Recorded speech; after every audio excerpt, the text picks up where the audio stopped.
So I don't understand what the confusion is about or where it comes from. I don't work here, so I don't know what I don't have any confusion. I don't have any as well Good. in regards Very to it good. being filed. All right. I did want to ask you a question. Noble Cheyenne Mutada Kushamirel. The last time that you were in my courtroom, I gave you a court date in March, and I want to make sure I have the correct date here. March 23rd.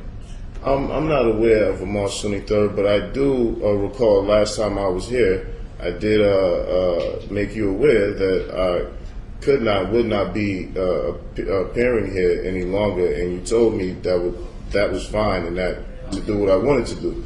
So I'm just quoting what you said verbatim. So the March 23rd date, like you said, you don't give out notices and notifications through the mail, and I had no agreement to or notification for the March 23rd day. That's why I'm not aware of it. You were in court, and I told you about the March 23rd Yes, date. and I told you that. When you weren't here on March 23rd, Ms. Gannam, who was representing you at that time, was present and asked if your matter could be continued until today, and that's why you got a letter from her. But I just wanted to make that clear, because I don't send letters in the mail. I tell people when they are in court. Well, that does clear up that issue. All right. The issue before the court today is to address the issue of in personam jurisdiction, which has been raised by Noble Amir KCL and Noble Cheyenne Mutada Kushamirel on a variety of occasions. And as I have made clear, I am going to treat the documents that have been filed.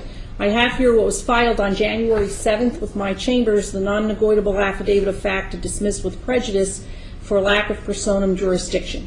And that's the issue that I am going to discuss this morning. I know that I have received from Mr. Luciano a copy of his brief in opposition to that. And I'd like to ask Noble Cheyenne Mutada Kushamirel, do you have anything further that you want to say in support of your application?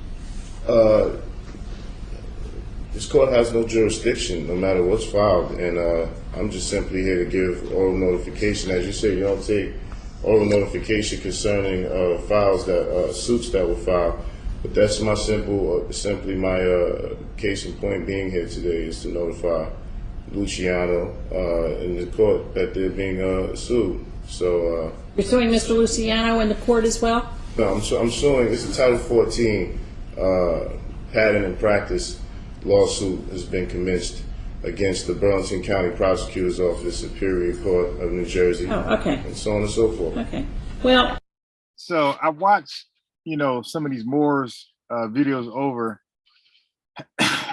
or second and third and fourth, 6 times, 10 times, and I noticed that I missed some things. Right, I was too busy laughing, and they were saying like key things, right, that I missed the first, second, third, fourth time. I caught it.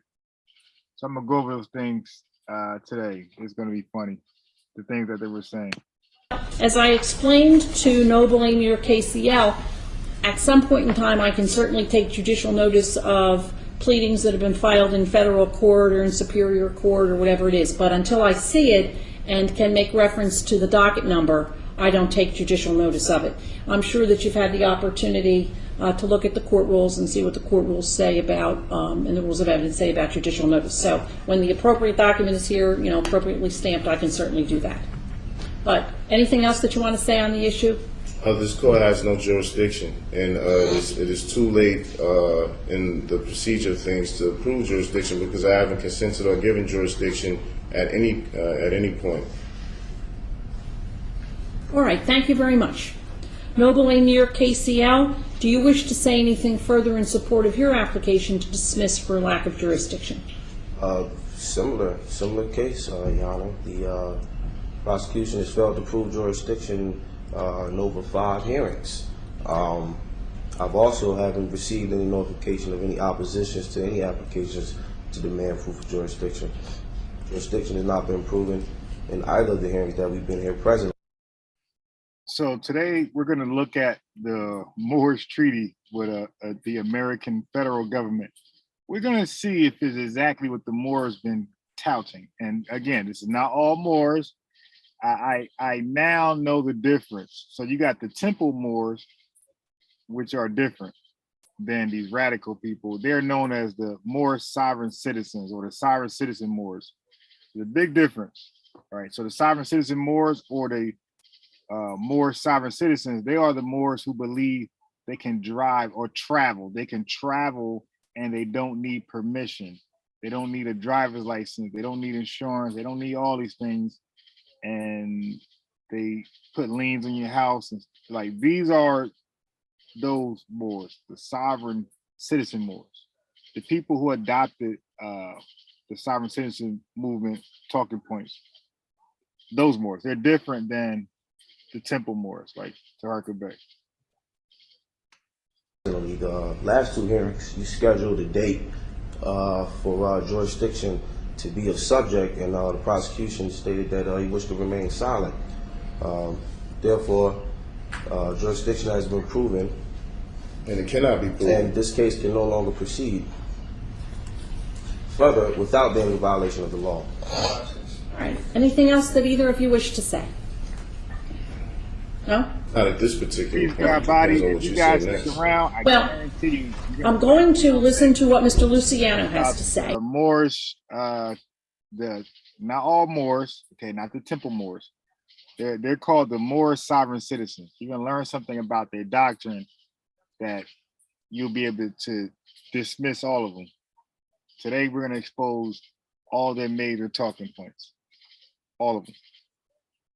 Diceman, peace. Okay. And then because you are the moving parties, you will have an opportunity to respond to what Mr. Luciano has to say, and then I will speak. So they're the only opportunities you're going to have to speak. You'll have a chance, as I said, you can listen to what Mr. Luciano says, and you can respond to that, of course. Mr. Luciano. Judge, just briefly, as I noted in my brief, under NJSA 2C1-3A1, the state is clearly vested with power to prosecute crimes occurring within its territorial borders.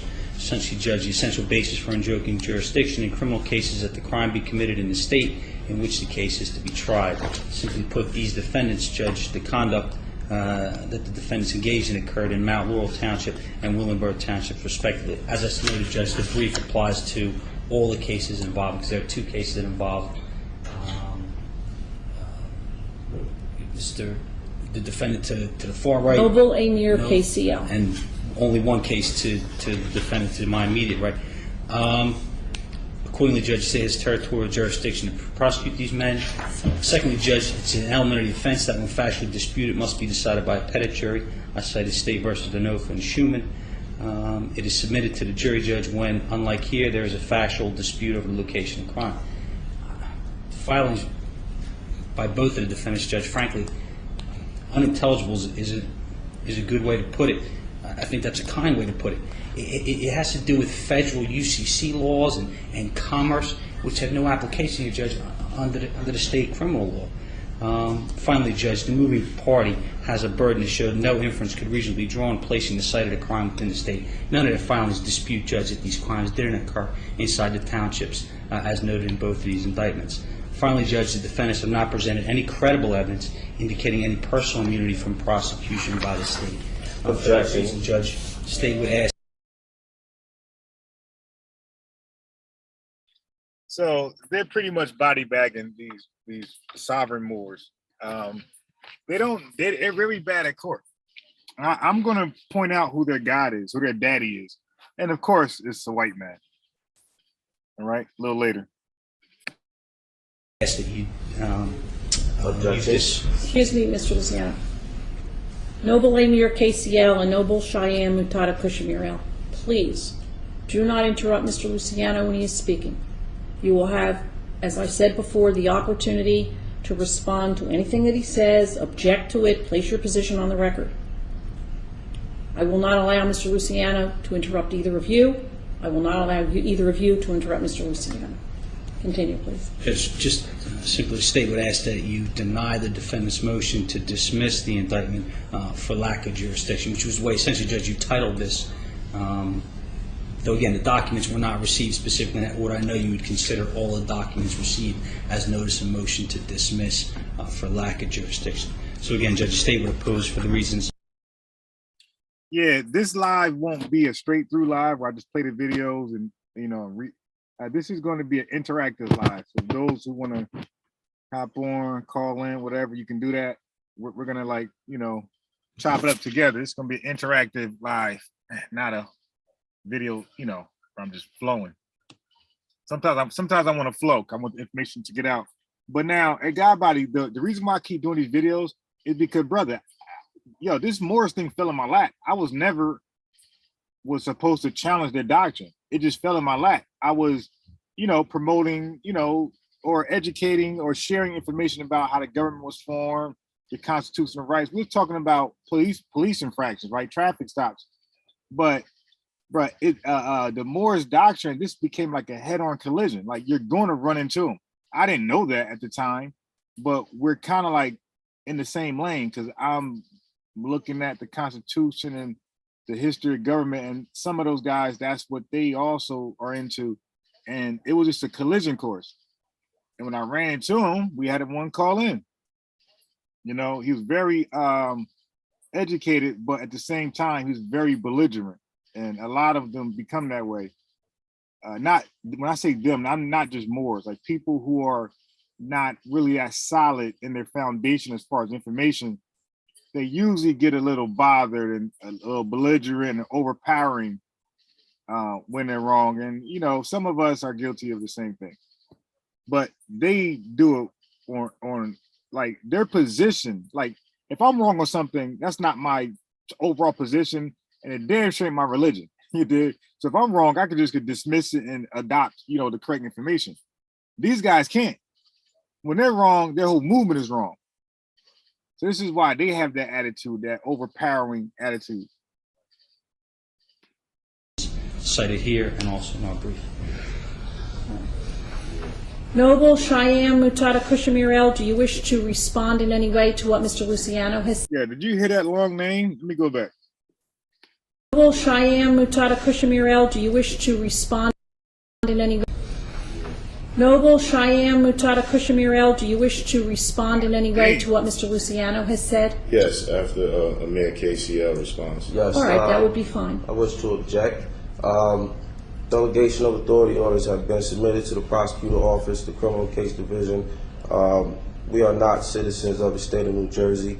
Our dissolutions have been filed way with. They're not citizens. And oh my, I gotta Google something real fast, because like their position is so, like, once you think you narrow down like their position, again, I'm not trying to always debunk them. I just want to understand where they're coming from and their position. And once you think you've narrowed down, like, okay, I understand their position, the whole thing, Morocco, all that type stuff, then they'll say something else and it'll just blow it to pieces. Like, yeah, wait, how is that possible? How are you a citizen of Morocco, but also a Native American? Like, I'm just confused. Like, what? Once I think I got them down packed where I can understand them and I could build with them a little better, they dropped a bomb that they're a Moorish Moroccan citizen and they're Native American. Like, oh my God. That before any of these incidents were occurred, which were pursuant to the expatriation laws of the United States codes properly, jurisdiction has been raised. The prosecution and anybody else in this court that plays an adverse party lacks the status and the nationality to proceed. For the record, would the prosecution state his name and nationality?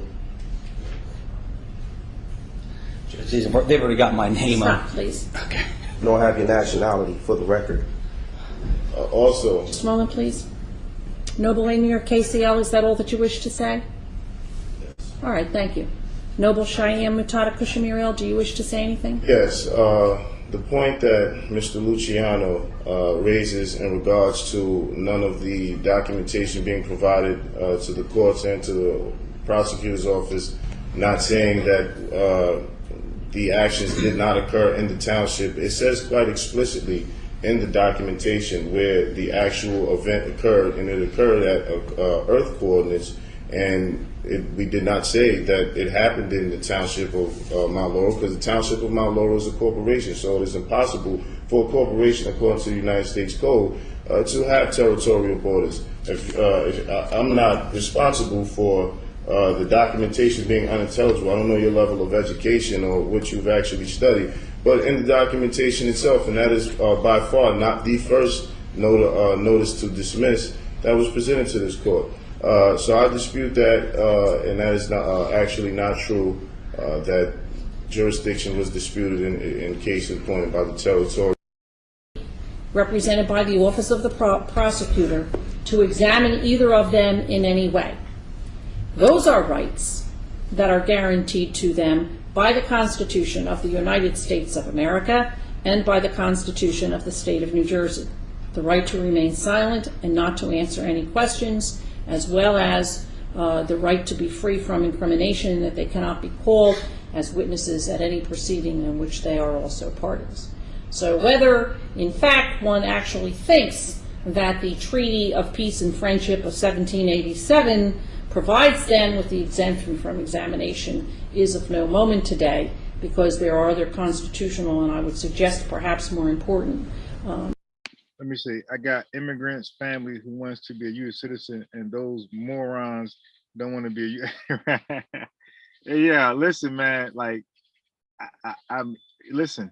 They confuse any of us thinking people, and they damn sure confuse law enforcers and also councilmen and attorneys and judges. They confuse everybody. It's like, wait, so you don't want to be an American citizen, but you still want to live in America. And I guess they want to be recognized as a Native American, but why are we talking about Morocco then?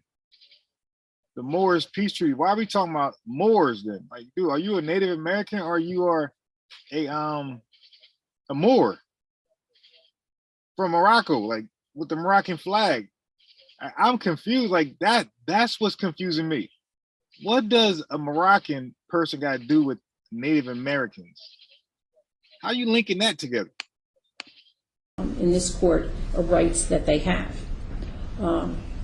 At this point in time, these are merely allegations as they appear in documents that are indictments handed up by the grand jury.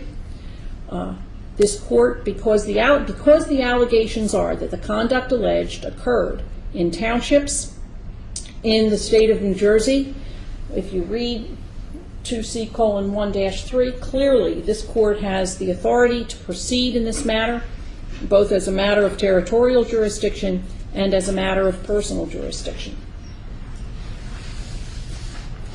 If I understand the argument that is made by the defendants, and so after this one, I'm gonna, because I guess there's a couple of these things, but after this one, I just want to figure out what's going on, and then I'm gonna go ahead and go into what I'm gonna go into.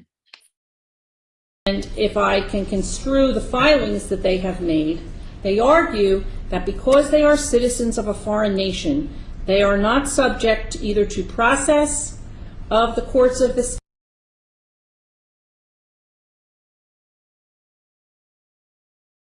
There we go. Read that one more time. State of New Jersey, are not subject. They argue that because they are citizens of a foreign nation. Okay, so they argue because they are citizens of a foreign nation. They are not subject either to process. They're not subject to process. What happened? Of the courts of the state of New Jersey. Of the courts of the state of New Jersey. Now I'm going to challenge that. I don't know where to get that from. Nor to any of the proceedings of the courts of the state of New Jersey. I am satisfied from reviewing the information that has been presented that they are wrong in their belief that this is so. Citizenship of there's a better way to do something like this, and I wish those brothers like reach out, like not just to me but other people who can show them like a better way to you know, protest or whatever they're doing. I really wish they can reach out to me like on some I could, I don't know, save them, I guess. But yeah, man, I really believe, I really because I feel sorry for some of the brothers. Like some of the brothers are genuine. They really believe it's an out. It's an out. Like some of them really believe this stuff. But other people like Taj Bay, I don't believe he believes this stuff. This case. Go ahead, Indigenous. What's up? Yeah, what's going on? You said Todd, you don't believe that he believes in that stuff? Nah. Normally the leaders, like I don't believe Turk Nasheed believes in half his bullshit. I don't believe. Who else? I don't believe Taj. I don't believe. Who else is out there? Or Farrakhan. I don't believe Farrakhan believes the most stuff he says. I really don't believe he believes that stuff. So a lot of these people that go out there, and I don't believe the Captain Cesaria. I don't believe he really believes some stuff he spew out the Bible. I really do not believe they believe that stuff. Because they came across stuff and it contradicts, and they just are so overlook it. Right, because they have a position, right? So once you have a position and it's based on your faith, remember, their position is tied with their faith. Yeah, right. So right. They can't be wrong. Yeah. Well, it's like I said when I was talking to Donnie the other day. I mean, you got too many people pushing their narrative, and they don't want the truth. They want to push what they're pushing, and when truth hits them, they just overlook it because it doesn't fit their narrative, and it's going to take away what they've taught and all the things that they put all this time into to create, this illusion, and they can't go against it, like you say, at all, because, if you change your narrative, then you change up your game. You're going to have to change up your whole game. Yeah, but they don't care about all the black people they're hurting, obviously not. In that illusion, like they don't care. Like, listen, I'm not trying to pick on ISBK. There's other ones out there. I'm gonna say all the One West camps. Like they know that they're the leaders. They know they're misleading their members. They know it, and they keep going. Well, it's not much worse than people. You can do it in science, like with evolution or things of that nature. You know what I'm saying? It's not just in religion or the Hebrew Israelites. Even Kurt Franklin and all these Christians are doing the same thing. It's not just one sect or one group. It's like everybody wants to hold on to their bullshit and have no accountability for the truth. They don't want the truth. They just want a bunch of fluffy fucking lies.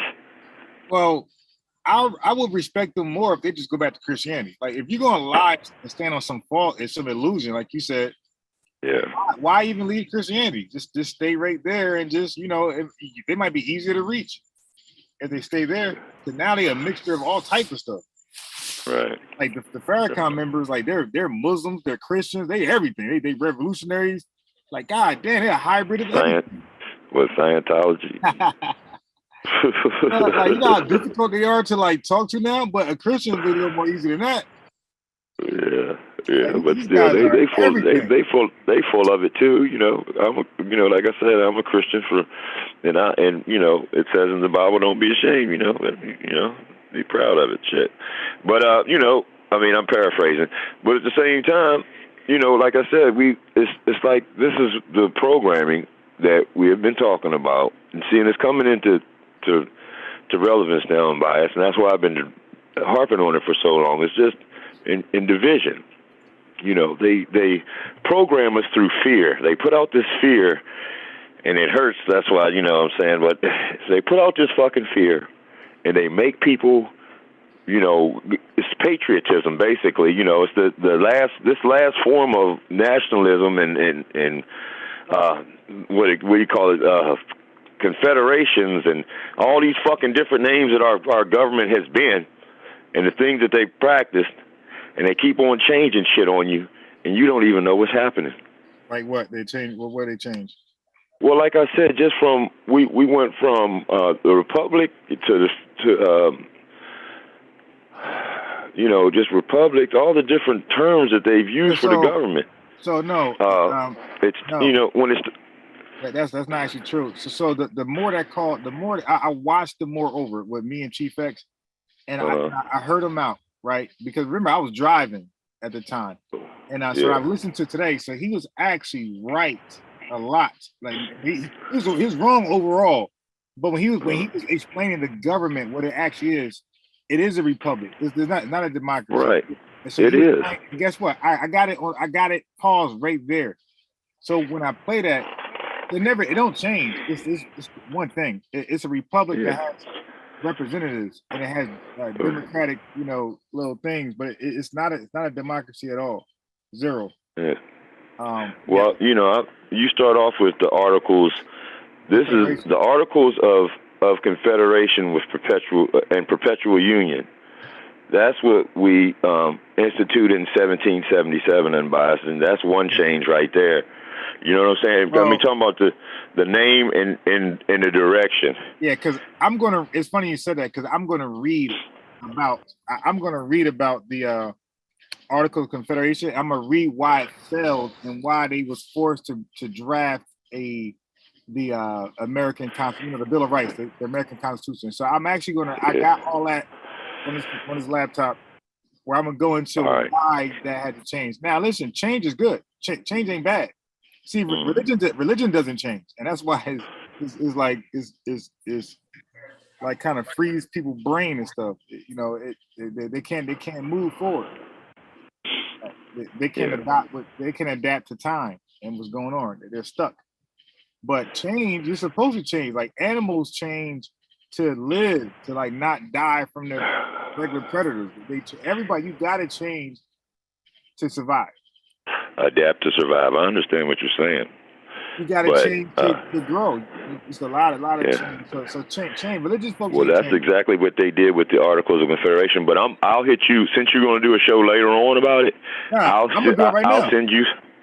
I'll send you some stuff that I. Okay. Oh, okay. Cool. Oh, okay. All right. So I'm right on time then. As a matter of fact, let me take care of that right now. The Watcher, do you want to say something before I get on that? Let's make that move. All right. So what's up, Watcher? What's up, chat? Everybody in the chat. Okay. Guy, boys, Rube, Dice. Thirsty. Yeah, my bad. So can you see the text that you're looking at? I'm showing. Indigenous, the Watcher. Not yet. I see the old woman in the chair. The judge. No, yeah, it's going to switch because it's going to be like a little tense. There it is. Yeah, there it is. So now, I got this, and this is not even part of what I'm going to read later. So this is just a quick one. Okay, why did the Articles of Confederation fail? The Articles of this is by Martin Kelly about.com guide. The Articles of Confederation established the first governmental structure unifying the 13 states. So let's focus right there. This is 13 states. We got 50. Yep. Okay. Right. So they have fought. So these 13 states, they fought in the revolution, the American Revolution, right? They went into effect on March 1st, 1781. This is the Articles of Confederation, and lasted until March 4th, 1789, when they were replaced by the U.S. Constitution. Why did the Articles of Confederation only last 8 years? In effect, why did the Articles of Confederation fail? Answer: the purpose of the Articles of Confederation was to create a confederation of states whereby each state retained its sovereignty, that word sovereignty, freedom and independence, and every power. Jurisdiction, they go jurisdiction. This is why they love Richard. This is why they love mentioning the article. That's why I put in the chat the other day. I said that y'all going off of old Indian laws. That's what I was saying. You know. They are definitely taking it back here. So why do they mention something that failed and been replaced? All right. So it's in every power, jurisdiction, and right not expressly delegated to the United States and Congress assembled. In other words, every state was independent. Listen, every state was independent as Yeah. possible with the United States, only responsible for the common defense, security of liberties, and the general welfare.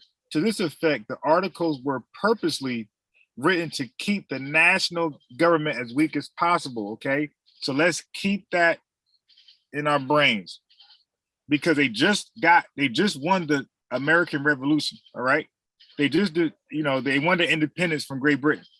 So Great Britain had those tyrannical laws on them, right, where they oppressed them, taxation without representation. They abused their poor subjects, right?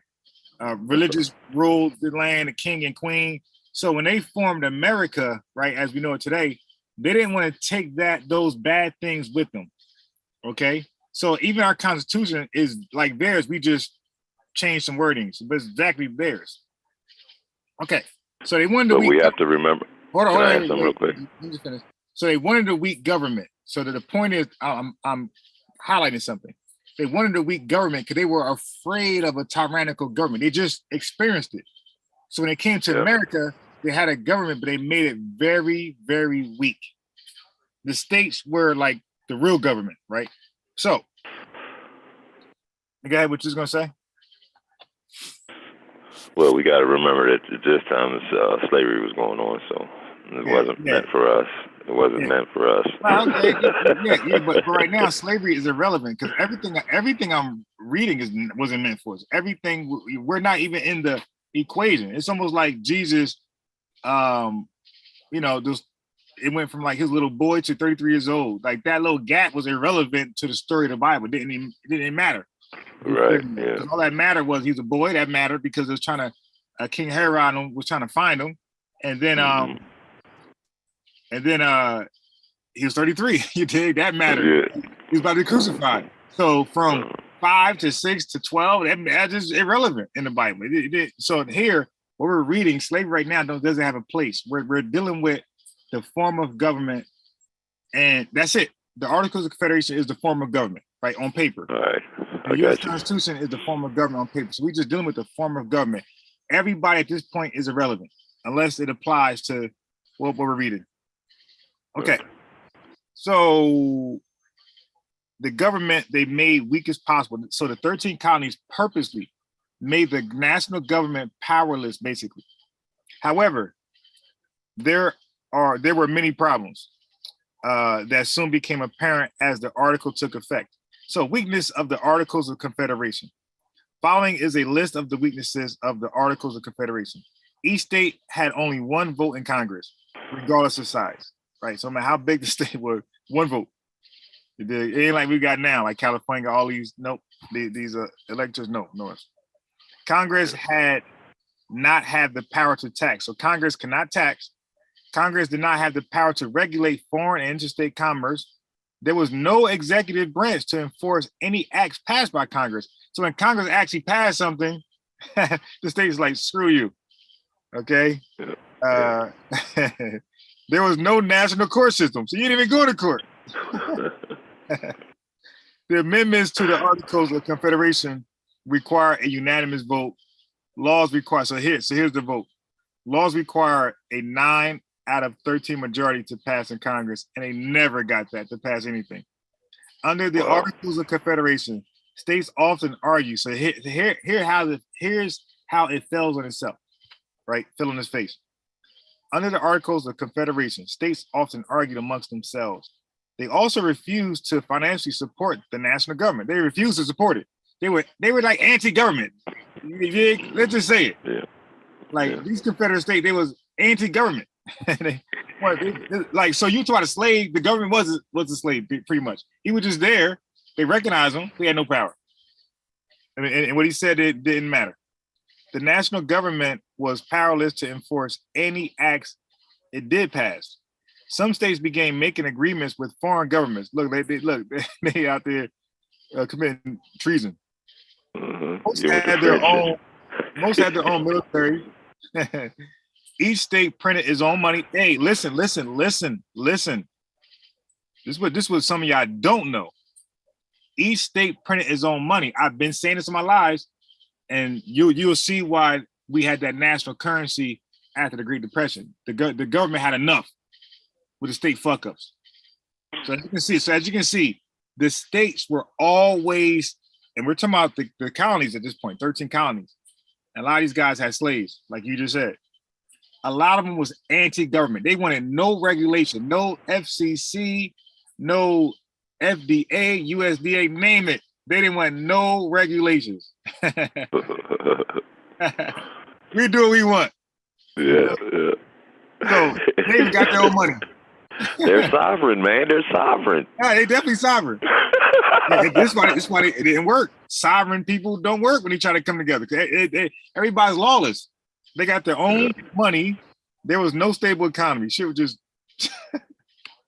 Okay. So anyway. Yeah. Do what you like. So I want to highlight this. Each state printed its own money. You need to know that. A lot of people didn't know that. They thought there was this U.S. dollar floating around. I'm learning something new with that one, though. I'm learning something new with that one. You teaching me something new right there. I'm not teaching, brother. I'm just sharing because. Well, I'm saying what you're sharing is teaching me something. Yeah, okay, what you're sharing, what you're sharing. So say it like that. Say it like that because I will only be a teacher if I know this stuff in advance and it's my lane. This is not my lane. I just like it, right? And I'm getting better at it, but it's not a. Now, hopefully, in the next year or two, I will be a teacher at this. But right now, I'm learning as I'm sharing myself. Yeah. Okay. So, like the Shades Rebellion, I learned that today. So I can't be a teacher. So anyway, in 1786, this is 5 years after the Articles of Confederation, Shays' Rebellion occurred in Western Massachusetts as a protest to rising debt and economic chaos. However, the national government was powerless. The national government was powerless to gather a combined military force amongst the states to help put down the rebellion. So look, they couldn't even stop a rebellion. Like, this is how chaotic the states are. So poor people rebel. Guess what? So in other words, imagine like the protests we have here, like the March on Washington, or even what we do, like how we like turn up on cities. Imagine the government and the state can't even get enough manpower to stop these riots. We damn near take over the damn. Just imagine if it was the slaves who outnumbered the white people at the time. That was a big thing on their mind at the time too, because you know what I mean. Of course. Yeah. So they were thinking about that. They're gonna definitely look at what their people doing. They look at the slaves. Well, shit. Yeah, and then the Indians over here. Look, they got the Indians over here. They pissed off at us too. We about to get jumped out this motherfucker. You know what I mean? Yeah, right. It's too many ideas floating around here. We gotta fix this. Nah, facts. Hey man, we about to be killed. Mud stomp. Yeah, we will get curb stomped to death. You know, it's to death. We're going. Now, mind you, this is a generic overview. I'm going to read more in depth later. So, gathering of the Philadelphia Convention, this was the 55 delegates. As the economic and military weakness became apparent, individuals began asking for changes to the articles that would create a stronger national government. Initially, some states met to deal with their trade and economic problems. As more states became interested in meeting to change the articles, a meeting was set in Philadelphia on May 25th, 1787. This became the Constitutional Convention. And as a result, you got the U.S. Constitution. So this was like a brief, just like a microwave, overview of, what happened to the Articles of Confederation, how the U.S. Constitution was born. So the Watcher, you got anything on that?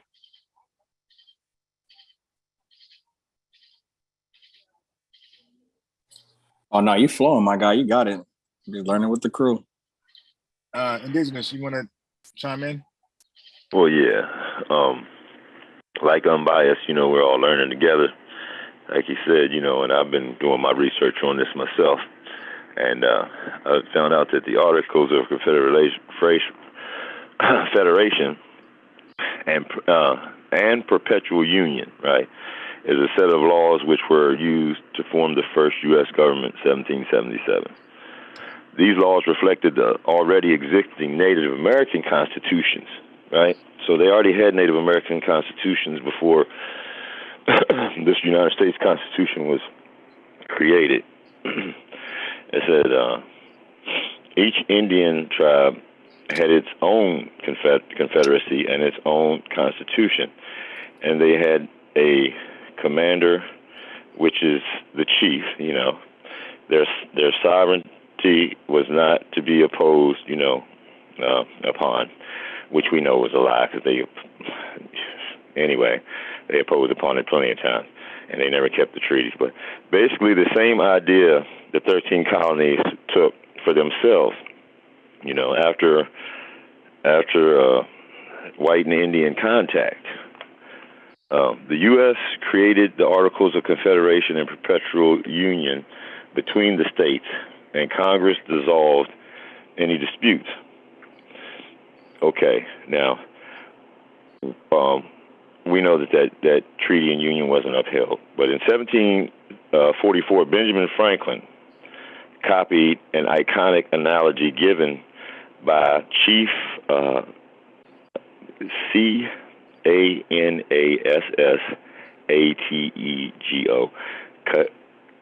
Canassatego, Canassatego, let's say that, at a Continental Congress meeting.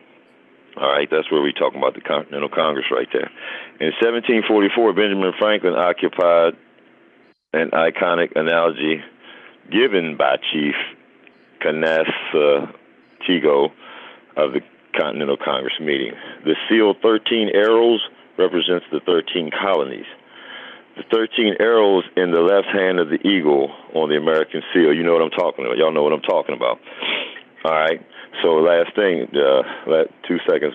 Well, this idea was inspired by the iconic Iroquois analogy for their confederation.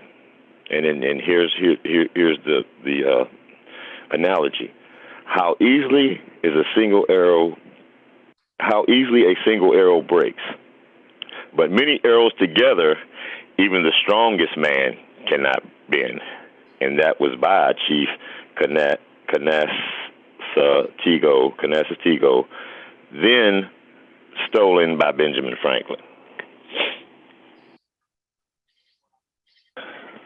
So we see where they got these ideas from.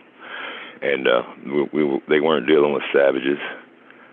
They were dealing with people who had their own forms of government, their own, trade and all that going on at the time when they got here. So, and then they took those things from, some of the ways that the Indian confederations were set up. And you see where it says economic and all that problems that they was having. That's why they created the labor union. But I don't want to get too far ahead of myself.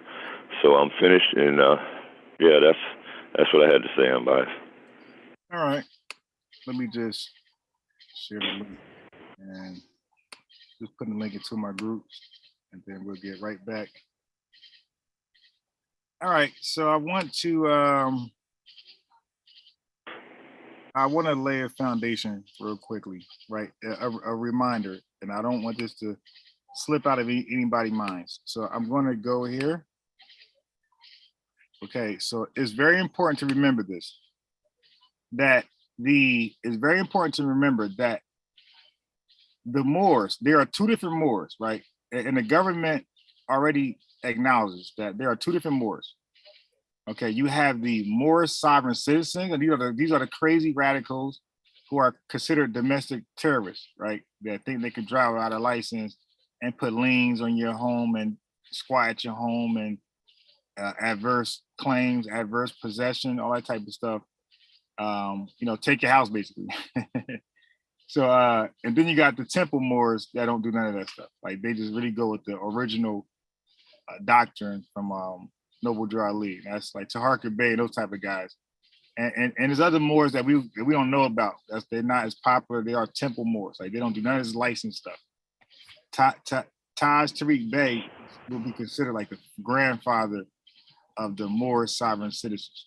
So now, there's no earlier date than 1982 of these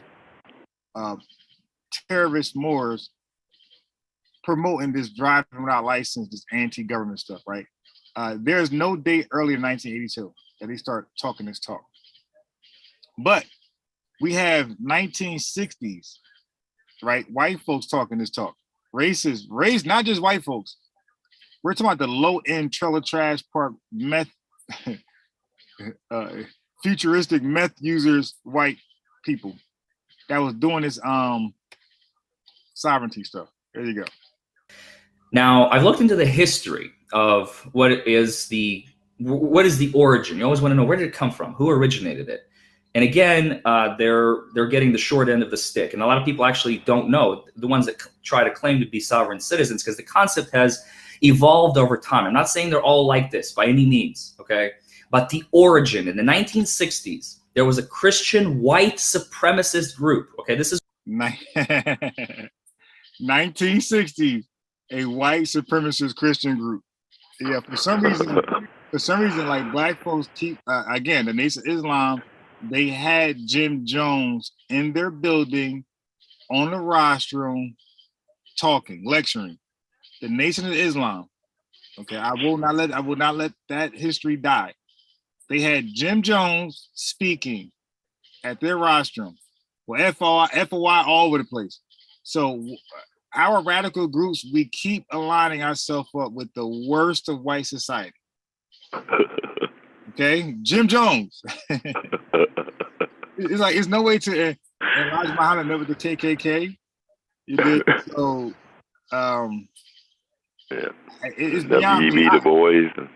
But I would think if you align yourself with white folks, why not do it the best of the minds? Like, why go to the worst of them who can't help your cause out at all? Like, they're the powerless, weak group that's in the same condition you are in. When they say pay a politician, don't they mean a powerful person? They don't mean pay the nigga the street sweeper.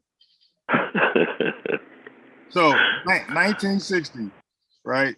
White supremacist group. Origin, in the 1960s, there was a Christian white supremacist group, okay? This is where it came from. He's saying the sovereign citizen movement is where it came from, right? Because here's the title. What is a sovereign citizen? Ask a DUI defense attorney, okay? So there you go. The Posse Comitatus, okay? That's what they called themselves. Anyway, what they end up being, they end up being appointed by the government to be like bounty hunters, basically, right? So they went out there and they caught some murderers, but they had their own little group, their own name, but the government had recognized them and appointed them, you know, as like gave them authority to go ahead and make their arrest. So they want to say, that's all he's getting to. But I just want to point out that 1960s is where the sovereign, there's no earlier date of just driving without a license. Don't forget that straw. Yo, that's my straw man. That ain't me. Yeah, all that. What's that fiction? What's the thing? The fiction. I forgot the fiction thing. That's all 1960. The legal fiction. Yeah, that's a corporation. Not 1960. And I'm gonna go to the guy who a lot of these Todd Street babes had. It's their grandfather.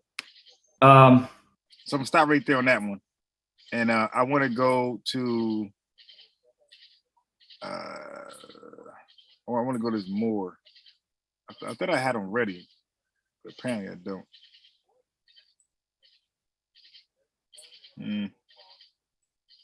All right, so let me. What is this? Let me get rid of that. So it's probably in here. All right.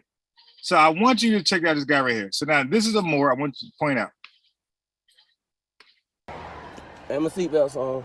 Yes, I'm thankful for that. Thank you. So I played this one time before. This was the first Moore's video I think I ever played on this channel. I think that's being pulled over from a police officer. And I missed some things. I went back and watched it today and caught some things I missed. Now, proving that these guys are just liars, man. They're just disingenuous. You can't trust them. Check it out. I won't play the whole thing. I just want to make sure that you know that he's using Moore's talking points. Hang on just a second. I'm trying to get my radio to work. Yeah, and that was one thing I was trying to do. My GPS conked out on me. No need to be militant or hostile with the Here we go. with his government. Remember, our government is an ally with his government. Okay, so he said, remember, our government is an ally to his government. So now I'm a little confused because of more when they say that, they talk about the Moroccan Empire, the Moroccan government. Is because there was a treaty in the 1700s, a real treaty. I'm going to read all about that history. Okay, so he's saying that our government, he's assuming he's a Moroccan. If he is a Moroccan, then he's correct. His government has a peace treaty with the American government. The American government really does find favor with Morocco. All right, they really do. All right, that's a fact. So there's no need to be militant or hostile with the officer. So he's a Moor.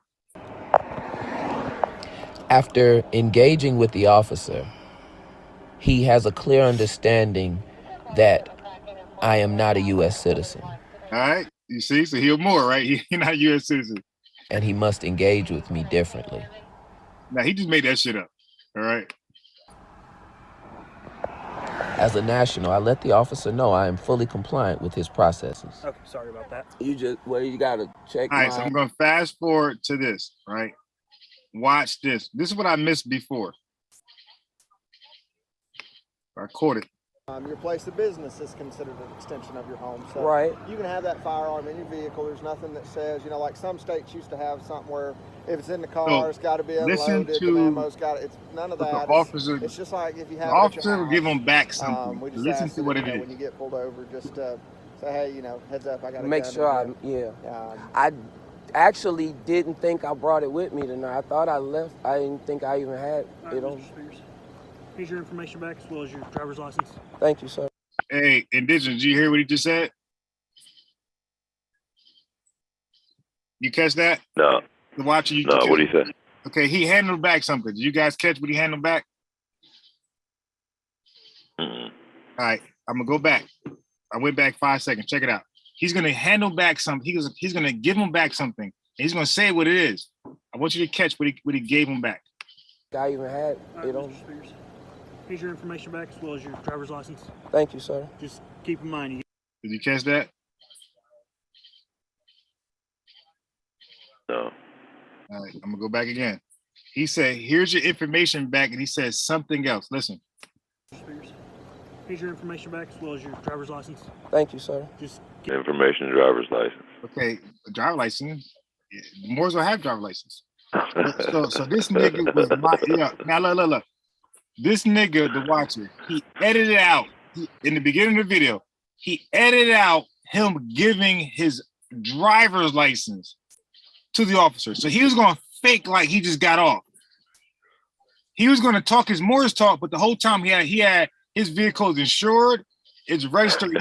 He has a United States, well not United States, but wherever state he's from, he has that state's driver's license. And he edited that part out, but he forgot to edit out this part where the officer said, "Here's your driver's license back." This guy got a whole driver's license, acting like he don't have one, and this more shit actually works. Yo, that is crazy. Well, look, one more time. We get feedback from somewhere. here's your information back as well as your driver's license. Thank you, sir. Just keep. Well as your driver's license.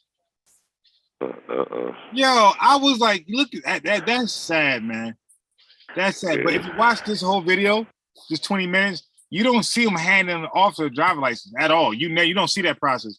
The insurance registration, he edited that part out. He skipped that part. But he forgot to edit out that last part where the officer gave him back his driver's license. Yo, all this. He chopped and screwed, but he missed one part that he needed to chop and screw. Bro, the main part when he's getting his shit back. Yo, check it out. All of this just to lie to us, brother. They're lying to us. Yeah. Yeah. That this shit works. Yeah. All right. I mean, so, it all depends. I mean, I think the ones that get away with it all depends on, what the cop, like you said quite a few times, just don't feel like dealing with it, or something comes across his scanner or his radio that they need him somewhere else, and he ain't got time to deal with the bullshit. Yeah, but, right. You don't want to send your kids out there and have them doing this, man. Especially with what's going on. You got a license. What's going on? Out here now, right now, you don't want to have the kids out here arguing with the police and engaging them and doing all this shit. I mean, you just don't. I wouldn't want to put my kid in that situation right now because of what's going on. And we know what's going on. Yeah. All the police shootings and shit like that, and you want them to be fucking with the police, talking about, this. No, man, just pay that little fine and go about your business. Right. Or just do the speed, because a lot of these guys be pulled over for speeding. It don't even be like no seatbelt, no turning red, switching lanes. They get pulled over for speeding. Yeah. This guy right here was pulled over for speeding. Like, just do the speed limit, my boy. But in a barbershop, I was talking to DJ Focus' brother, right? His older brother. And his older brother made a good point. He said that these fake OG drug dealers, like the older ones, like our age, they be working low-key.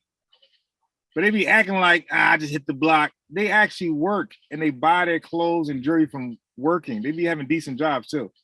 They work, but they hide that from the youth. And they act like, to get street cred, they act like this is all hustle money. You hear me? And this is like, so everything he buys, the house he owns, he act like all his shit was from hustle money. Yeah. Like, why do we do that? Why do we lie to our own people to destroy them, to make them believe this bullshit lie? And it's no different than people that's trying to sell this millionaire lifestyle. Listen, if you do what I do, you'll be a millionaire too. Like all that type of stuff, man. Yeah. And it all leads back to you giving them some money. Somewhere down the line, you giving up your money, and they're going to give you some. Say programming, right? So look, that's programming coming from black folks, man. Well, they're the only, just like with some of the talking points of the Hebrew Israelites, or people like you're only following because nationalism. I mean, if you don't mind me cutting in real quick, nationalism was created by the Klan, man. I don't know if you know that, but Flag Day and all that, first Flag Day, a bunch of national groups went to that Flag Day, and it was the KKK, and then the ladies of the KKK. It was two of the national movements that went to the Flag Day. I'm going to go before that. I'm going to go to 13 colonies. Yeah. And like I said, it's and I don't understand why you would be promoting that when you know that those are old laws for older generation, and the sovereignty and all that wasn't even kept with the Indians. The people that it was meant for, the Native Americans, let's say, because Indian means savage, but Native Americans, let's say. All right. So if they're not getting the sovereignty, why are you telling our people that? Even though we did mix, and there's admixture between the Indians and the blacks, but why are you telling our people to go out here and try this shit, and not be legal, or if you got an already existing charge, don't go out here and try this shit, man. Right. That's basically what I'm saying. I wouldn't try it at all because it's a lie. Yeah. Like it's no different than. Alfredo Sebi selling your product, telling it's going to cure your cancer. Like, I don't see any different than that. Like the dudes, or Aleem Muhammad, not Ali Muhammad, Aleem with an M Muhammad of the Nation of Islam, who's out there selling his little fake AIDS drug, telling black folks to come off the AZT drug that was to help them live, to get their white blood cells count up, to get off that, get on this pseudo, like the shit he knew that this shit was pseudo, it was a placebo pill. He knew it.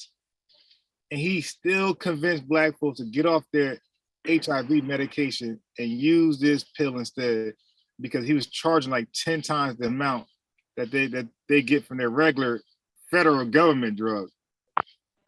Or I don't think it's federal government drug, but a regular pharmaceutical drug, wherever it's from, whatever state. I don't think it's federal government.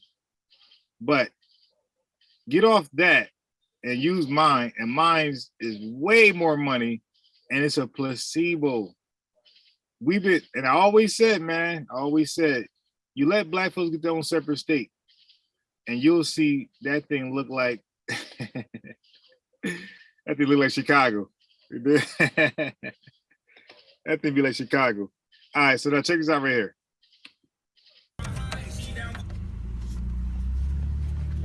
So we already watched this before, but like I said, some things I missed. I'm too busy laughing. How you doing?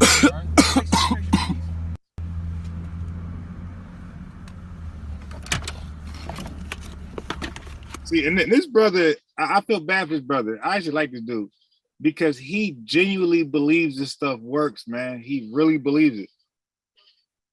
And it doesn't.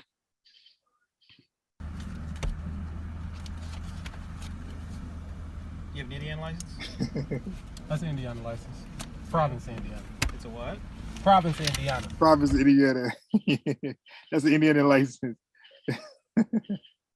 Province, hey, peace, Rod and Zane. He said province of Indiana. He said what? He said province of Indiana. Province, it's a homemade license. He said homemade license.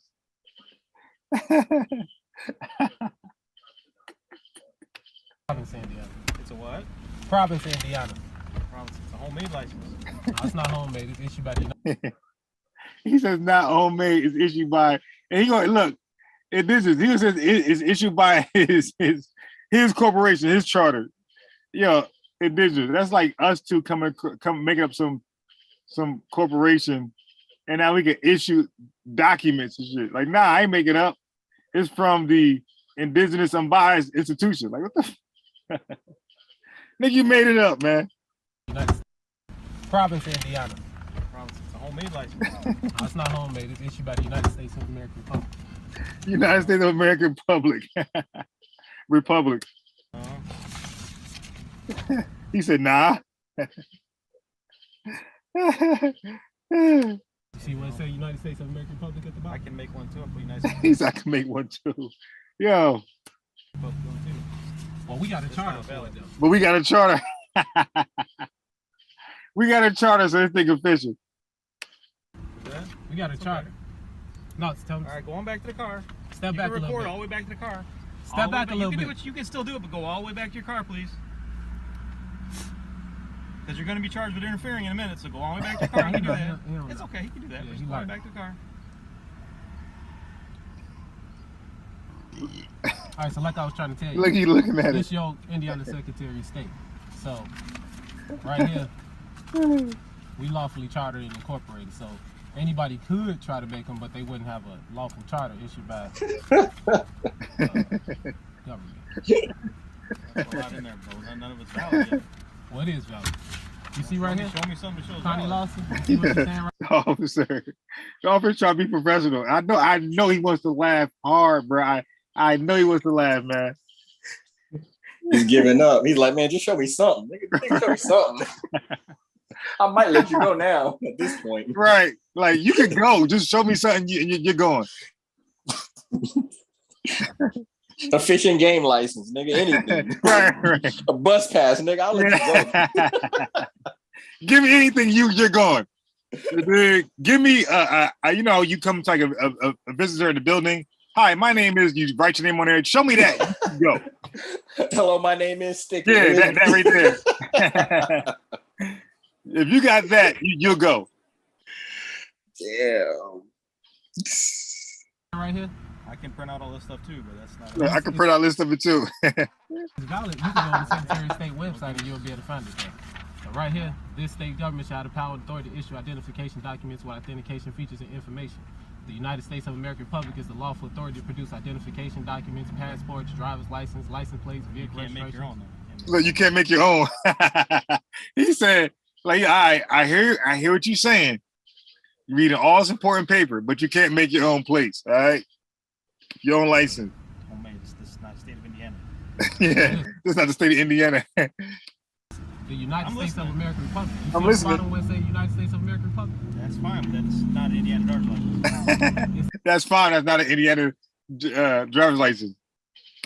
It's a province of Indiana. See, the state of This is not Indiana. valid in Indiana. Huh? This is not valid in Indiana.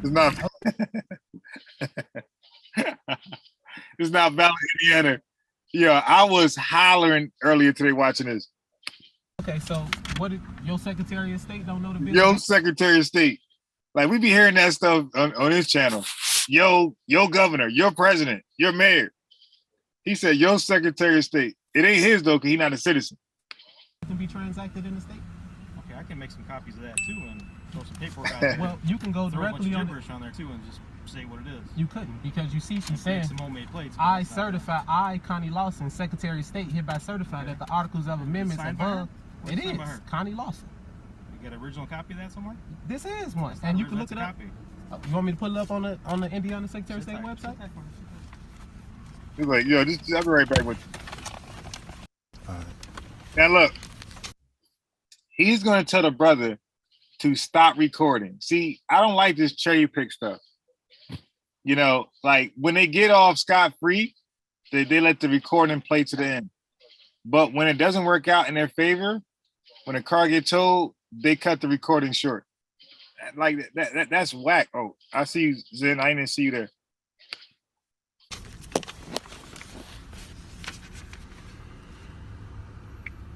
I don't know, is mine still recording? Yeah, because a lot of these guys are in PA and Maryland. You heard him? But look, he says it's still recording. He asked him to stop it, and the dude gonna ask him, how do you stop it? You can pause it. Please, you can pause it. How do I do? Just press stop? Yeah. I got to press stop. I was looking for a way to make some extra money. I saw this video of a guy talking about how much money he made on The second DoorDash. video is funny as hell.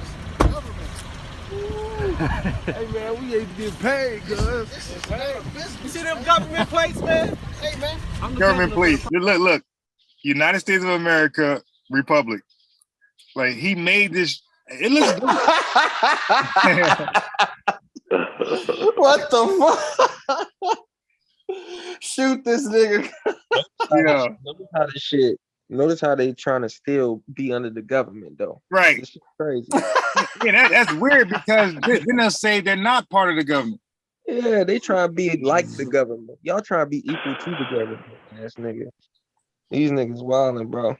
What's poppin' though? Man? What's going on? Peace, Rod. Salute, bro. What's up, man? Yo, hey, Rod, but a lot of these guys are from Pennsylvania and Maryland, though. I don't be seeing these niggas, bro. Hey, the cops probably get them off the road way before I see them. Yes, sir. So, but when you go ahead. Yeah, when you are, and I mean, like I said, the nationalists are the KKK. They started that shit back in after the articles of after the articles, then we went to nationalism, right? Unbiased, wasn't it? After the articles, you went to the Republic. They knew the republics wouldn't work. I mean, we say that in our allegiance to the republic for which it stands, but we went to nationalists, and that was taken over by the Klan and stuff. 1871 and that era when that Klan was first started running around. So you're trying to follow these people, and they don't even get away with it, really. You know what I'm saying? But you're following these people, and this is their movement. So you need to be cognizant, whatever, to who you're following, because you're going to follow these people to their demise. I mean, you follow, and like I said, I'll say it later on once you get done the video and stuff. Once we start talking and building, I'll let it out then. But yeah, I got a few other things I want to say. Go ahead, brother. All right, so I got to play this video. So now Moore actually called up. Moore called up. Now, his boy was in the chat the day before, and he said that he'll get his representative to call in the next day. I didn't think they'll actually do it, but he actually did it. So here's this guy right here. His name, I don't know his name. I'm trying to say. Right, without having a license. So that's the Moore, without having a license. So that's the Moore. because you don't need permission from anybody to start a toilet paper company. You hear him? You don't. So basically, he's saying that he can start a business without a license because you don't need permission from anybody. Now, this is that bullshit sovereignty stuff where you don't need nothing, right? You can do whatever you want when you want. All power to you. Hey, yo, let me say something right quick. Hey, I guarantee you, 95% of these niggas make under $50,000 a year, bro. I would say under $25,000 a year. Probably, yo. I wanted to give it a, but whatever. Super charitable, but nigga, I was thinking 20. I was thinking 18 to maybe 22. Yeah, Yo, you seen that more clothes in his car? Yeah, they're not doing that well, man. They on the corner, they selling shea butter. You feel me? They got maybe 5-10 people who come through as regulars. You know what I mean? I'm one of them niggas.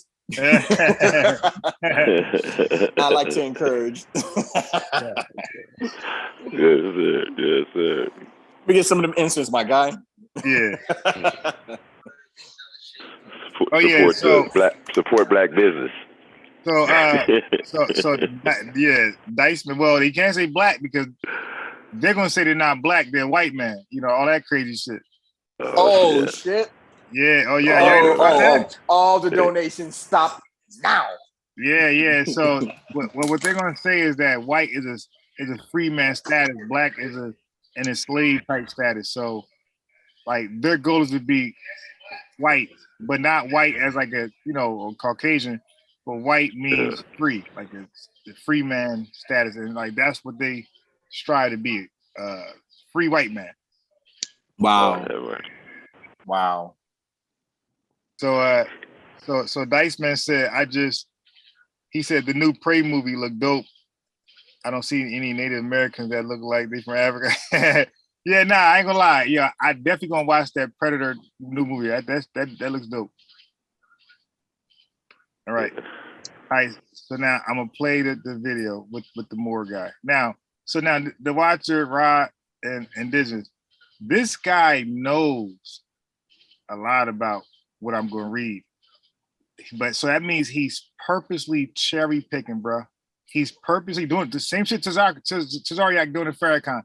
They're looking at Tariq Nasheed. They're looking at some stuff that they don't like, and they just don't mention it.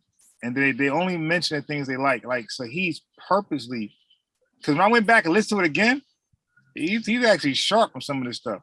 Watch. So hold on. Otherwise, I'm boss. It's not this white dude talking, right? Nah. So we did a live. White dude, he cool. He like, nah, I'm gonna let my black dude go ahead. Now, so what happens is my screen is sharing, and I left the house. I never got a chance to unshare it. Oh. Yeah. So I was driving to the liquor store, and it was being shared the whole time while they were building in the background. So my bad. Go ahead. Yeah. So here's the dialogue here. That'll make you a subject or somebody's slave. Think about it. So he's saying getting a license make you a slave. You're a subject to the will of somebody else or a will of a group of men that you had nothing to do with, but for some reason you're bound to this legislation or this rule that you had no say-so in. Remember, we're still in the jungle. But you got. This is what you have to understand, though. The reason. Let me just say this a little small example. Mm-hmm. The reason they say they have an electoral college really is you have people. Some are educated. Some people aren't educated. Right. You can't allow a bunch of uneducated people to make decide any the kind fate of of the choice. country. Right. You can't have uneducated people running anything or deciding anything, being ignorant. And by the way, when Madison, all those boys, George Washington drafted the Constitution, 0.001% of the country had a college education. So the average, all of the Americans were pretty much uneducated. So these elites was not letting them put nobody in office. They said, hell with that. You're going to get representatives and electors and all types of shit. No, we ain't, no. We ain't rocking with y'all like that. So here you go.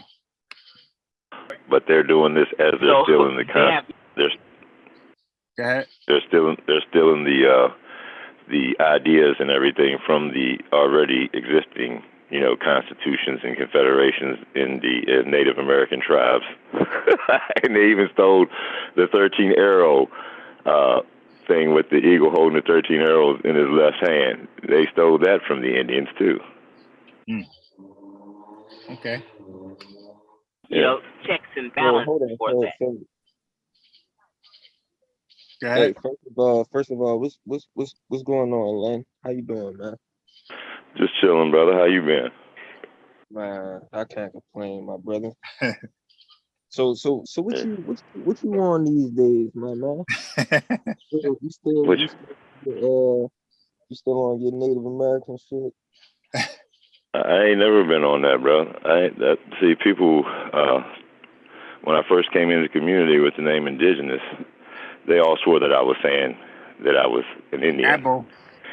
And the only thing that I was doing was honoring my Native American and African Indigenous, forefathers. That's what I told them. That's why I named myself that. But people like to try to talk for you and tell you what you mean and don't even know what the hell you about, don't even know you, or don't even know, you know what I'm saying? So I was never on that. And like I said, that's the reason why I named, I took the name Indigenous. But I'm just on to straighten this bullshit out. That's what I've always been on, Zen. Just like with the stem cells and things and all that stuff that we talked about back in the day, if you can remember, because most of these guys acting like they can't remember and shit, But I'm just on keeping these motherfuckers straight because they talking this bullshit. And all this propaganda that they put out to keep us scared started with this national movement and the Klan and these raggedy motherfuckers right here. So, that's what we dealing with. And see, we can't put it all together. I can, but most can't. And I just wanted to pass my information on to other people. I was like, look, I'll give you this information because I don't want to be known or seen. I ain't about that. I'm just trying to get the information out here because too many motherfuckers is worried about their own little brand, and I'm not branding myself out here, in this community. I'm not branded, and I'm not going to allow nobody else to brand me neither. So, I just come with the information. That's it. You know what, man? Like, I respect everything you just said, bro. I can't even argue with you. You know what I mean? Only thing I want to know, where you from? Yeah, I'm from Virginia. What part? Winchester. It's called Winchester, Northern Virginia. All right, right by the zoo. Well, that's where I grew up. That's where I grew up 1400 in Harvard in D.C. with my dad. He drove cabs and he had a couple cabs in D.C. I grew up in D.C. With my dad, but where I'm from is Northern Virginia. I live with my mom. DMV, you feel me? Yes, sir. Oh yeah. I got friends and family in Baltimore and D.C. All that. Yeah. I'm out here, baby. But my bad, bro. I just wanted to see what type of time you was on. Yeah, man. I ain't out here trying to get no fame or become no star, none of that shit. I just want the truth out here, man, because there's too many people out here pushing a bunch of bullshit narratives, and just like I tell them, you following your oppressor to his fucking demise. It ain't even yours; it's theirs, and you gonna follow them to it because you following the bullshit that they put out there. All right, let me go ahead and press play. Yeah. So, what form of government do you think that's called? So, he's Chief X said the Electoral College was so that the dumbass, American don't have the power to put somebody in office because what do they know, right? They just play video games, watch TV, and gamble. They don't watch no political shows. They don't study politics, civics, nothing. But they're gonna sit there and try to vote in somebody, right? So no, they're gonna give you the electoral college system and give you two state legislators and that type of shit. They're gonna give you. So then he was asking Chief X like, what kind of government is that called, right? And this is a good conversation. I'm glad you all are making these points. See, and the thing is, like, we gotta get to a point where we don't be like, what's that called? We just go ahead and add on, like, all right, brother, that's called a so and so. You keep it moving. All that, what's that called? Ambush shit. Like, you're wasting time here. What form of government do you think that is called? That's called a representative form of government, right? Because that's actually true. So we are a republic with a representative style government. The uneducated people can't be in the front line making decisions. It has to be the educated people. Right. So the uneducated people are represented by the educated people, is what you're saying, right? Yeah, that's true. Well, it's uneducated. I don't know positions for your company. If you're just being real and honest, you get what I'm saying. So it's the same kind of way in another. It's the same kind of way in another sense. So in other words, Chief X agrees. To kind of respect that instead of fight that. Well, no, it's not a fight. That's intelligent. That's intelligent to do. It's a form of government. That's why I asked. Now, when you go that's a good thing. It's not a negative thing. Are you saying? See, like the reason why Chief X is like combative, because the brother's not like, and my boy do this all the time. Like the brother's not saying, he's not saying you're right, and let me just add on to that. Like Chief X doesn't know what he's saying. Like Chief X is thinking he's coming at him because the brother's not like clear on his position at this current moment. You dig? Like he just talking after Chief X without confirmation or disapproval. No. It's not a good or a bad thing. Here's the deal. Article 4, Section 4 of the Constitution for the United States of North America, it states that the United States shall guarantee to every state in this union a Republican form of government. There you go, Indigenous. They don't say that on the TV. They say democracy. Here's why. Right. I'm about to do screen share. Oh, I can't. Are you gonna allow me to do the screen share? Yeah, but no. Just give me. I'm in the store. Give me. I'm in the liquor store. Just give me about 10 minutes. Hey, that's real. That's all good.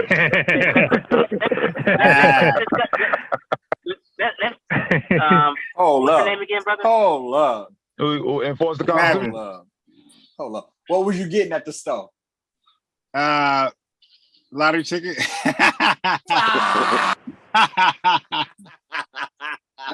I'm thinking you grabbed a bottle or something. Of course I am. I'm you didn't camping get a right bottle? now. No moonshine, no nothing. Nah, so my moonshine, I only get that as like if I'm celebrating. Like it gotta be a big event to get that. So I was getting this O'Reilly shit. The O'Reilly is like the same level as like Bailey's. Like Irish belt, like yeah, exactly. Oh, okay. For sure. Yeah, they're in the same state. This way she explained to me. They're in the same state. They make the same shit. It's just that they are not known, but it tastes better. In my opinion, it tastes better than the Irish shit. Bailey's. It tastes better because the Bailey shit I got sick at one point. I couldn't rock with it. This You're drinking it straight. You're not mixing it or nothing. Nah, straight. Not even with coffee. No, hell no. Okay. All right, for sure. It's great, but they have flavors that Bailey's don't have. They got peanut butter. That shit is so good, bro. And you get a cool buzz. Weird one. Yes, bro. that shit good. And I'm not like no hangover like the other shit. Hey, yeah, you a weird one, bro. You talking about peanut butter in your liquor? But they got it's white a chocolate. flavor. It's a flavor, I think. Yeah, it's a flavor. So they got white chocolate too, but the peanut butter was on the money, bro. I'm extra good. He said I'm extra good. Yeah, listen. I will be extra good too, but when she basically stamped it like, nah, you need to get that one. I'm like, all right, well, I'll try it. And bro, I've been buying it ever since, all the time. Is that 40%? I'm good. I'll tell you right now. 23%? I'll tell you. Hold on. Bro, just give me the shit straight and boom, we moving. We good. It's I'm in Arizona. I need 2 cubes of ice with it straight. It's 13.9. Yeah, just give me my joint chill. I keep whatever I keep in the freezer. Whoop whoop. And it's 13.9%.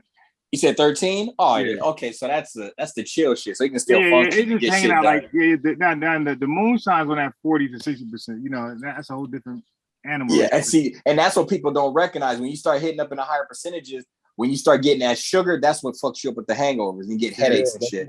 That's my thing. That's why I don't like drinking anything that's not straight, because you dealing with sugar. Facts. You know what I mean? You already dehydrating yourself with the alcohol, so why add sugar? That's actually true though. I mean, yes, that's true. I'm not going to sit up here and tell you that. He's so used to having to screen everything. He's like, okay, that makes sense. He has to play it back in his head. I mean, dead ass. You feel me? I don't care. We could take alcohol out the equation. If you drinking sugar all day, you know you're not gonna lose weight. You're gonna gain weight. Yeah, you know what? But lately I have been thinking about the straight shit lately, because I'm like, you know what? I'm tired of drinking like all this to get to the point. Bingo. And then, hold on. We got to think about what alcohol turns into after the processes, right? It turns into a sugar. Right. So we got to think about this too. So, yeah, I drink shit straight, bro. Yeah, nah. They got me. They got me getting the water. But low key, if I am gonna mix anything, I'm drinking a beer. If I'm gonna mix anything, it has to be like ginger beer and a squirt of lime and anything. Bro, I love it. If it ain't, nah, it's a particular ginger. It's what is that? Fever tree, forever, whatever. There's different kinds, and I've had a few that fucked me up with headaches and shit because they were just too sugary. But this one, man, but I didn't realize. I was thinking it gotta have that bite. It gotta have that real strong ginger bite. Bingo. So you get it now. Yeah, and that's the one. And they even have some that are spicy that'll do it right. I don't try it because not everybody can do it right, and I get tired of wasting money because I haven't found the right brand. But we're getting far off from that topic. I just asked because I knew you were going to this store, and I wanted to see what you were grabbing. Oh yeah, nah, I was grabbing O'Reilly again. Like this is the affordable. You dig? Like, listen, you gotta be cost effective. I'm gonna try it, bro. Yeah, nah, I'm telling you, if you like, get the peanut butter. I would suggest the peanut butter, and like you and your woman and whoever else would like it. I guarantee 100%. You'll like it. Something like that. We would sip on like with some ice, almost damn near probably blended before we head out the shop. It would have to be something like at the 2 or 3 o'clock. Yeah, grab lunch and then we go do something. Hey, Zen, I have an amazing palate. And believe me, if because I'm picky as fuck what I actually eat. Matter of fact, I grill almost every day. All right, the entire summer, all my food, I don't buy shit, like no fast food, because the grill. I love grilled food, so I grill almost every day. I'm gonna say this every day. Every day I eat grilled food. Every day I eat grilled food. Why are you trying to live longer? It just tastes so good, man. I'm like, why get anything else? This grill stuff is too good. Yo, throw some pictures up, bro. I want to see something. Oh, I got pictures. Okay, hold on. What type of sauces and marinades do you use, bro? Let's not bullshit. Yeah, bro, I really want to go. Go cooking channel, nigga. What you want, bro? Hey, bro, I'm getting some salmon done right now. Don't happen now. Let me slow down. Hold on. I got some pictures for you. Hold on. You know, I always take pictures, you dig? I'm a show off. Hey, bro, we about to cook these Moors. You feel me? Yeah. He's to cook these Moors. All right. Yeah, let me go back into this right here. Okay, so I'm gonna press play. So now listen, I went back because again, you heard what I said on the live. I was coming from liquor stores. That means I'm going to drink. I'm going to be intoxicated. So I'm not going to follow the conversation like I should, on a sober brain, right? So that's why when I went back and watched it, I'm like, oh, this dude is actually sharp.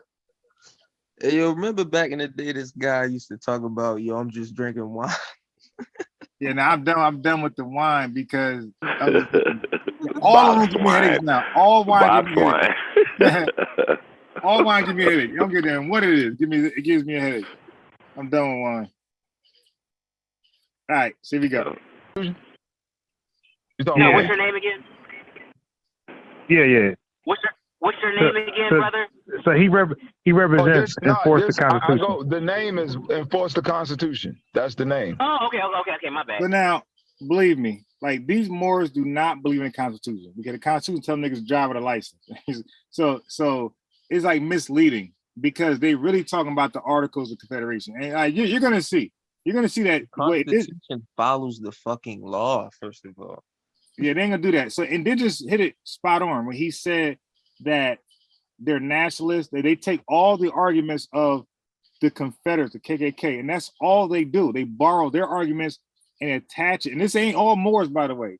The Temple Moors don't do this. These are they call these guys the Moor sovereign citizens. Only they do this. They take the KKK movement, their talking points, and attach the Moors doctrine on top of it. It's like a weird blend, that confuses everybody that come across it. Yeah. Okay, so when you first commented in the chat, it was in regards to a statement about driving, the right to travel. Okay, what's your view on that? Now, this goes back to the form of government. It actually doesn't. See how he mixed that up? Like, what the hell does, now, you heard he said your driving privileges go back to the form of government.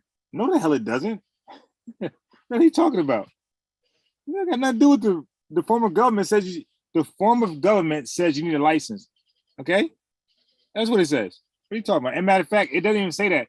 The license is based off the states. It's not the federal government. It's the states who decide the laws of your license.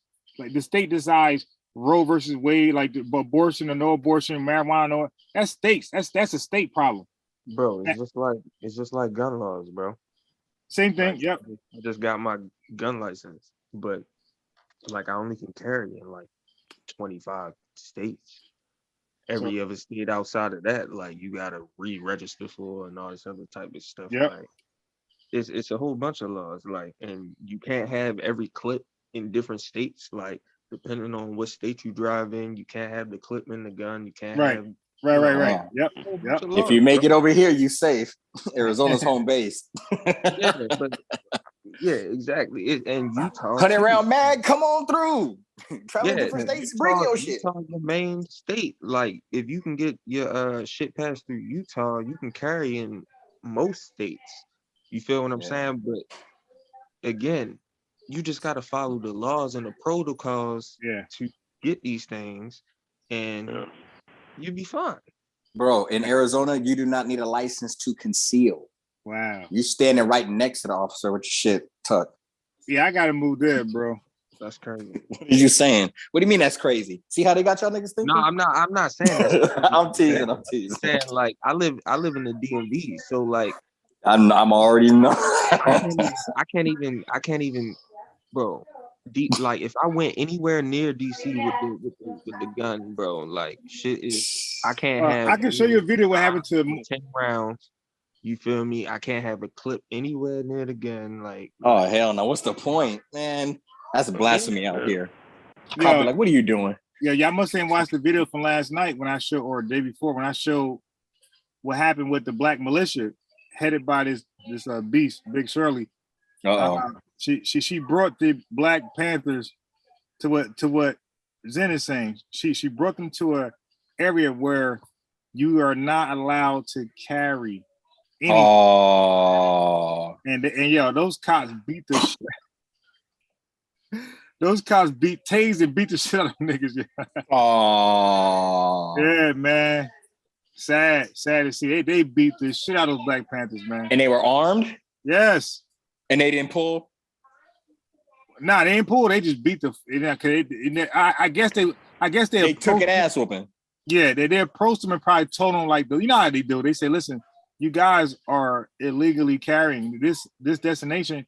You're not allowed to carry over here. And they probably challenged the police officer, like, no, we can carry. Really? Oh shit. Okay. Pop, tase. Yeah, you gave them what they wanted. Yeah, they beat the shit out of them niggas, yo. Damn. What state was this in? This don't get me lying. I'm not sure. I gotta go back to the video.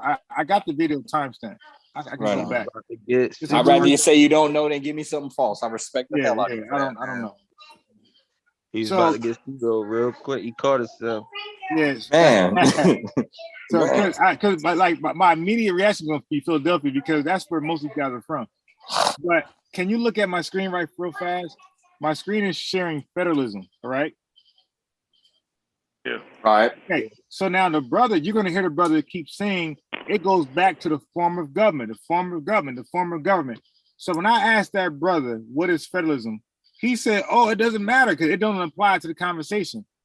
I'm like, my boy, you're talking about government. How the hell federalism don't apply to government? That is government. What's wrong with you, bro? I was confused.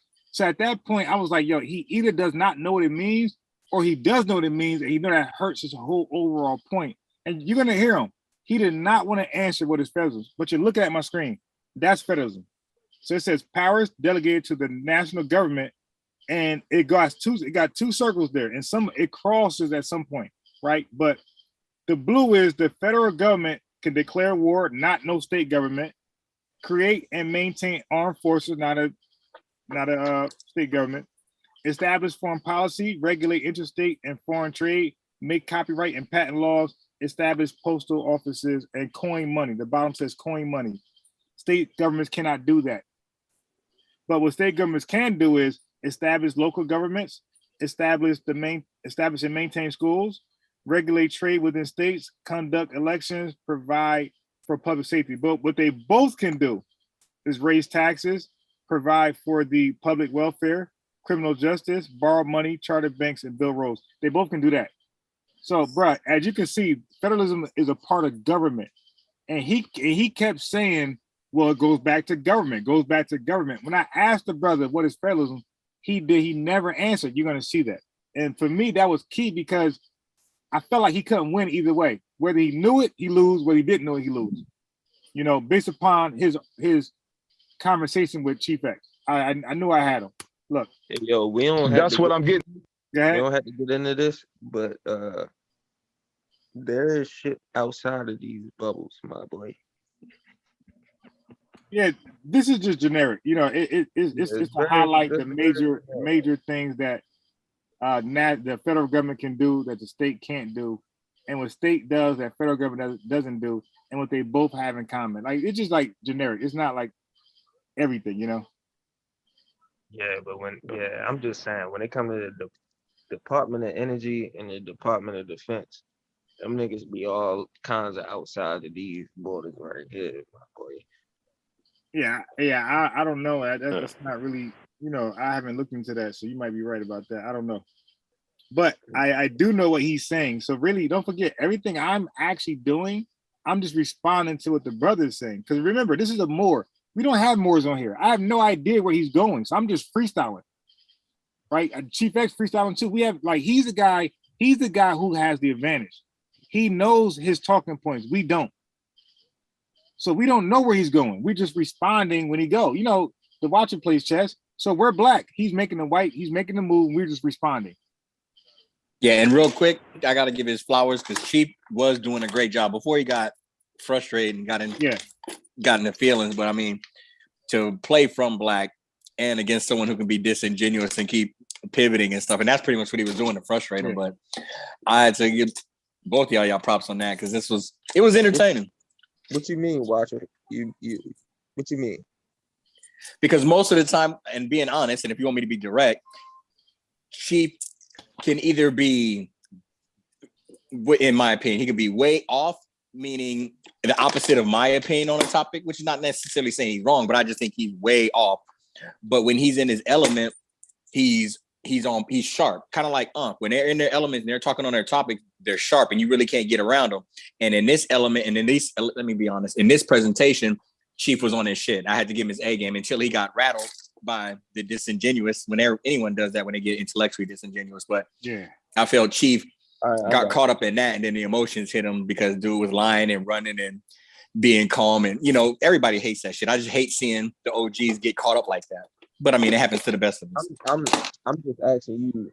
I'm asking you that because I'm still like, I got into the live stream late, so okay.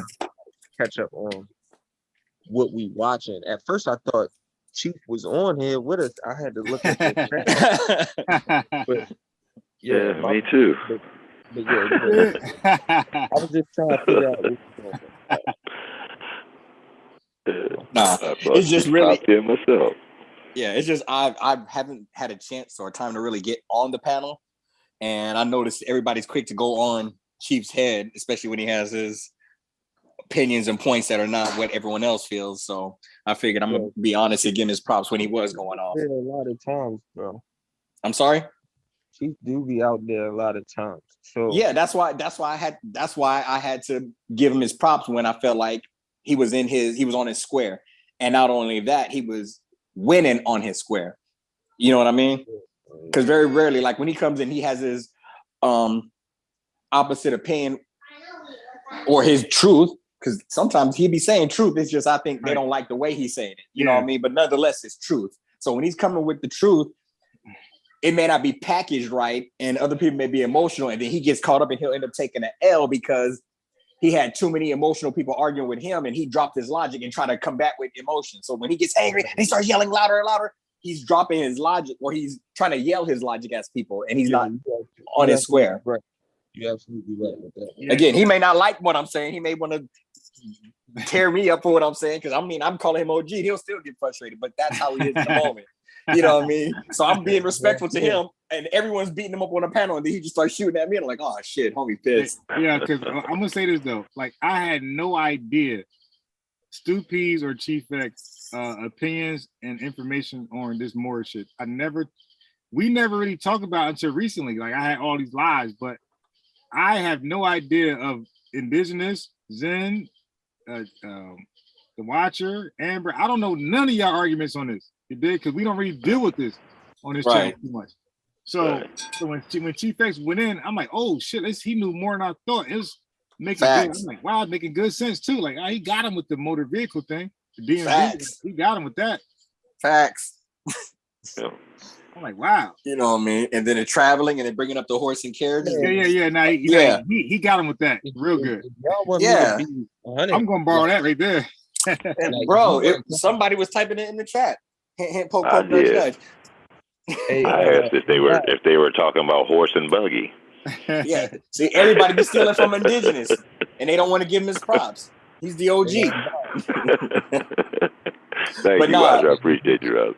Yeah, but Chief X was handling it.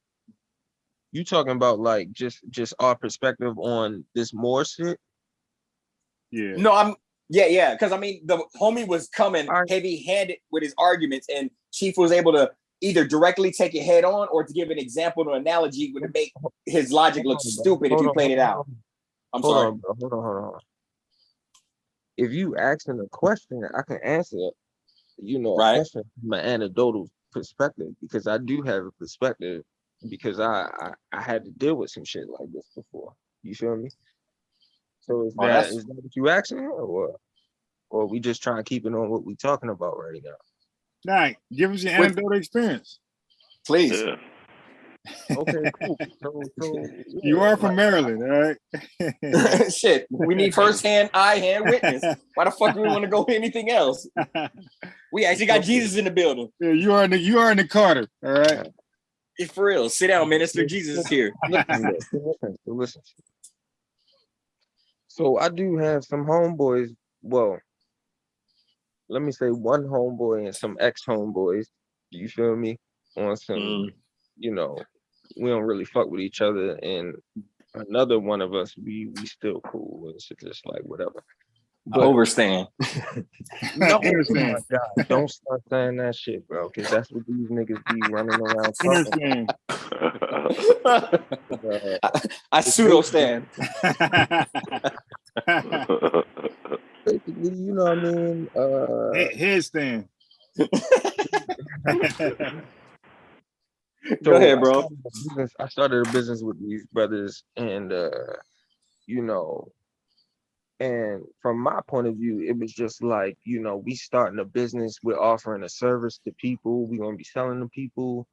And then from their point of view, it's more so like we only gonna be serving Black people and all this other shit. And then they got down with Ali Muhammad and them. Oh my God. And they went through the whole regiment, and they ended up putting the business name in the tribal LLC through Ali Muhammad. You see what I'm saying? And nothing bad against them because their businesses are still going right now. Whatever, the tribal LLC ain't fall down, but I just had mad questions about this shit. Just to be honest, you feel me? I want to know how everything worked. I want to be clear about everything, and people just wasn't so clear about it. But when I got to talking to my man, who I'm still cool with to this day, he was just telling me, "Yo, it's all a hustle." You feel me? Yeah. And he just trying to be a chapter leader of Ali Muhammad's thing. Basically, he'll be the person filing all the legal paperwork to the government and making a profit off of the shit, and then pretty much creating other tribal LLCs. So, but the other fellas outside of him was taking it more religiously, I would call it. You see what I'm saying? Like they would, literally try to call me names and all types of shit if I talk down on that shit. And I'm just like, bro, I don't agree with what y'all doing, but at the end of the day, like I grew up with y'all niggas, or I went to school with y'all niggas, or you feel me? Like you falling out because of this tribal shit that y'all just picked up. When most of y'all learned all this shit from me because I was watching Side Netta while y'all was in my house smoking weed. You know what I mean? So this shit it's kind of funny to me. Like y'all was Christians before I gave y'all got this Sadie and all this, So it's kind of funny to me just looking back on these guys and seeing where I'm at now. And then, with me, I'm always skeptical. I don't believe half the shit I say half the time. I question it. You see what I'm saying? Yeah. So I feel like anybody who ain't questioning shit is skeptical to me. I feel skeptical about Unc these days because he don't be questioning shit how he used to question. You see what I'm saying? So like, I'm that type of person. I'm learning something new every day, bro. And I learned that shit back that they was doing was trash. You see what I'm saying? And that got me to where I'm at now. And I'm in a better spot now. So it's like, I don't know. Yeah, when it comes to pseudo killers, for me, it's Chef, Corey, and Sosa. Like they really make that thing work. It's their research skills, it's their unbiased. You dig? It's unbiasedism. It's them. Can be caught up in his little talking points. His religious beliefs. Bro, I shouldn't be clicking on a random video and hearing about Jabari and what's that other nigga name?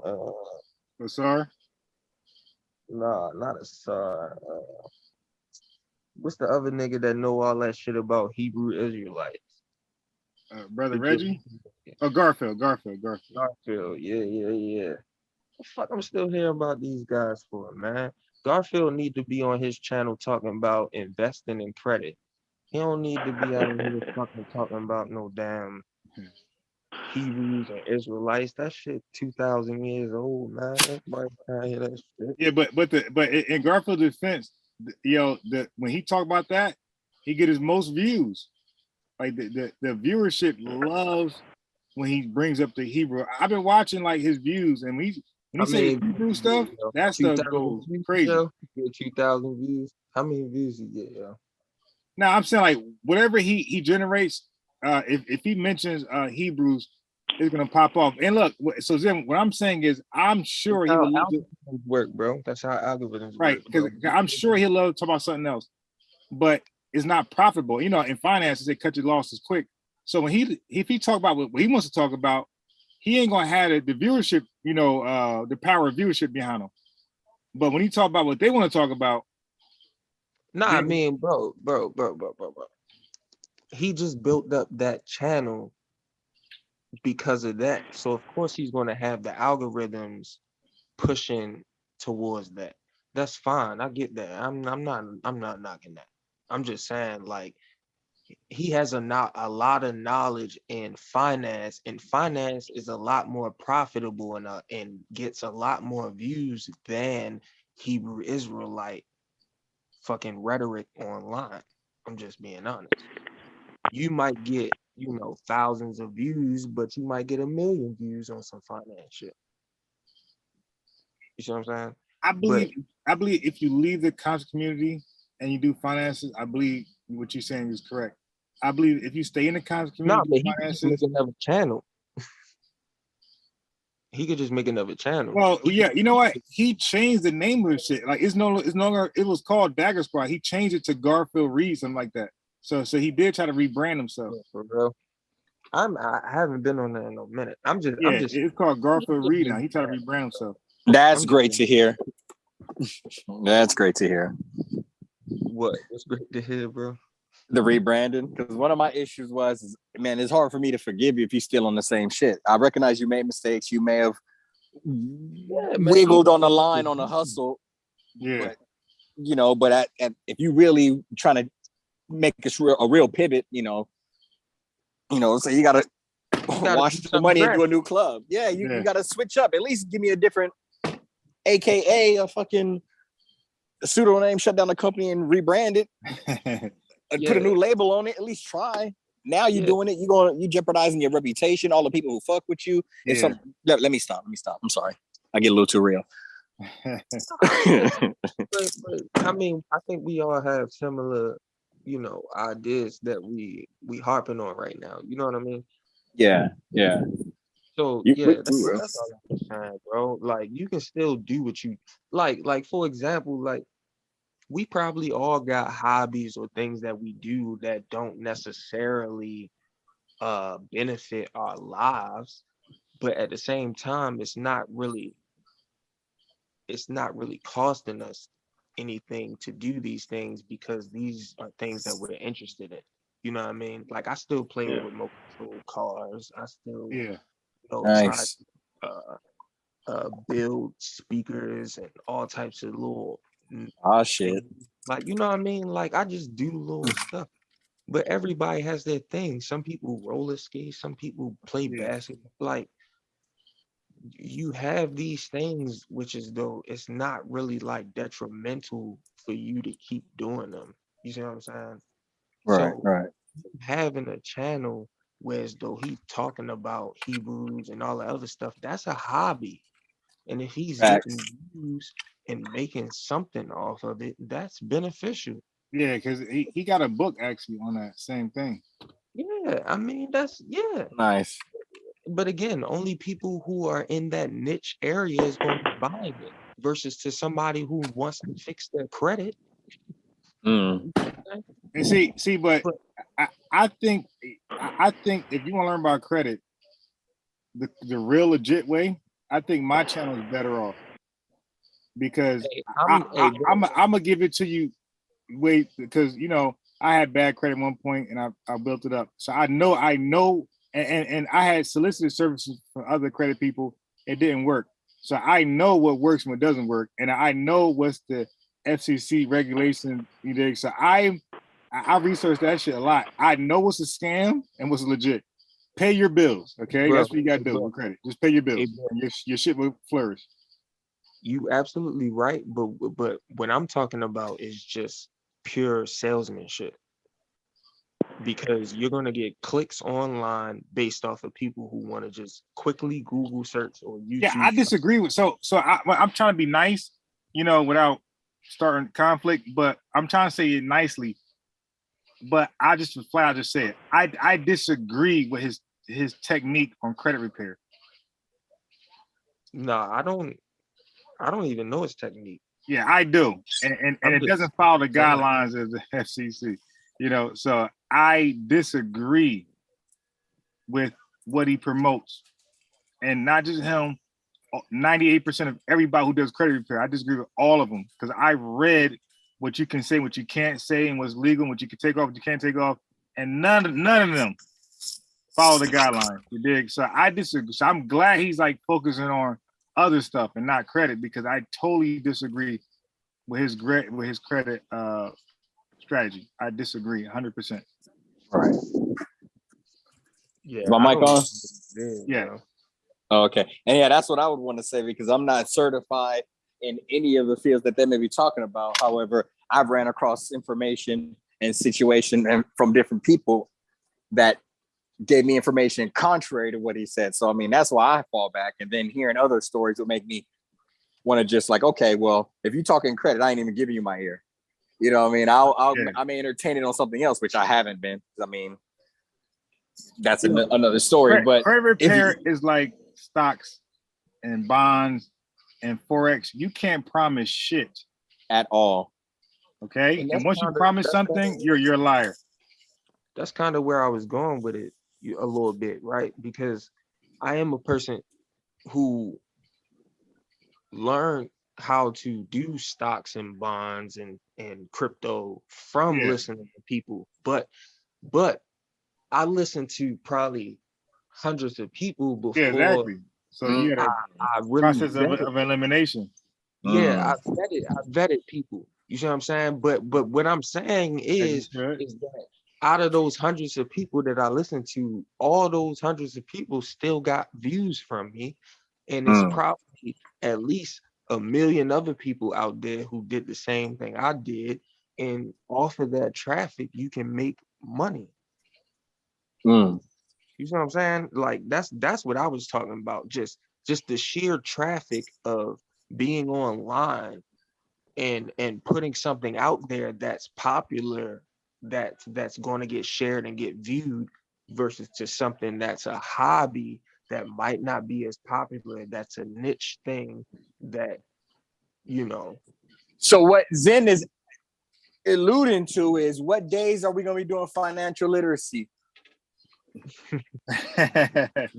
can't. Well, he does have Amber come on and do the economic and financial thing on Wednesday. On Wednesdays? On whose show? Garfield. Brother Garfield podcast. Yeah, Yeah. Amber be on there? Amber be on there? Yes, sir.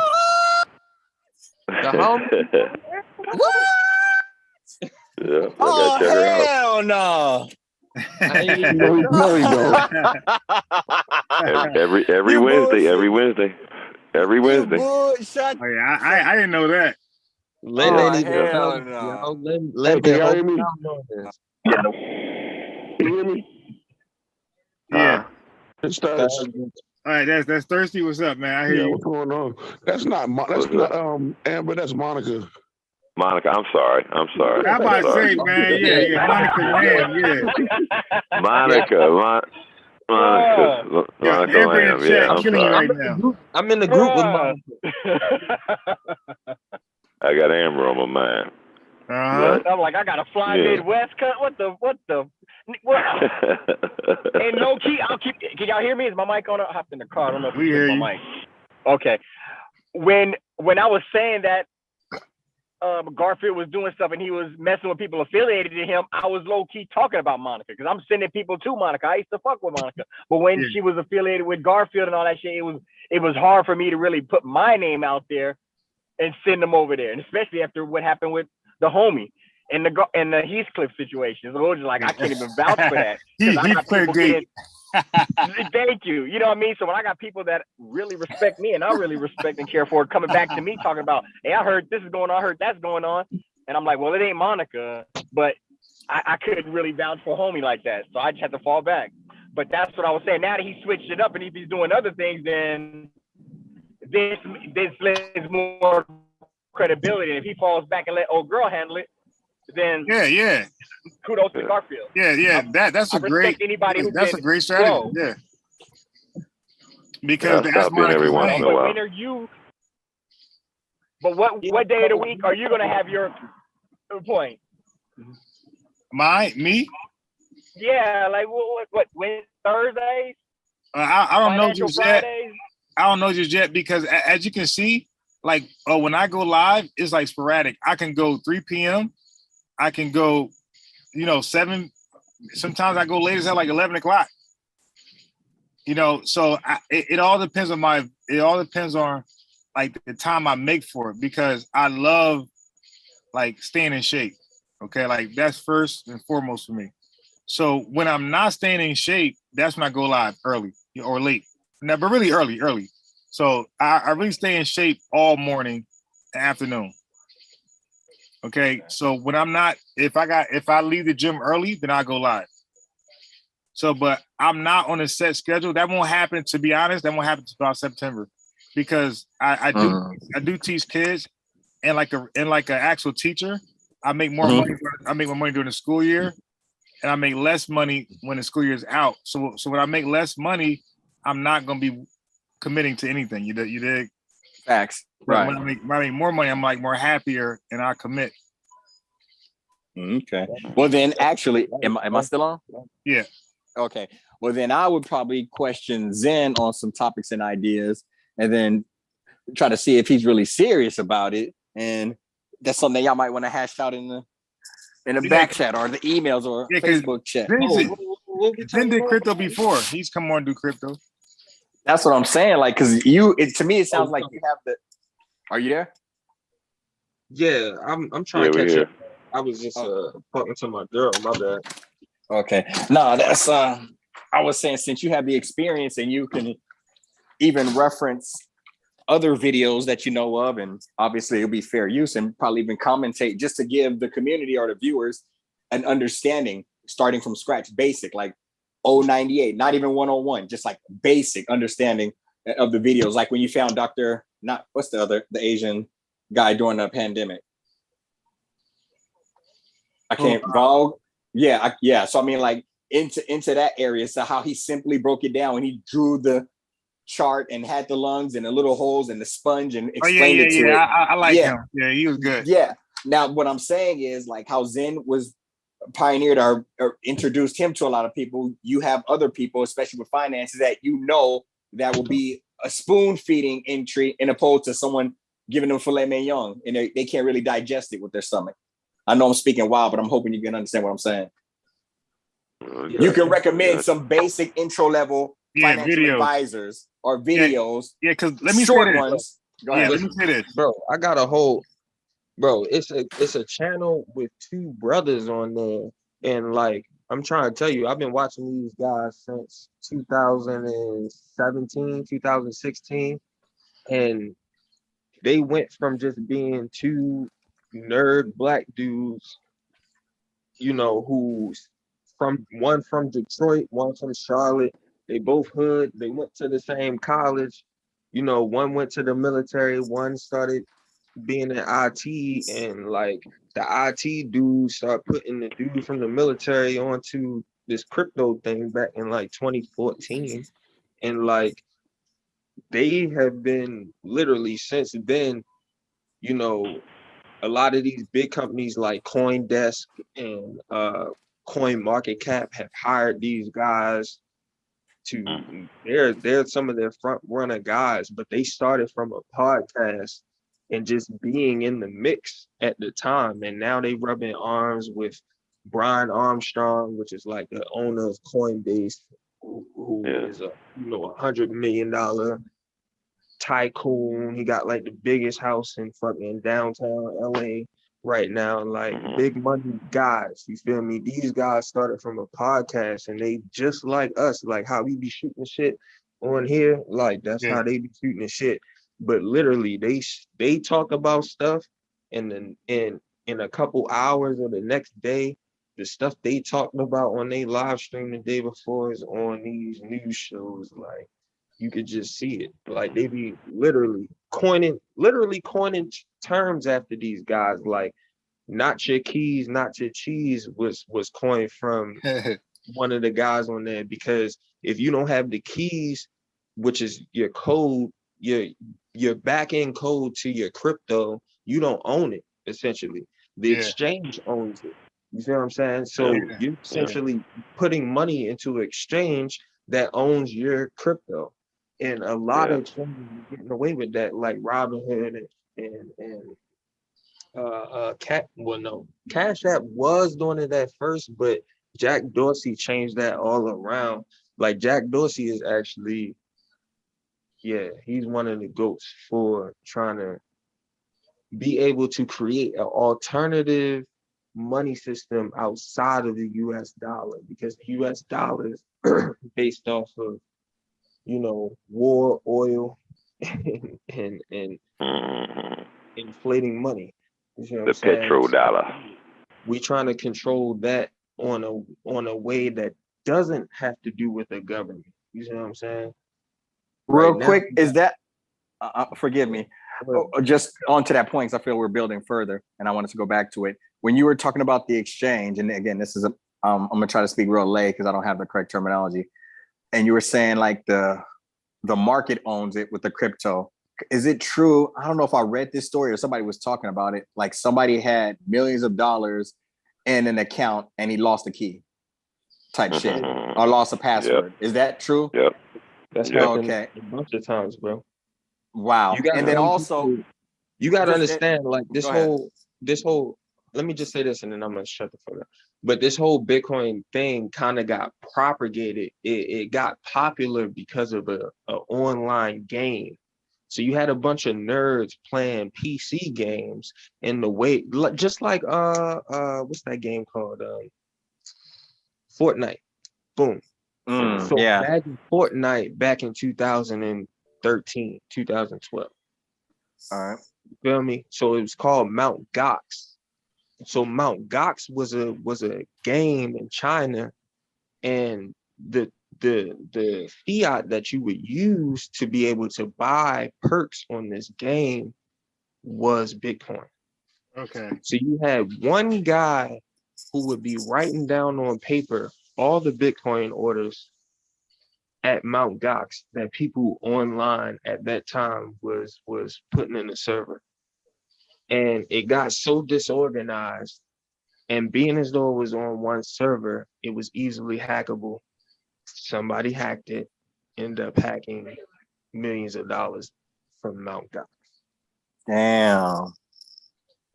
So they didn't hack Bitcoin, they hacked Mount Gox. You see what I'm saying? Yeah. A separate server, just like how people have GTA servers on PCs right now, right? Where they code different cars and different speakers and shit. My girlfriend does it 24/7. She's doing it now. I'm sorry. That same thing. All right, and it's in. See, that's why I'm trying to get better at not cutting people off. I want to, because my question was actually two parts, and it goes back to the original. And the reason why, and you're gonna understand in a second, but the reason why I'm cutting you is because I'm gonna end up forgetting. But my question goes back to having money locked in some currency, and you can't get it because you forget the password. Because have any of you guys watched Billions? I watched a couple early shows, but not enough. None of you guys know? Okay, well, Rashu, Zan. Yeah, bro. What's up, bro? Okay, have you watched Billions? No? Nah, man. No. Oh, I'm sorry. The reason, okay, so now I have to explain it. Okay, there was a scene in there. There was a multi-billionaire dude, and he was doing something illegal to the effect, and I'm probably fucking up the story, but that's not the main. Hey, yo, somebody hop on? Yeah, he was doing inside trading, right? It could have, it might have been that, but the point was he had almost, babe, how much money was it? 5 billion? Oh yeah, then he pulled it out before 9/11. Yeah. No. It's back to, it's like crypto. He had like so many billions, like maybe $3 or $5 billion in this cryptocurrency, and he was about to do something illegal. And the government, they came in and snatched up all these boxes or whatever that had the password, and they wanted to verify the dollar amount to try to pin the crime on him, because the money he was moving, because he was trying to move the Olympics to New York City, and he was trying to do some major shit. But he had to pay off a lot of people, do some dirty shit. It's quality. It's a quality show, well written. But sticking to the point, the government snatched dude up, and they snatched up these boxes that were crypto locked or whatever, and they had billions of dollars in it. But this guy was like a 100 billionaire, and so it was pretty much 5 billion in there. And they were trying to say unlock these boxes, or we're gonna or whatever type of consequence they were gonna give him. And he was like, I can't, I don't have it, and I won't be able to get it until whatever date. So you guys got to figure it out yourselves. And they flew in some special code cracker, but the thing about these boxes is you only can put the code in 3 times before it's locked. And once it's locked, all that money's gone. Are you following me? Now, what I wanted to know, is that a real thing? Yeah, that's real. Oh, okay. See, now you understand, like, I didn't mean to cut you off, but my questions were all in one part with just the stock market and the crypto. Okay. Yeah, so what I said earlier doesn't relate to what you just said. What you just said is basically you can put a certain amount of crypto, however much you deem, into a pretty much a locked trust, right? And you can't get it out of this trust until a certain amount of time. And that's what you just described to me. Okay. So even if you can't hack it because it's a time limit on it. You can't even unlock it until that time limit is like a time say. Oh, again, I'm vague. Like, I'm think 80% of what I'm describing, explaining to you is what I was seeing in the show, and it was just wild to me because what ended up happening is they tried 3 times and failed all 3 times, so he ended up losing $5 billion. But the point is he was acting like he didn't care. He was like, there was no money in it. I don't care. You guys want to do it? Go ahead and do it. So they had all the cameras on him, and so he ended up bullshit. That was some bullshit either way. That was like fiction, camera fiction. hype. Okay. Because they was never going to get it out of there if it was that type of account anyway. That's what you got to understand. Like, when you have your private keys, you have ownership of that. So as long as you have custody of it, meaning either it's on your person, it's in a lockbox somewhere, it's in a trust somewhere, or whatever, wherever it's at, you're gonna have to follow that protocol to be able to access it. So and again, and you have to lock it up for 20 years, and you can't access it in 20 years. You can't sit around and act like you can hack it. No. Like, it might not have been a trust. OG, my God, it might. See, that's the difficult part to this. Is like, I may not be describing specifically that type of a. I mean, you might not be, but what I'm saying from what I'm hearing from you, describe something literally that is a service right now. People pay to do this because you got situations where people are setting up trust funds for their kids in the future, and they don't want to be able to touch this. They want this to be locked up in a certain place to where as though somebody can access it in the future. So what you're describing to me it's not far-fetched. It's a fail state. If you saying this guy on this movie was a multi-millionaire and he's taking billion, and the government had a subpoena to verify the amounts. They couldn't take the money, but they need to verify how much was in it because that amount was moved. They can never take it. That's the good thing about Bitcoin. They cannot never take it if it's Bitcoin. You have to verify that. You have to verify. You have to tell them that, oh, I own this Bitcoin that you're telling me that you're subpoenaing me for. If not, then hey, you have to find that shit. I don't know. I could have bought this Bitcoin from somebody who who owned the Bitcoin that you're talking about that I own. What are you saying? Like, a transaction is a transaction, right? It's just like if I give you a $20 bill, that $20 bill could have bought drugs earlier. I don't know that shit. I just got it at a convenience store. So But you gotta remember. Hold on. Let me bring some clarity here. When you're dealing with the sites, right, like Coinbase and these people, they're holding your crypto, and if they, let me just say this. I know if they can hack Northrop Grumman, or our national security, these holders or the places where you buy them from, that's basically what it is. You're buying your crypto from these people, and then you're letting them hold them if you don't have a ledger, your own ledger. Okay, so you get a ledger, and then you can put your own encryption codes and stuff on it.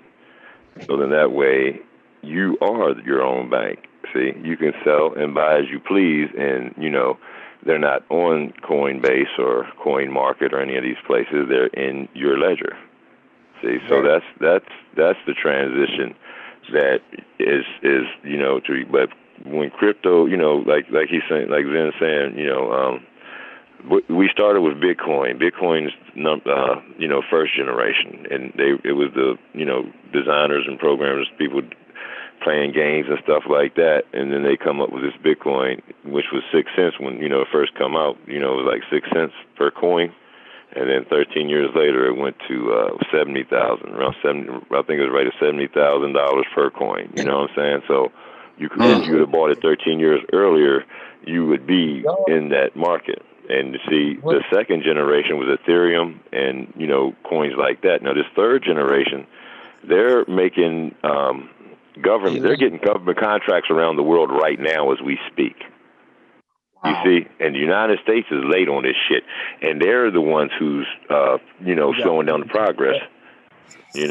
So you got to remember, like I said, you can hold your own stuff on your own ledger. You just need a Nano S ledger, and then you move your stuff from the site where you bought it from, like Coin Market or Coinbase, and then you send it to your ledger. Peace, everybody. Hey, so would a third generation be like the Staples Center changing their name to Crypto.com Arena? Hey, he hit it right on the head. Listen, hey, if it wasn't real, why would they be doing all that shit, brother? And get a 20-year contract. Their name gonna be that for the next 20 years. Preach. Tell them about it. Yeah, because the second generation was more like the Ethereum and smart contracts started to come into play when it started getting more legit. Motherfuckers like, I can rock with this. Third generation, you got that. You got the NFTs. Yep. And see, what's they're up with doing the NFTs? Non-tradable funds. Non-fungible tokens. So NFTs right now, a lot of them are being represented as art. But I see a lot. I mean, hey, you can do what you want to do with your own money, but right now I don't really speculate with the art market and the NFTs because there's a lot of scams going on. You got a lot of blockchains that are trying to scale right now, and they're trying to use different buzzwords and popular things online to draw attention to these blockchains, and a lot of them haven't been tested. A lot of them get hacked, a lot of them shut down, a lot of them on Ethereum, right? So Ethereum is really not as safe as people would like it to be for something that you're trying to hold value in, right? If you got a fucking $20,000 Bored Ape that you bought for $1,500 at the early stages, but you can't trust the blockchain that is on because it's not secure, then you got problems unless you're keeping it offline in like a ledger or something like that, like how we was just talking. But a lot of these people like to keep it online because they like to be able to move in and out of things real quickly. But that's a learning curve for people. So it all depends on where you're at. If you're just beginning in this shit, you need to just be looking at what's stable. If you're trying to go to the casino, then that's another thing. You know what I mean? But as far as NFTs and where their value is in the future is NFTs can make lawyers obsolete. It can make buying property can now be like, if you bought a house, you can now NFT your property on Earth. Right now, everything about your property, the contract, how much it was bought for, huh? I'm sorry, I have to stop because we haven't got so far because I'm trying to be patient and let you get it all out, but I have so many questions all the way back to what the hell is a blockchain. But I mean, like that was like 2 minutes ago, and I didn't want to step on your point, so I had to let you go. So it was hard for me to really follow everything after that. But I had to interrupt when you said they're replacing lawyers and buying houses. You're dropping big bombs, and that's why I probably was alluding to getting the basics before the 101s. But like, can you explain real quick what you mean by that statement? Like they're replacing lawyers or purchasing house? Because that was like, it sounded compact. Or maybe I'm just fucking hella simple tonight. I'm just not getting it. So basically what an NFT is like, if I had, I don't know, you got your phone in your hand, right? Right. All right. So basically, if I made your phone a non-fungible token, that is now making your phone rare. You're now saying that, okay, at what time is it? 11:31 p.m. I made this iPhone, Android, a fucking non-fungible token, and I own this shit. I'm the watcher. I own this shit, and now you're creating you're creating some sort of value, just like how people create art, right? Okay, I'm following you. I'm getting it. You see what I'm saying? Another perfect example would be like if you were an NBA player and you know how they make NBA player cards, instead of having those cards, it would be NFT. You would NFT it to somebody that they can buy it personally, and then they can. You're putting it on a public ledger. You're saying this is this. I have this. I'm the first person to exclusively do this thing, right? So now you set your price. And if the free market agrees with your price, they'll fucking buy it. Boom. So pretty much a comedian could take a picture of themselves, put it on a pog virtually, and say, "This is what I am. This is the ways," and you can purchase it. Yeah. So in all these forms, in all these markets, hold on. You got the guy, because we like to do sources. Look up the guy Meta Colvin on Google.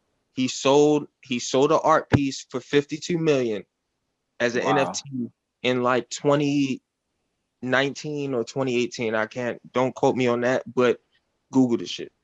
But he set a price, somebody bought it. So in essence, what? Go ahead. So in essence, this sounds like all of it, pretty much all stock, is all pump and dump.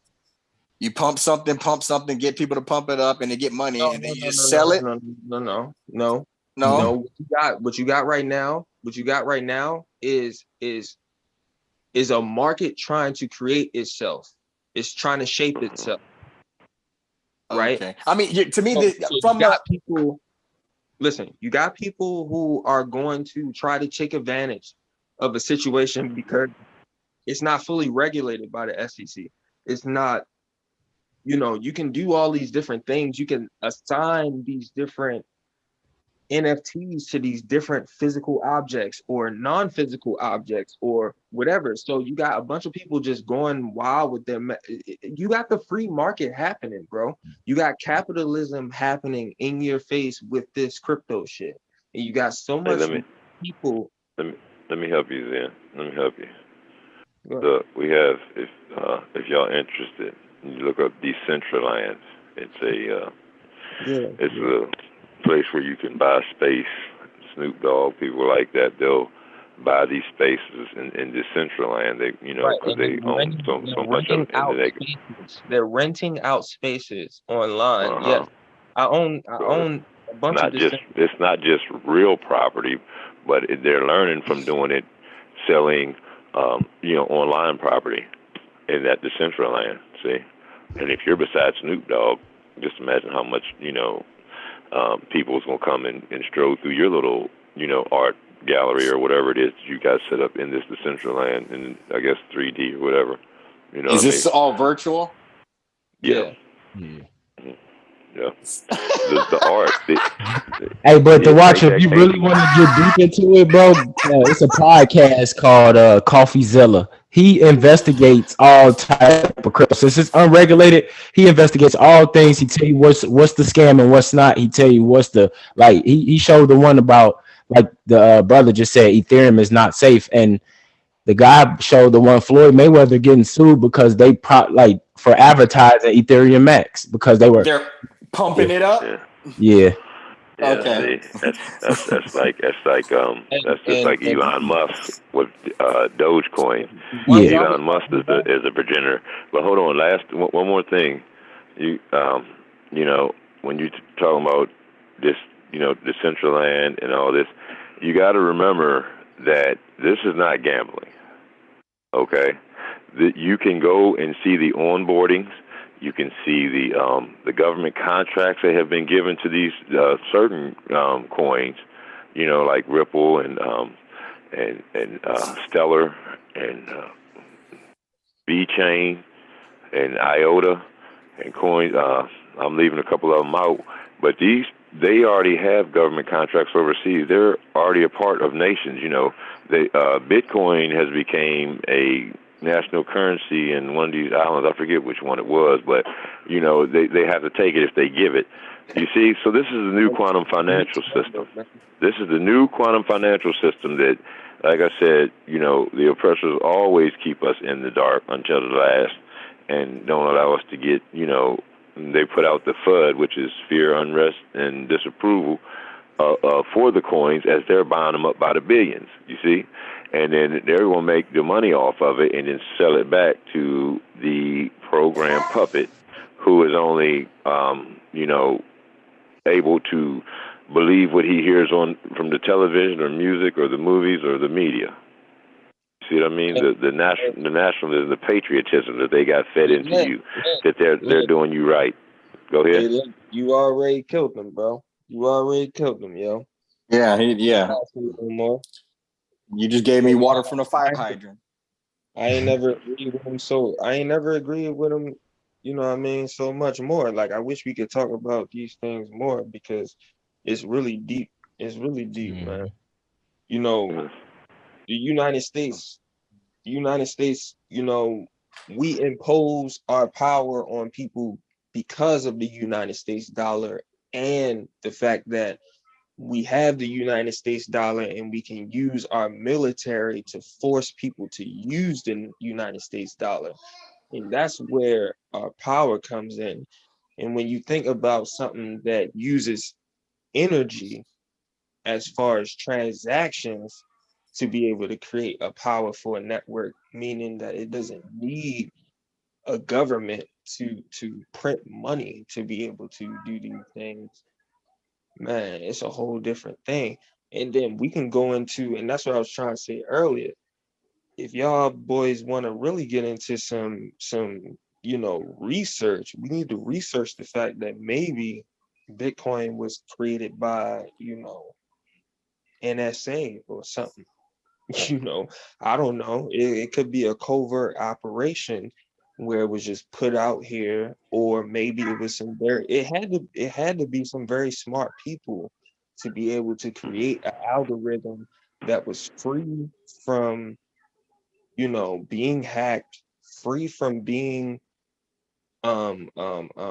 imposed on by any one actor. Like come on, bro. Like, it's some serious science that went into that code, and it just came out in 2013, bro.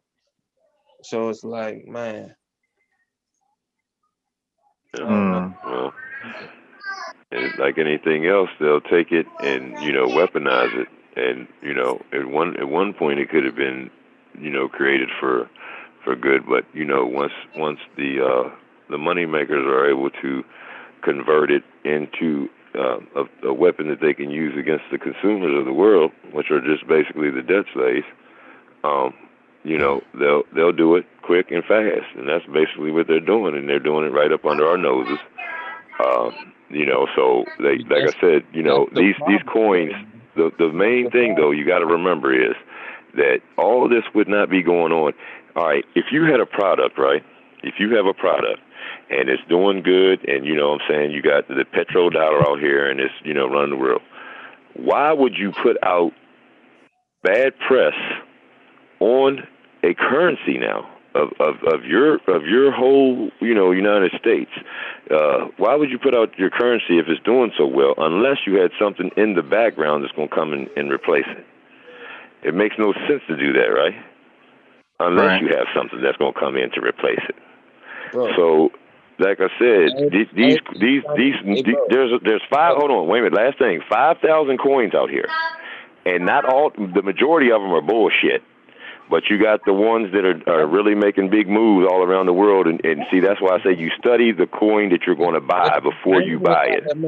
I ain't even got that much rap, bro. I just gotta say this: as a federal government employee, I know these niggas have fucking created bullshit and done bullshit because I see it. Like it's crazy the amount of shit that we get away with, bro. Like it's crazy. You wouldn't believe it. Like, yes, they would put something out there that could potentially steer in another direction, but I mean, that's not so far-fetched, bro. When you think about how we domesticated dogs and cats, you think we wouldn't domesticate humans the same way? And it's crazy because I've been watching. I watched a couple of Capitol Hill meetings on crypto when they called, like, you know, like the owner of like Binance up there and stuff, and like they were questioning the dude, asking them, like, they were so lost they didn't even know what the shit was really about, and then they asking the guy, like, how can we make it where crypto, it won't be better than, you know, our dollar and shit like that, and then he basically finessed him and was like, well, you know, your dollar is pegged to the USD crypto. Yeah. So it Too don't, late, it bro. can't, you know, it can't move, like, so. You know what's It's funny too late. is that Zhang Pao, which is the owner of Binance, he fucking he got like over 100 million, 200 million users on his whole entire platform. He's bigger than Coinbase. He's the biggest exchange in the world. Dang.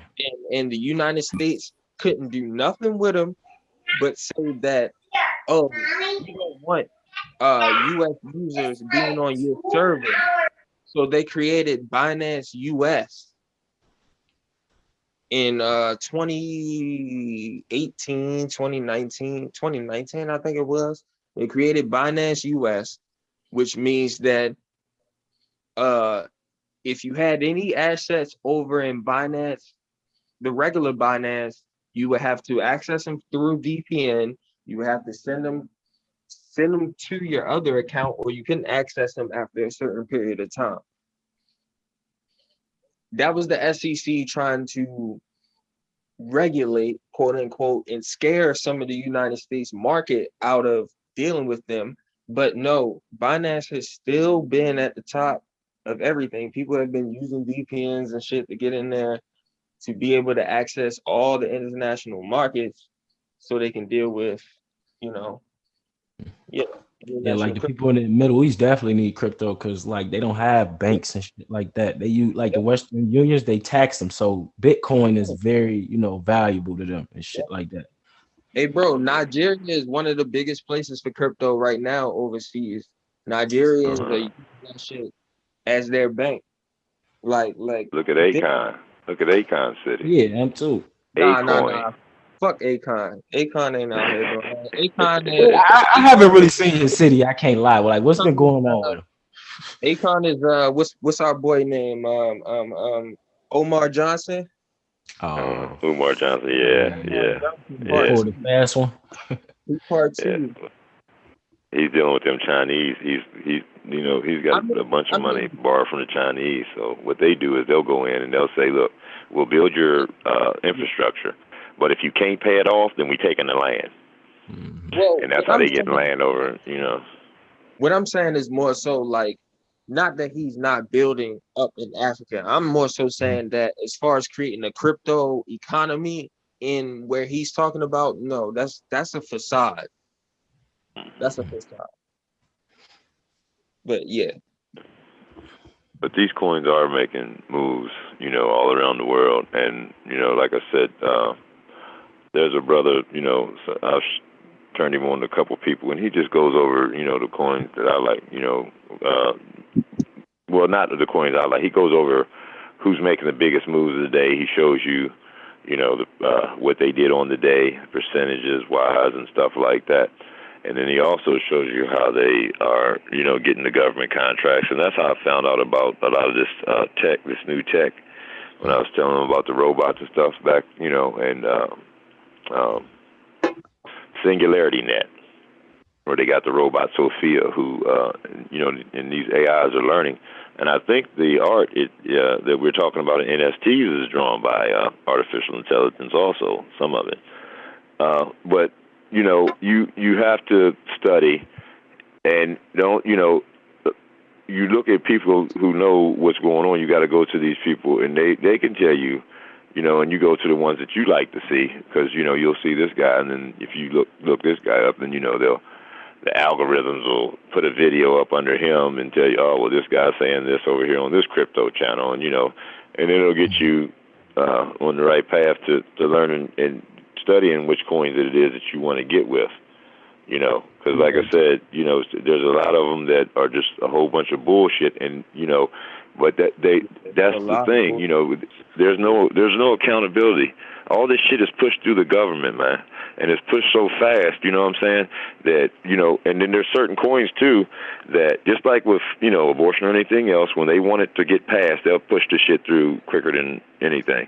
You know, and you know, just let me just say this, man. All right, go ahead. The guys I was referencing earlier, as far as like the crypto guys who you know, I mean, I've been watching since like 2017. The gentlemen of crypto. If you type that in on YouTube, you see two black dudes. It's Zay and King. The guy King, he's literally the guy that you see on Power. He's the extra. He's Ghost. Oh, Yeah, okay. he's a Hollywood guy. He's an actor, but he's one of those guys. He's rubbing shoulders with those people in Hollywood. The guy Zay, he's an employee. Well, now an employee for like CoinDesk and all these major crypto news platforms that you see. But yeah, those dudes, they've been doing this way before they, you know, got any recognition for this shit. But a lot of this stuff you hear them say, you'll see on these crypto news and even regular market news talking about what's going on in the market. You'll see a lot of this stuff going on, bro. Regulations and all that stuff that comes along with the coins, like you're saying, Zen. Yeah, they talk about it. Who's closest to being regulated?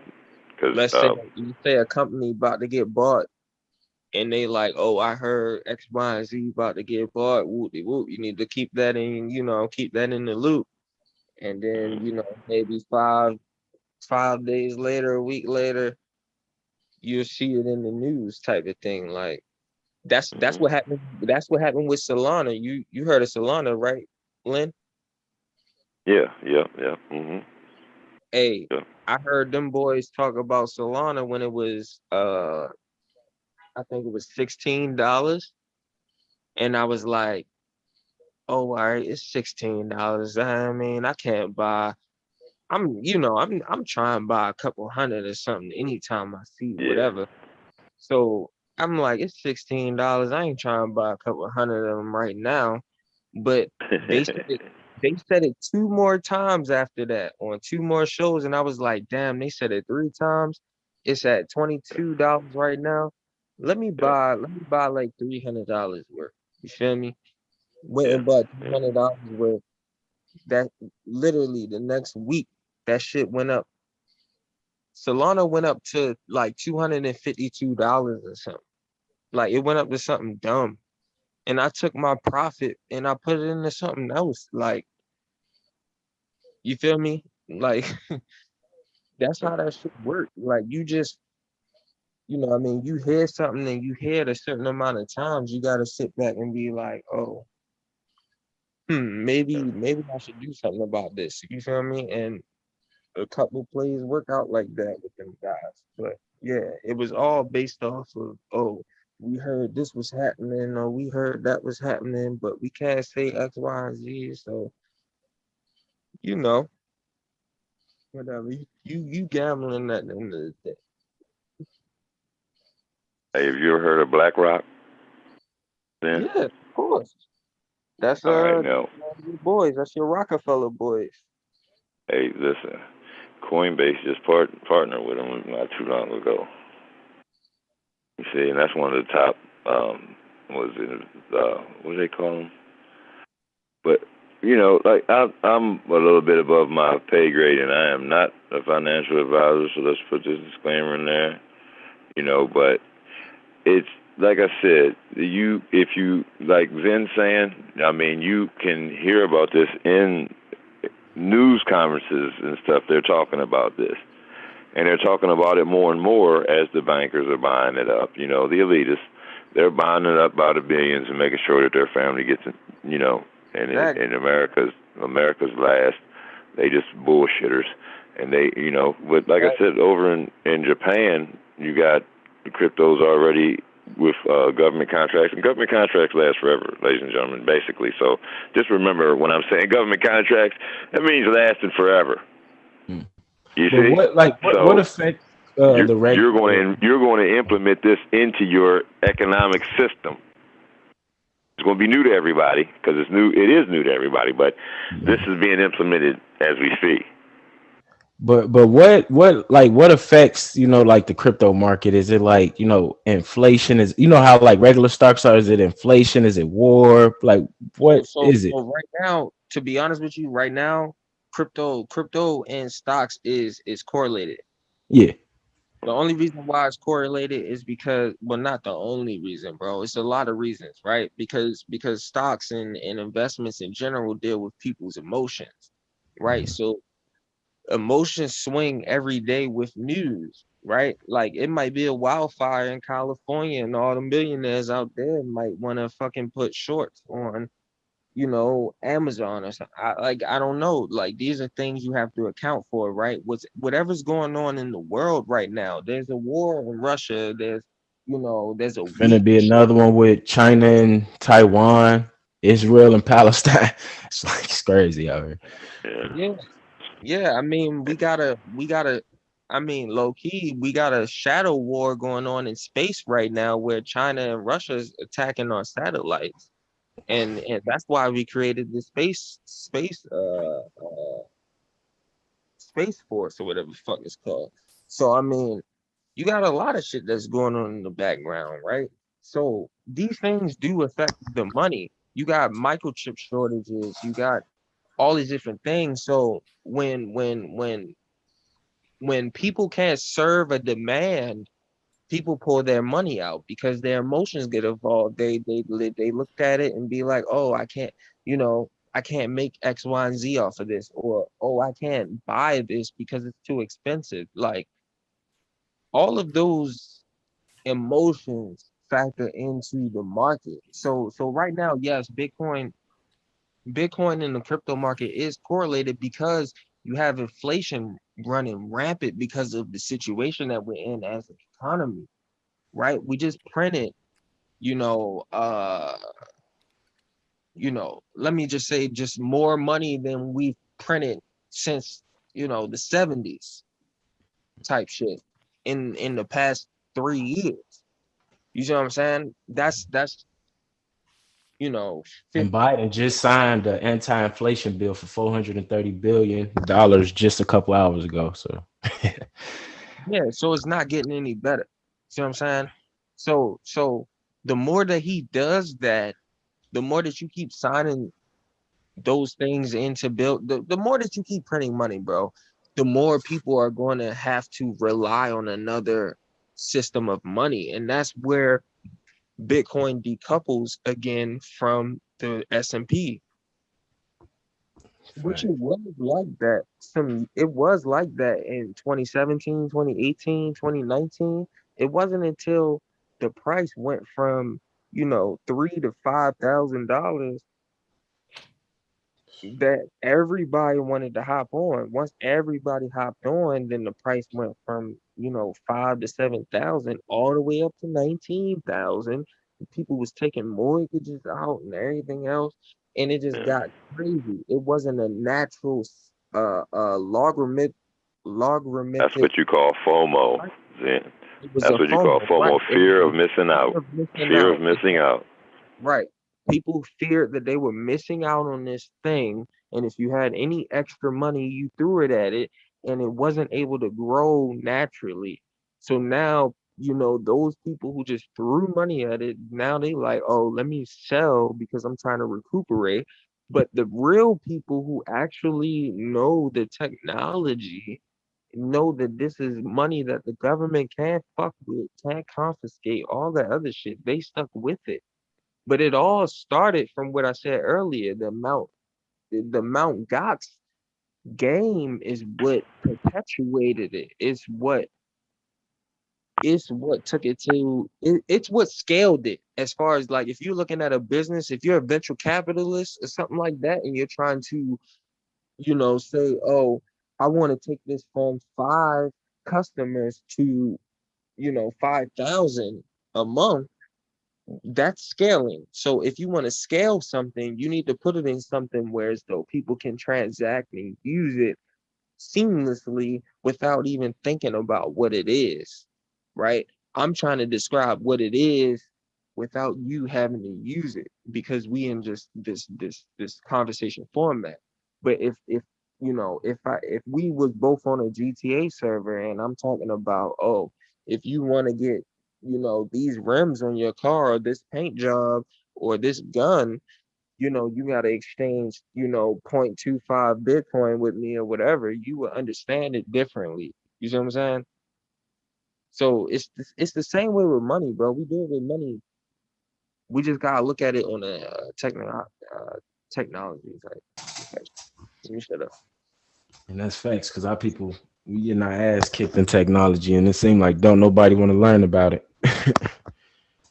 That's Yeah, why bro. I'll be right at the forefront.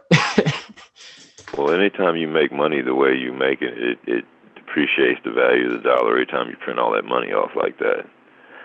And what a blockchain does is it, takes your transaction and puts it on a chain, and only it's like between you and the buyer now. There's no middleman. You don't have the bank peeking in on you when you're making that transaction on that blockchain. So, you see what I'm saying? And so if the bank's not holding your if the bank's not holding your money and you're holding it, then they can't hit you for like, say, with a credit card. If you buy something that's $15, it costs you $20 to get it because they add that bank charge on it and stuff like that. You don't have to worry about that no more. It's basically cutting the banks out. Well, bro, if you read the Bitcoin white paper, first line, Bitcoin white paper is basically like, oh, what is Bitcoin? This is what it is. It's a 9-page paper that tells you exactly what it is. But the first line says that it's a peer-to-peer transaction system. That's literally what it is. It's a we got a couple people on this live chat right here. Y'all are my peers. And if I wanted to send you some sort of monetary value, I can send it directly to you without cutting out the middleman. Without Western Union, without Cash App, without any of that stuff. I can send it directly to you. I can even write you that shit down on a piece of paper. It does not need to be sent digitally. So, yeah. Yeah, I mean, and the banks are buying them up, big time too. The bank, and the banking system is what has, basically got us to the position that we're in, in America, since like Woodrow Wilson in the 1913 when he got elected to 1921. He allowed these bankers to come in and set up and do the mess that they did to, turn the dollar basically in the United States into an entity of, the bankers. Whoever controls the money controls the world. It doesn't matter who sits on the throne. Whoever you call your king or your president ain't nothing but a puppet to the money, people who run the money of the world. And you wonder why that, you say the Middle East, well, these people over there, the countries with oil, the reason why their currency is way higher, some of those currencies over there, the dollar is only worth 48 cents in their countries in the Middle East, where they got that oil, and their money is backed by oil. You see? That's why they have the highest currencies. The United States ain't backed by shit because they sent all of our gold in the 1920s over to the Bank of England. It was in the 70s. And they doing it again now. Sending our money over to Europe, sending it to the Ukraine in the hundreds of billions, while we over here in a so-called recession or depression. Just ran. Same old shit, just a different day. What's going on, man? I don't want to. We've been talking about this for a minute. I know we was talking about Moors and shit. I'm sorry. We didn't take y'all off. Yeah. I wouldn't be teaching Moors how to, get out of speeding tickets. I would be teaching them about how they, ruled Europe up until about the 1100s. They ran up in Europe and was running Europe up till about the 1100s, and they got ran out. And then 300 later, they started all that bullshit in the Catholic Church, putting us into slavery through papal bulls and stuff. But the Moors, in households and fucking run our households. These niggas ain't even out here running their households correctly. Yeah. Allowing anything to be told. Not doing any research to back it up or to back up to get them to understand what it is that they're talking about. They allow somebody else to tell them what's going on. That's very dangerous. Mm-hmm. But this new financial system that they're coming out with. What that bias doing? He quiet. He probably sleep now. Yeah. Mm-hmm. He done took a couple sips of that. What do you got? That wine or whatever. He done slumped out. He on the couch looking like Pookie. Man. Dreaming like Pookisha. Dreaming about Pookisha. They can't talk about that history, indigenous, because they're gonna have to mention like a couple of different races that was with them. Like they like to back everything. So. What you talking about? What races you talking about? If you want to call them, well, I always mix the word Arabs, but it's Turks and shit like that. Like we look at the last leader that fell, the last leader of the Moorish Empire before Granada fell, the last stronghold. What he looked like is they got a picture of him. Man, I don't care about none of them niggas. I'm keeping it up with you. Oh. Was he black? No, he's not black at all. I don't care if he was white, pink. I don't give a fuck. For me, it'd just be like, if you're gonna tell a story, just tell it right. If it was an empire, like just like the Ottoman Empire had Jews in it and all type of shit, just say that then. Don't just, oh, it was black, it was only us. Man, all those people around the Mediterranean been warring against each other and all mixed up in it. Anytime you go over and sack a place, do you mean you ain't going through and, hitting whatever you want to hit? You know what I'm saying? I mean, this was wartime and back ancient times where there was lawless, so they going through sacking and mixing with the women, and then later on, Africa goes over to Italy or to Greece, and then later on Greece comes over to Africa, or Italy comes over to Africa. All these people's all mixed up with the same shit. Yeah. You see what I'm saying? When they've been fighting for ages, back and forth, and that's how a lot of the mixing got done. That's what I'm saying. That shit has been happening, bro. We've been mixing throughout human history. Like, why are we still debating and talking about this shit? I don't understand why. It's the same. I look at this shit like how females be walking around saying, "Oh, every nigga is the same." Like, bro, you have not dated nor fucked every nigga. The fuck makes you think these niggas are the same? You met 10, 20 niggas out your lifetime, and you trying to equate 3 billion niggas in the world. Like, get the fuck out of here, man. People are so nonsensical when they make these assertions, man. This shit is it don't be throwing out crazy comments. It really don't be worth my time. I be sitting up here trying, but yeah, it should only worth my time. Well, look, Zen, let me tell you something. I was watching the show, right?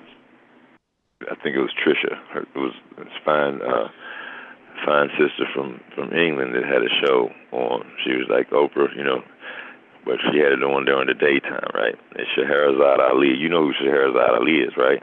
Yeah. Yeah, you've heard of her. Well, anyway, she was up there on the stage, right? For some reason, I don't know. I think she interviewed her first. So this white dude, who was a white supremacist, right? He had his own town. He was bragging about how he was wanted for hate crimes in Canada. Okay? He took a DNA test. I don't know why. This dumbass took a DNA test. He came back 14% sub-Saharan African. By the time this motherfucker got back to his hometown, which was a all-white hometown, mind you, that had its own church, its post office, all-white town. See what I'm saying? He gets back to his trailer. They done demolished his trailer, got nigger written on the side of it, and then they burnt down his church 2 years later, and he's on video talking to the news, talking about, I know who did it, and it was a hate crime. Hey, I was dead. That just goes to show you, just like I said, I dare you to have a DNA test, motherfucker. Because if you have a DNA test, you're going to find out that there was a nigga in the woodpile somewhere. You have my man Larry David. My man Larry David, African, man. If you want to put it like that. My guy from what's his name? No, his name is Larry David. Excuse me, but the name of his show was Curb Your Enthusiasm. Y'all remember that? I remember. That's my guy. He also was on, I think it was one of them talk shows, and got his DNA ran, and you know he came out Native. I think it was Native American. My bad. It might not. Don't clip me, niggas that might be listening. But yeah, but yeah, like man, like who cares, bro? Like science will always make you realize that you don't know every fucking thing, bro. Period.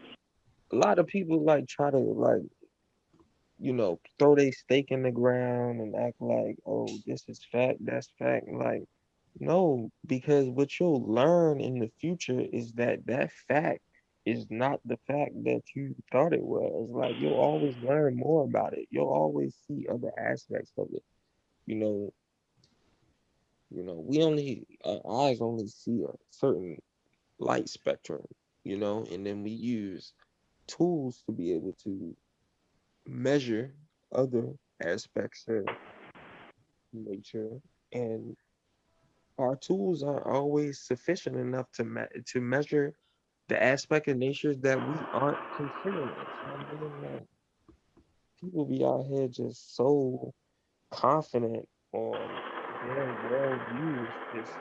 It'd be funny to me, especially somebody who works in, you know, science and technology every day. Shit crazy.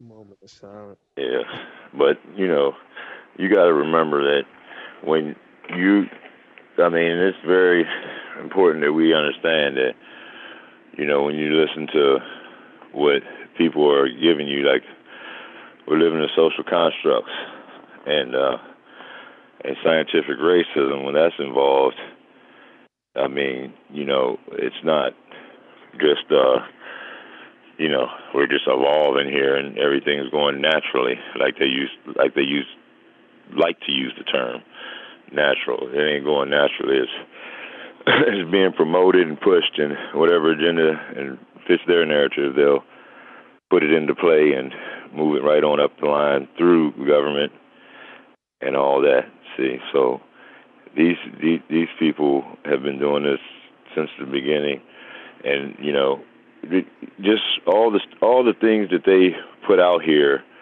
And see, you got to remember, when you got people that are philanthropists, when you hear the term philanthropist, you have to look at them sideways, like the Ford Foundation or, the Rockefeller Foundation or the Gates Foundation. These people think that they are supposed to tell us how to live. Andrew Carnegie said it. If I can find his quote, Andrew Carnegie said it the best. It ain't even that these people are trying to tell us how to live. It's the fact that. Well, that's what they say. It's the fact that certain organizations have created means to these people to be able to say, they are organizing a thing. You see what I'm saying? I mean, that was super crude. But if you don't understand what I'm saying, I can probably try better than that. Well, no, I think you misunderstood where I was coming from. Let me finish reading that quote. This is from The Gospel of Wealth, all right, and Other Timely Essays by Andrew Carnegie. Now, he says in his quote, "The rich are obligated to help the poor." Now, I've read this for years. The rich are obligated to help the poor. The rich should use their superior wisdom, doing for them better than they would or could for themselves. See? So what they're saying is they're going to create the world how they see it because we're too unfit or we call it imbeciles or idiots, and left to our own devices, we'll turn back into savages, which is these fucking devil's talking points. So they have to do for us better than we would or could for ourselves. You see? So, like I said, and this is the same thing that Bill Gates is saying today. Andrew Carnegie said this back in the 1800s, but this is what Bill Gates is still saying today. Hey, Lynn, I don't get that out of that, bro. But I see what you're saying though. But at the end of the day, let me ask you about you though. Like you said, you live in Virginia, right? Yeah. What do you do though? What do you do? What do you like? What's your hobbies? What do you do? Who is Lynn? I ain't shit. What you I'm mean? just a nigga with some knowledge. That's all. Trying to pass it on to his family, friends, and the community that he is given a chance to speak in. I really ain't shit. I'm just somebody out here trying to make a way and do my thing. Hey yo, I don't know you like that, but I mean, every time I talk to you, I mean, you seem like a pretty cool dude. Why you say you ain't shit? Why you ain't shit, bro? Well, I mean, I ain't. Like I said, I'm not out here promoting myself. What you like to do, bro? Oh no. Well, what I do for a living is, landscaping, and then, dealing with the crypto a little bit. I work with my mother-in-law every once in a while. She has her own tree business. I try to stay busy and keep. She cutting down trees. Cutting down trees. Yeah. Oh yeah. And and then I can do little side jobs, painting and power wash and stuff like that on the side. But yeah, I'm just saying. I'm not saying I'm not. I know I'm something, brother. I know that. You know what I'm saying? But I'm just saying I ain't shit. Meaning, I ain't nothing special. Listen, I done talked to you plenty of times. I know you something. I just didn't want you to say you ain't shit. And we talking online right now. I don't want you to have that perspective for somebody who might be listening to this for the first time. So what I'm saying is like you make a decent amount of money, right? You good for yourself. Like you make enough money to have a decent self-esteem for yourself, right? Yeah. So my thing is like, why the perspective of being a victim when you see that you can make, a living for yourself? You can be self-sufficient. You can be not worrying about the man. You don't have to be a Moor acting like, you know, you trying to be outside the government, requesting the government's permission for something. You see what I'm saying? Yeah, I feel you. No, I feel you where you're coming That's what from, I'm but I saying. think Like, you let me give misunderstanding me because I'm not. You know, I have to live by the laws of the land. I know that, but I also know that the things that we're going through are just history, basically history repeating itself. And I just try to enlighten the bro, community on. what I'm saying is, hold on, cause yeah, hold on. Us on this chat, bro, us on this live stream right now, we are not going through the same things that we are talking about. We're pointing out dysfunctions that we see in the world. We're not sitting on here being dysfunctional people. We're not dysfunctional people. I assume that we're firing on all 8 cylinders in between the shoulders. You see what I'm saying? So if we are all sitting on here firing on all 8 cylinders, we shouldn't be debating with each other about what's, you know, right and wrong out here in the world as far as like, you know, who's holding us back. Because none of us men on here is in a situation where we feel like we being held back. And if we is, I don't hear nobody carrying themselves like that. I'm definitely not carrying myself like that. You feel me?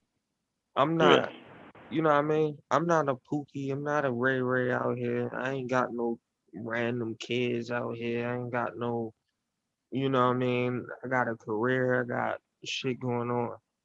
And I feel like everybody I've been talking to on here got something going on. I don't care if I don't give a fuck what you got going on. You got something going on where as though you take care of yourself. You don't need to be on here talking about you a victim. So when somebody up here talking about, oh, white people made me a victim, no, I don't feel like that because I live in this quote unquote white man's world and I ain't no motherfucking victim. Right. You feel me? I walk around here with guns legally. I make enough money to support myself and my family legally. You see what I'm saying? I don't have no problems in that department. I'm not about to sit up here and say some white man made my situation to the point where as though I can't get X, Y, and Z. Hell nah. You feel me? Yeah, That's no, all I'm saying, yeah, bro. I'm just aware of the snares myself, so you know I don't get I caught up as understand the much scenarios. as the I average live in bear. Baltimore. You feel me? I live in Baltimore. I got family members who are in way worse off situations than me. I got family members with good jobs who just got out of jail last week because they beat on a fucking woman. And now they, you know what I mean, been out of a good job for a month. You feel me? Like a bunch of bad decisions around me. Like I see it all the time where people can be like, oh, white people did this. No, nigga, Right. you did that. Yeah. You got yourself in that predicament. You need to figure that shit out. That's bigger than white people. White people didn't need to make you go smack up your woman. White people ain't Right. need to go. That little chick, dyke chick that went to Russia with the weed. Nobody made you go do that shit. Right. Right. Right. Accountability is key. You need to have accountability. If Yeah, you a that's baby key. mother, if you a fucking baby mother and you had a bad, you know, you made a bad decision one time, you had a baby. Okay, after the first one, we shouldn't have no other problems after you. After that, we shouldn't see Right. 3, 4, and 5 kids because after that, the problem is way. You're the problem. You see what I'm saying? Right. It's like Right. Kanye said. Kanye But got hold the on, whole. Zan. Wait a minute. Before you Oh, go off of that subject, all right. Now, when we talk about, you know, our sisters and, you know, abortions, okay, you got to remember that like I was saying, how these things get passed through government and moved into the circulation to where at one point it was illegal to do it, to it goes from one point being illegal to 50, 60 years later, a young lady can walk in there at 14 years old without her parents' consent in certain states and just do it without her husband or her boyfriend or her parents' consent. So, it has been pushed through the government. That's what I'm talking about, how they promote these things and how they push it through when it fits their narrative. See? So you can't blame the young lady for going out here and having abortions if the government didn't allow this shit to happen the way it happens on, today. Where a 14-year-old can walk in there and get it done, then it wouldn't be as easily accessible. My brother, the crazy thing is, it takes two to tango, bro. And this is what Kevin Samuels was out here preaching. If a female allows, listen, men, we're attracted to women because of sexual desires. Women accept, meaning they are like, oh, do I like this man? Is he attractive? Whoop-de-whoop. They accept us to have sex unless we rape these women. And if it's rape, then that's a whole different story. You see what I'm saying? But if it's not rape, that means it's consensual sex. So if you're having sex with a partner, bro, you have to expect to have a child with them. So if we're not raising our kids to be able to know that whenever you participate in this act, you could potentially have sex. A man doesn't need to fully ejaculate in you to procreate. You see what I'm saying? Yeah. Anytime that you act in this thing, you're accepting this act. So not only is the man being weak and being like, oh, I want to have sex with her, but as the woman, you're reciprocating, yes. Oh, I'll have sex with him too. You see what I'm saying? Raw dog. Yeah, and then it happens to be raw dog. I mean, I could see if you had a condom on, that would be better, but you raw dog it. And then once you raw dog it, you choose to not have an abortion because you only believe in abortion. Okay, that's fine. But I'm only 18. Oh, I'm only 24. Oh, I haven't figured out a career for my life. Oh, I haven't done this with my life. Now it doesn't matter because you have a baby in the mix, right? Once you have a baby in the mix, you just have to find a fucking job and a roof. So it's different. So all of this is based off of bad choices from the beginning. Bad teaching from the beginning. Dysfunction from the beginning. And we have to be credible and responsible for this shit. And it's getting too far now because now we have so many TV shows. If I was to have a kid tomorrow, I probably have to walk this nigga through the house with my hands over and ears over, what I mean? Hands over his ears and eyes type thing. You hear me? Yeah. Like, it's getting so wild out here and people don't have no good home training. It's just so crazy. It's nothing like how we was when we was coming up. Like, I still remember when I was a kid, you couldn't hardly see a man and a woman in the same bed, bro.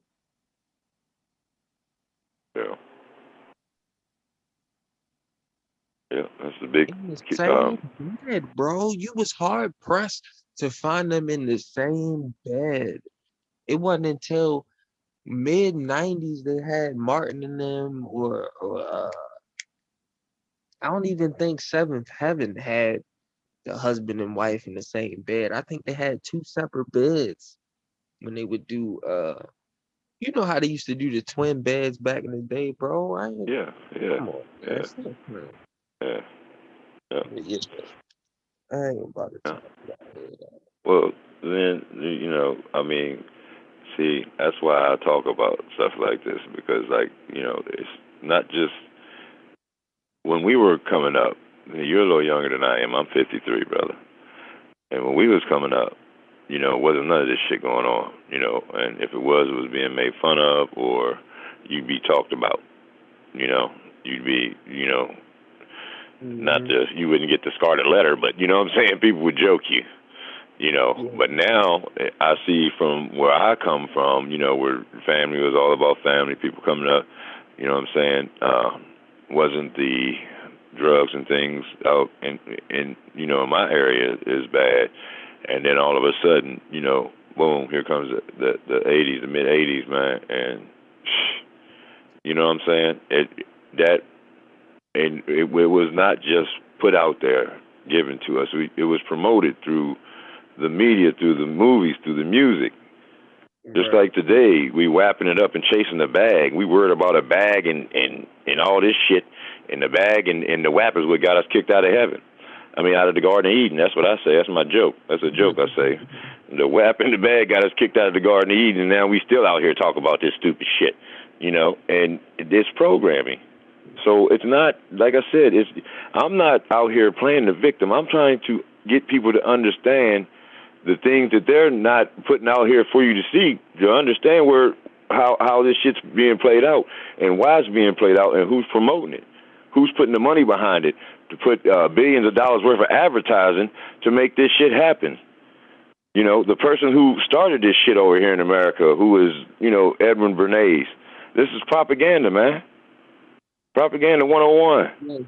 And they use fear. They use fear to guide, to push us into the decisions they want. Fear and patriotism these days. Man, anytime. Bro, Go ahead. Man, like,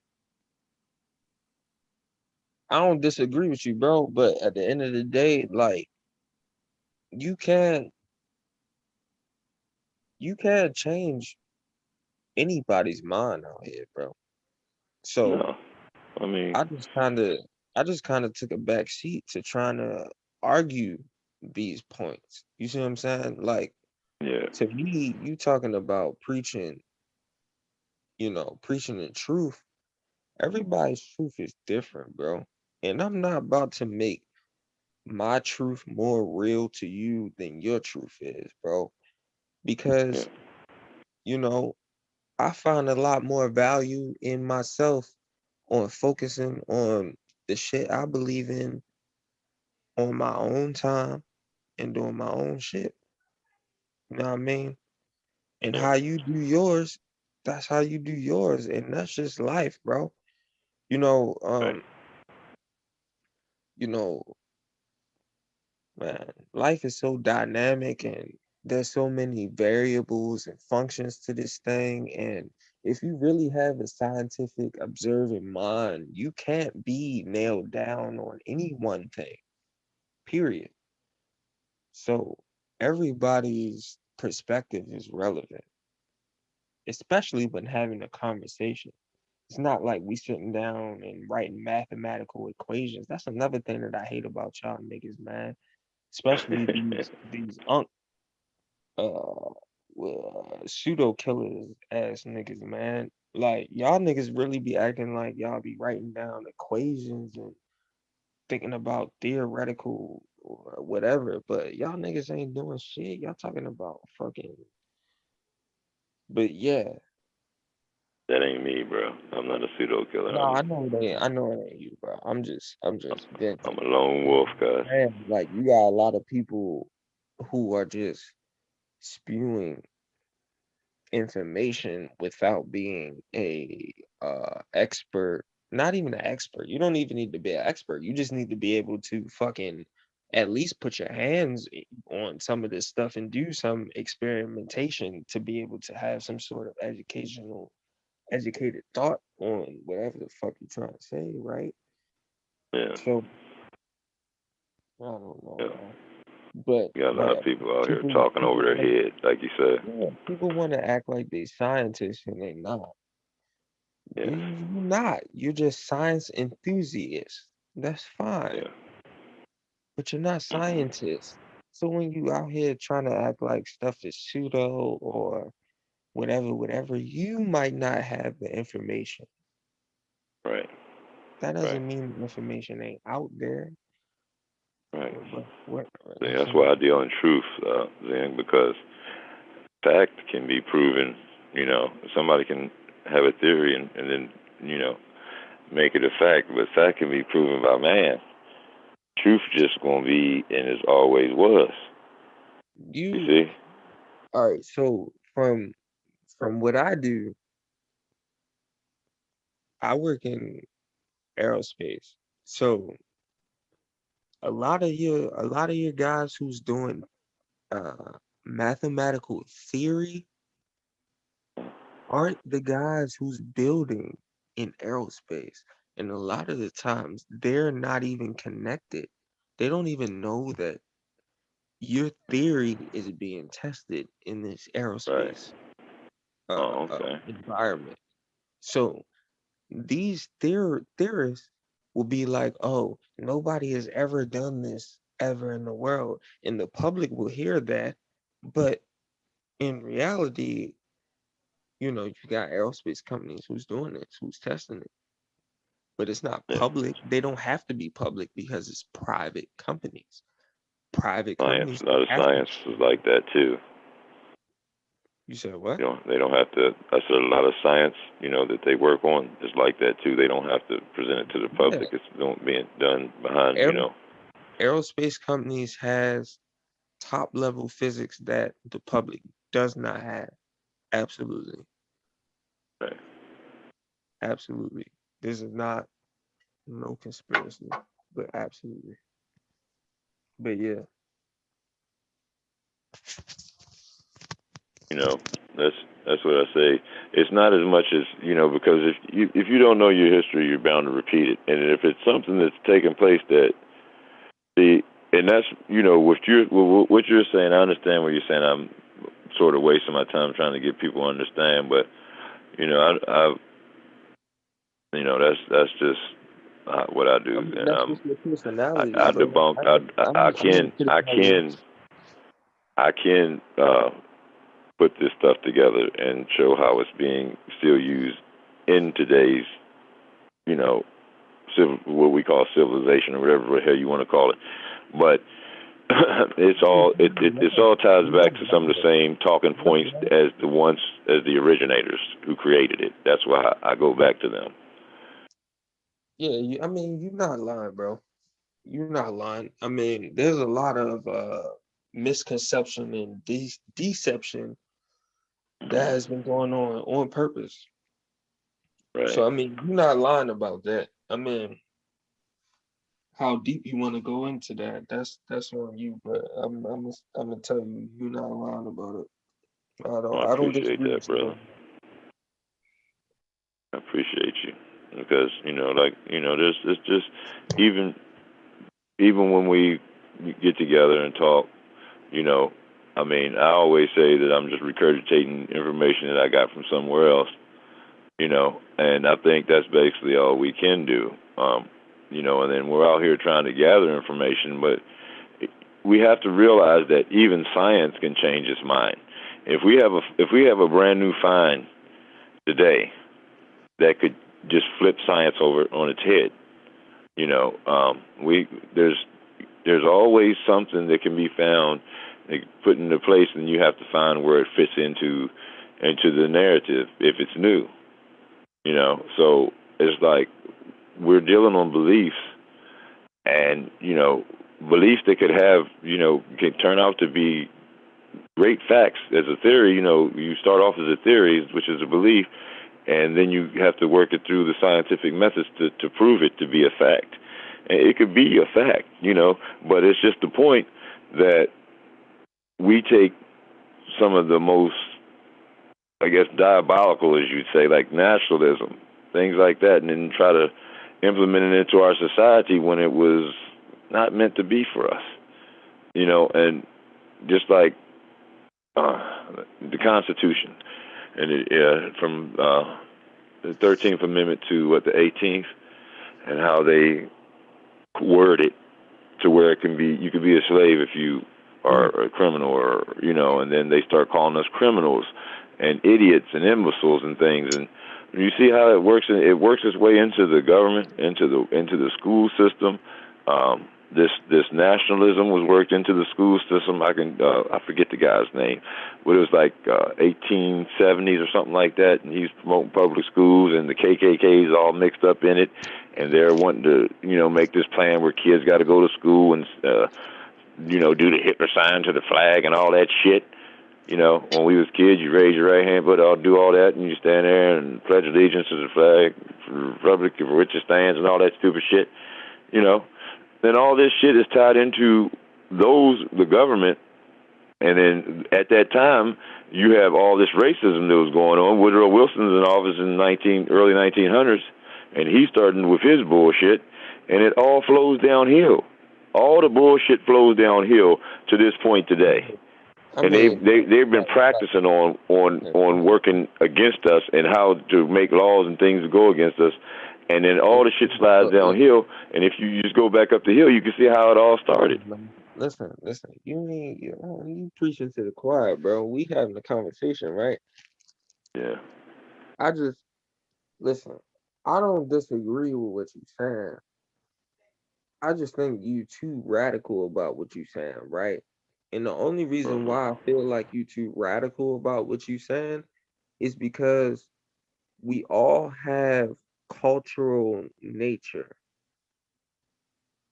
And you're talking about us being on a land that was conquered by a degenerate, you know, white group of people, Anglo-Saxon people who came here as degenerates to this land, and you know, they used us to build up this land because we were builders. So if you're looking at it from that perspective, you can't, come on, bro, like you can't look at it like, you know, everybody is this, you know, oppressive type of mentality. You see what I'm saying? Like, I don't know. I'm just saying you get a little bit radical with it. Because nowadays, you know, if you believe in science, you know, they claim by 2020, no, by 2040, 2030, I think they said, you know, majority of the people in the United States will be brown skin, you know, brown eyes. You see what I'm saying? Like, the world is going brown just off of natural evolution from how it seems. You see what I'm saying? So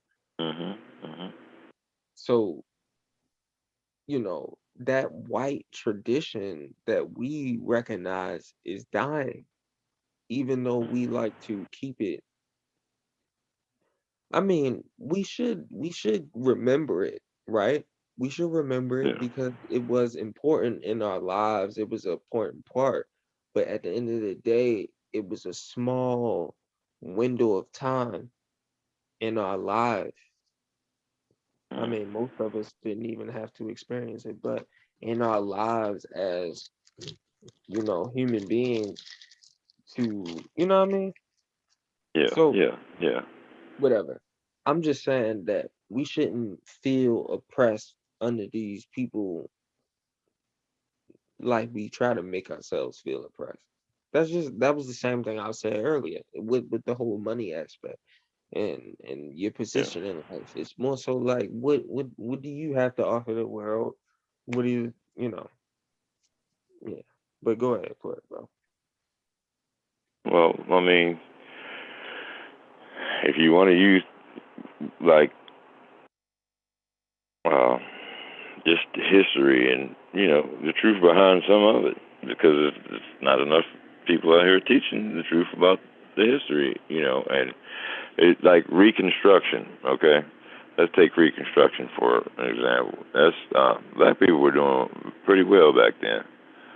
You know, you had Black Wall Street, you had places like Seneca Villages popping up in New York, you had Wilmington, North Carolina popping up, and these are, you know, black towns, and Wilmington, North Carolina, there's blacks and whites working together, but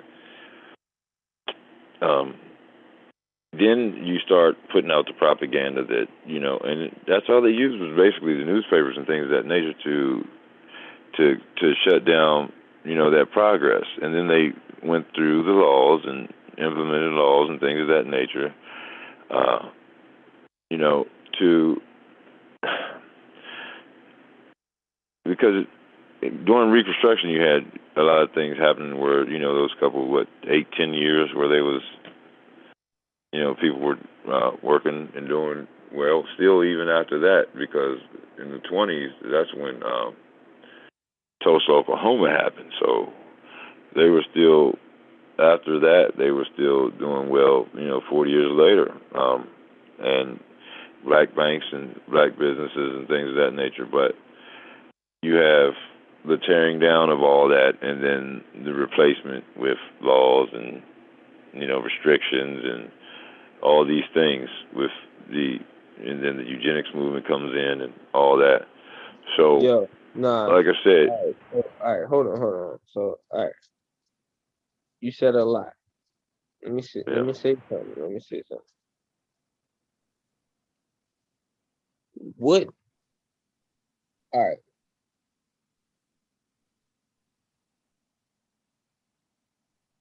As far as like you saying we was building something here in the United States, I don't disagree with you, right? We genuinely was building something in the United States, but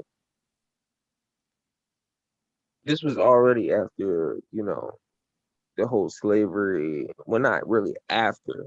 Let me say at the end of, right? That's what you're talking about, maybe, right? Well, no, because slavery ended in 1865, supposedly. You know, I mean, we know we're still dead slaves today, but yeah, this is 1865. So, you know, from 1865 to 1920, that's what, 50, 60 years?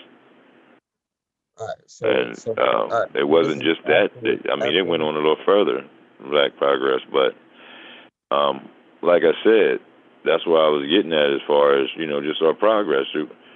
They use propaganda, basically. And then we're so programmed out here today that the only thing that they have to tell us is that, you know, chase the bag. No, I get that they might get a body. I get that. Get a body and shake your ass on the stage. All right, listen. I get that they use propaganda. I agree with you. They did use propaganda, but you don't think that the fact that, you know, no country and no tribe in Africa was really ever, you know, one communicating as a one tribe or as a state or as a, you know what I mean? Like, we never was connected like that, besides out of like trading routes and you know, maybe a handful of tribes in a certain area would, but as far as like the entire country, for us to be strong enough to be able to make, you know, for us to be one enough to be a country to be able to assert ourselves on other countries and say that we are a country. Like, there's no one.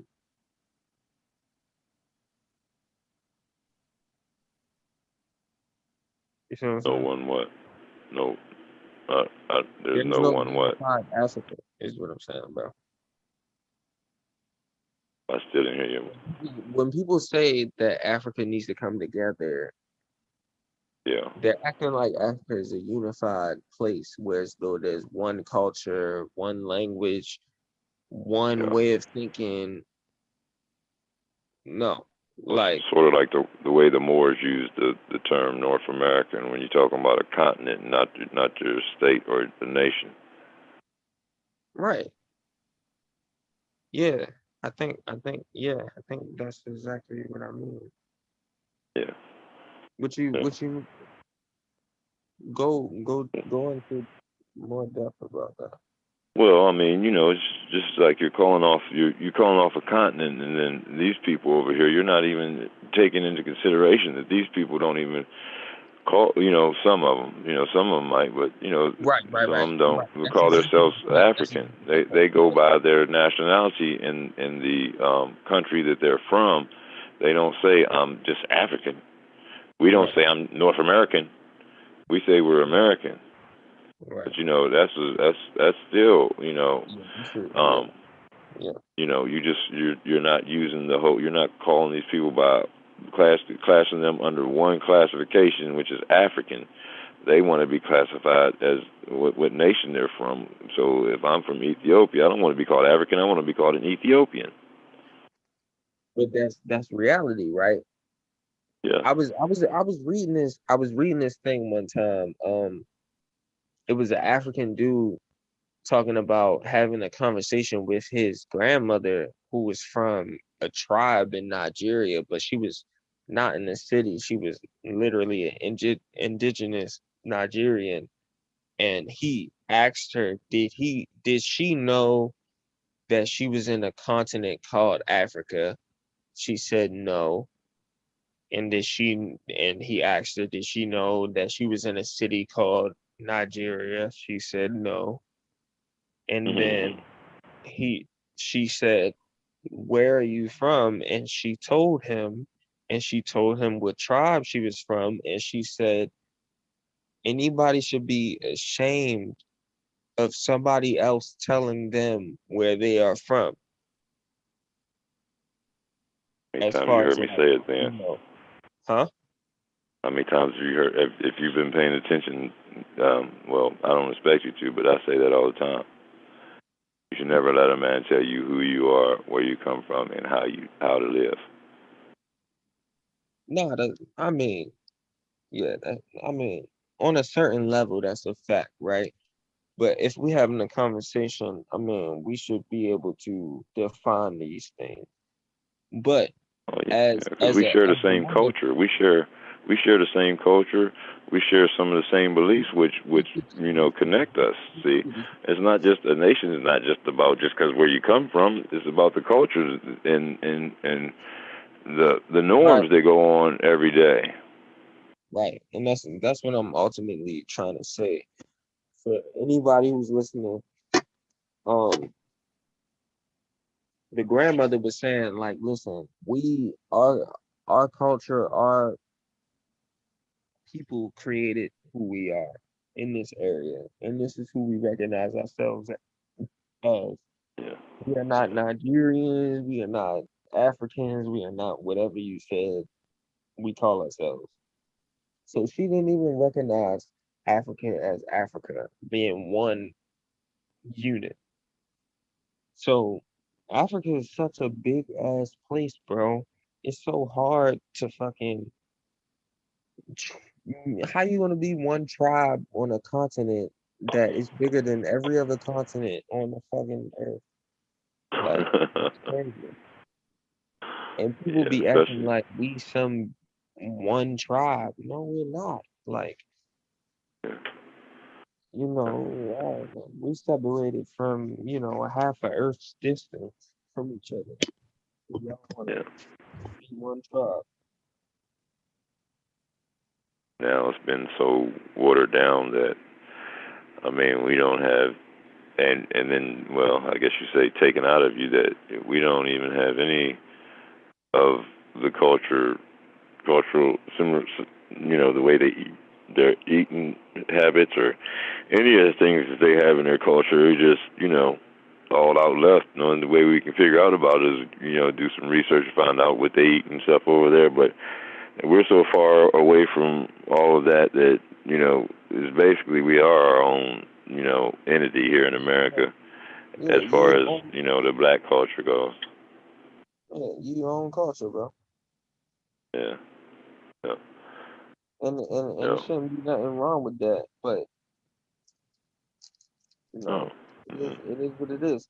But at the end of the day, like when people try to judge Africans on why Africans can't get together, they don't never ask themselves why Africans could never get along and could never get together. We never got together. We never got along. Hell no. Can't Never. listen. Never been able to listen, right then? Exactly. You want me to give you a perfect example of it? Even though you might not believe, you know, where I'm coming from, you could take it as a joke if you want to and use it.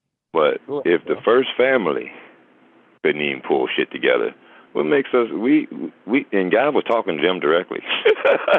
So if they can't pull it together and they got the creator's advice, you know, just tell them, look, just don't eat from them fucking trees, man. You know? But your dumb ass, we as humans, we just have to just go off the fucking deep end.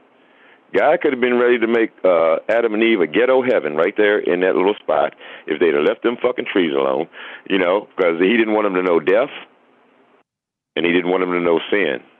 Good and evil, the tree of good and evil, and the tree of life. That was the reason why he had them trees there. He didn't want them to know death and he didn't want them to know sin, and he didn't have to tell them why. But even the first family couldn't even get the shit right.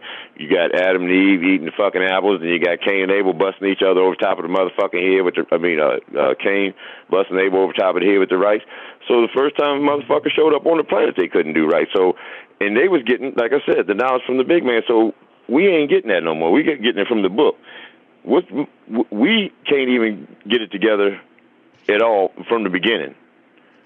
Man has been a fuck up since the beginning, period.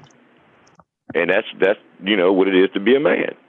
So when you put all this emphasis on, oh well, Dr. this and all these titles that they're given throughout their lives, and say, oh well, this man's so great and this man's so great, you know, I appreciate him for his efforts and his contribution, but I'm not going to be a man fan. You know, because man is man, just like you believe in Martin Luther King, and then you hear the stuff about him, and then you hear, you know, or you like Malcolm X, but then you hear the stuff about him as being a man. You talk about W.E.B. Du Bois or Marcus Garvey, and then you hear the stuff that they did wrong as a man.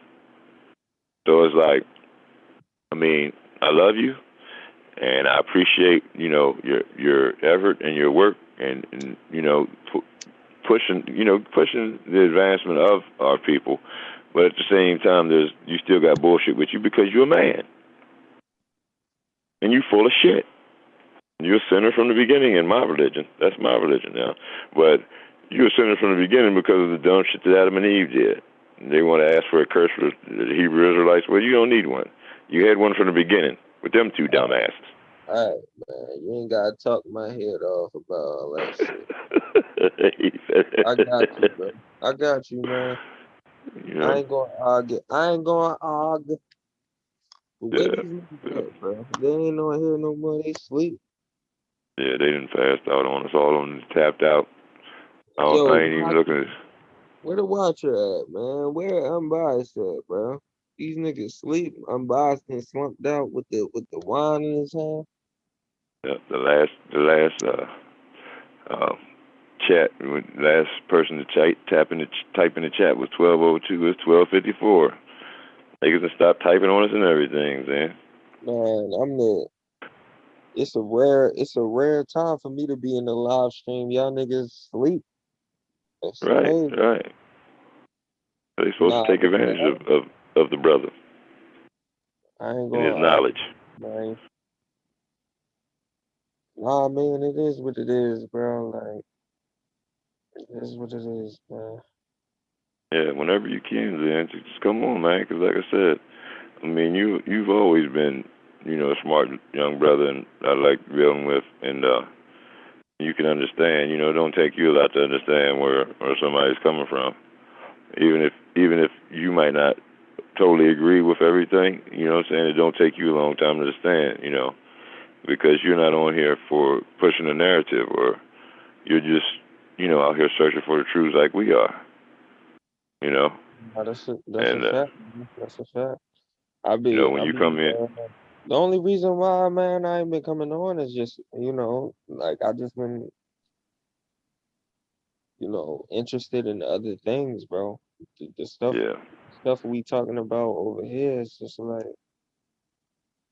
I was talking about this shit five, 6 years ago. I don't, what I mean, I'm over that shit. It's a lot of stuff going on in the world right now. It's a lot of,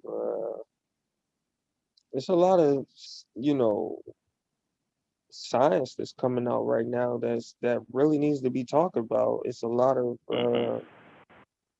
it's a lot of things going on in the world right now that need to be talked about. And I just feel like, I don't need to be talking about no Moorish and Hebrew beating the Israelites. dead horse. Yeah, Yeah, like, bro. and we didn't beat that dead horse so much that the motherfucking blood didn't dried up. Ain't no more bones or ain't no skin. It's just we just beating the grass now. Yeah, I mean, You bro, know? I met Dr. Umar. I shook this nigga hand when I was 11, 12 years old, bro. Yeah. Like, I'm over talking about what the fuck he talking about, bro. You see what I'm saying? Yeah. But whatever. I understand that people still out here and want to do whatever they doing. At the end of the day, man, like, I ain't worried about that shit, man. I'm worrying about what's going on out here scientifically in my own field. Yeah. Period. Yeah. But yeah. You got to open up, get unbiased, open up the platform so you can present, you know, what you got there, brother. That's what we got to do. Give you, you know, a couple hours to do your thing and talk your talk.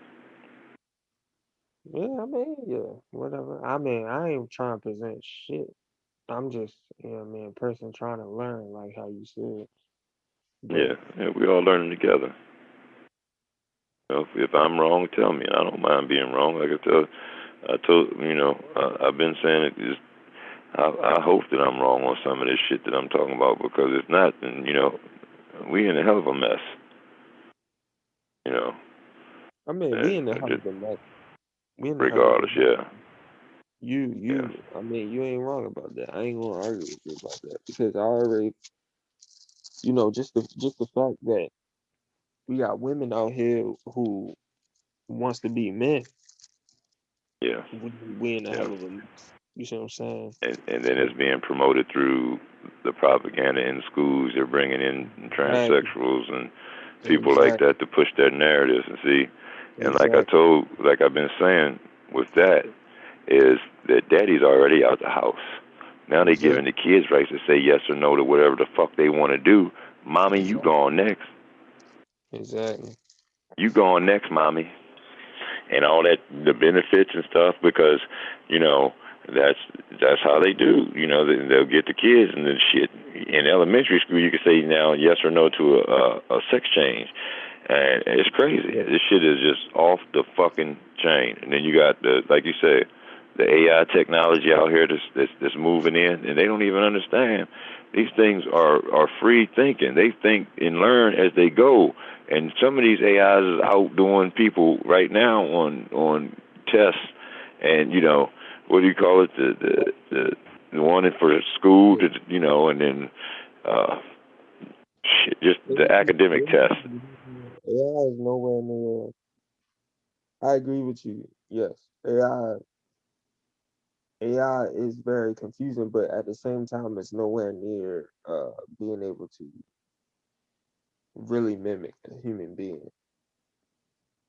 Like you need to be able, like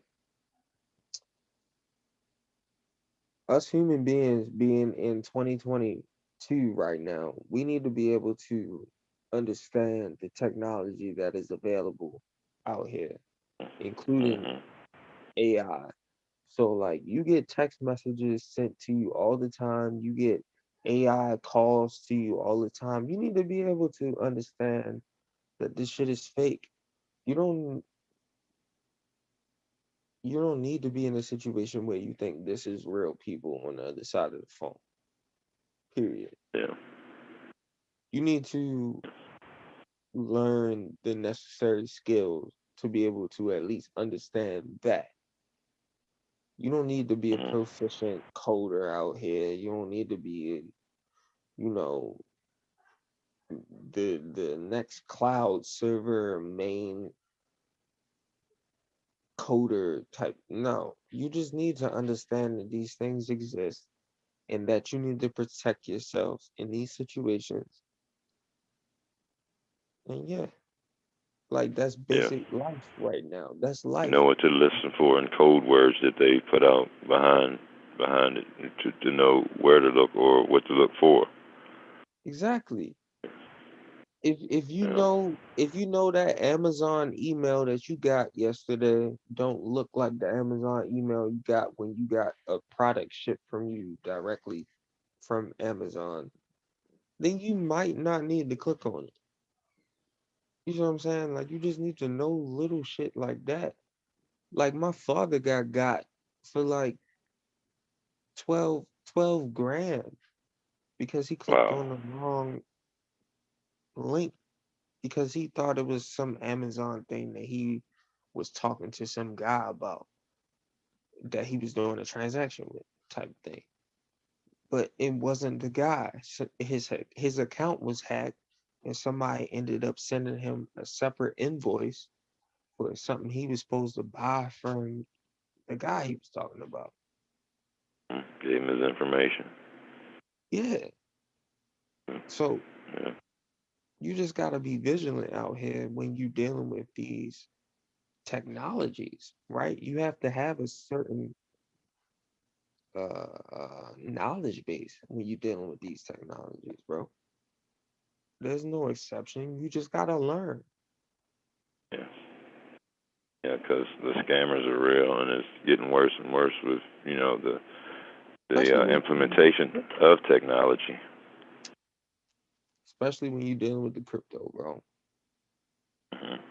You But you like I said already earlier, think about it. If you can hack national security for the United States, then there's well nobody that is safe.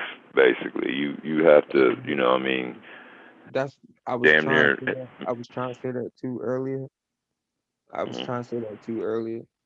You probably you probably only hacking the public NSA server because I work for NASA, so we got on site, we got a whole separate server. Like we got bunkers in the back of, you know, on grounds at our Right. facility in Baltimore where it's like it's separate servers. So I can't even access my emails if I'm not on grounds type shit. Like Yeah. anytime I open my computer, I gotta go through like 5 security checks and Protocols. I gotta use my badge to be able to do these security checks. So it's not if you hack they servers, it's because it was a public server. It was a server that was online. But I'm trying to tell you, most of the servers is not online, bro. It's offline. It's not. It's separate. It's separate servers, like real information databases. Like if I gotta access drawings or 3D pictures of anything that I'm working on, I gotta be on that database. I gotta be on that server, which is encrypted, which I can't log on to if I'm not on. So I can log on to it if I'm off site, but I have to have all the VPN credentials, and I don't right now. So unless I'm on site, I'm telling you, That's the only way that I can access the data. You see what I'm saying? Unless you have clearance, like you're saying, you're given those special security clearances to be able to hold that off site, and it takes special security clearances to be able to, Exactly. got to move up in the ranks to get that. No, it ain't even that. It ain't even that. I can do it right now, but I'm just saying it takes you having to. So if you got a router in your house, you have to register that router with the NASA database, and then they verify it, type of thing. And that's just too much work for me. Like I really only need to access the database for my morning meetings. I got morning meetings every day. But other than that, I just go in to site, and I don't really need to be on my own Wi-Fi. But I'm just saying, like, it's levels to each of the security measures for that shit. So if somebody said that they hacked it, they might have hacked a public server, but they're not hacking data servers. You see what I'm saying? Yeah, I got you. Yeah, that's same thing, sort of with Norfolk Grumman and what's that other group? Oh, Halliburton, people like that. They just got a certain percentage of the public information, not the private keys and stuff. Exactly. Yeah. Okay. And Northrop and Lockheed, they do a lot of black what do they call it? Black funded um projects. Research. So they get a lot of money that you don't see on the taxpayer books. You can go, I mean, that's another thing we could talk about on shows like this. Like we can go into research about that. They've been doing, research into, anti-gravity and gravitational what they call wave drives and stuff like that, since the 70s. But it's been under Black Project funding.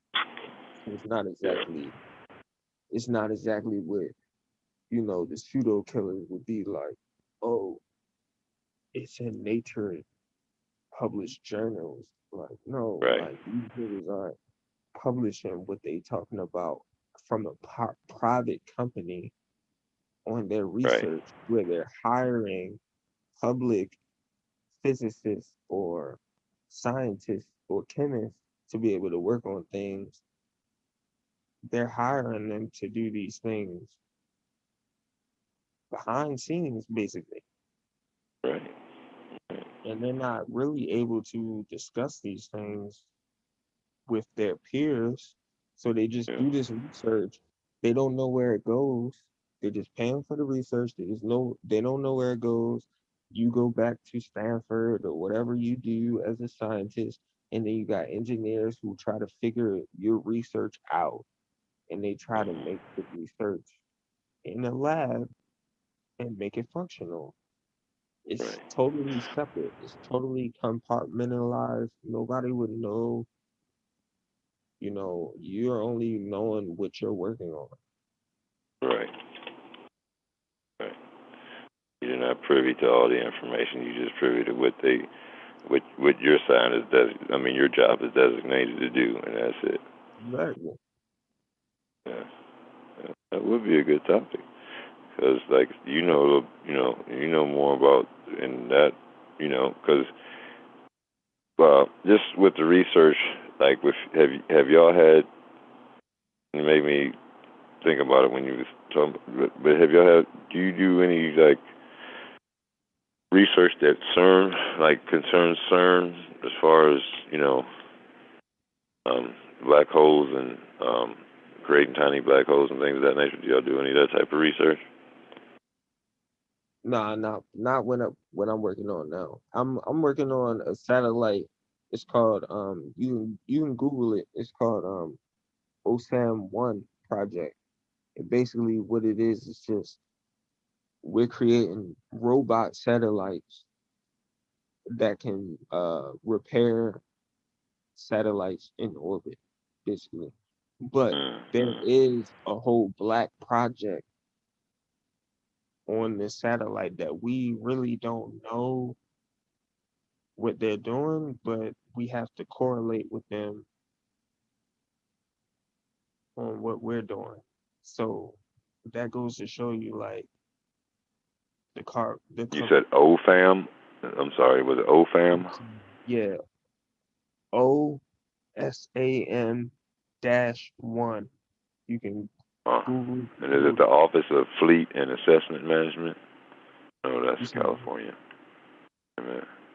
No, OSAM-1 satellite. That's what we're working on. Okay. It's supposed to come up as satellite. Yes.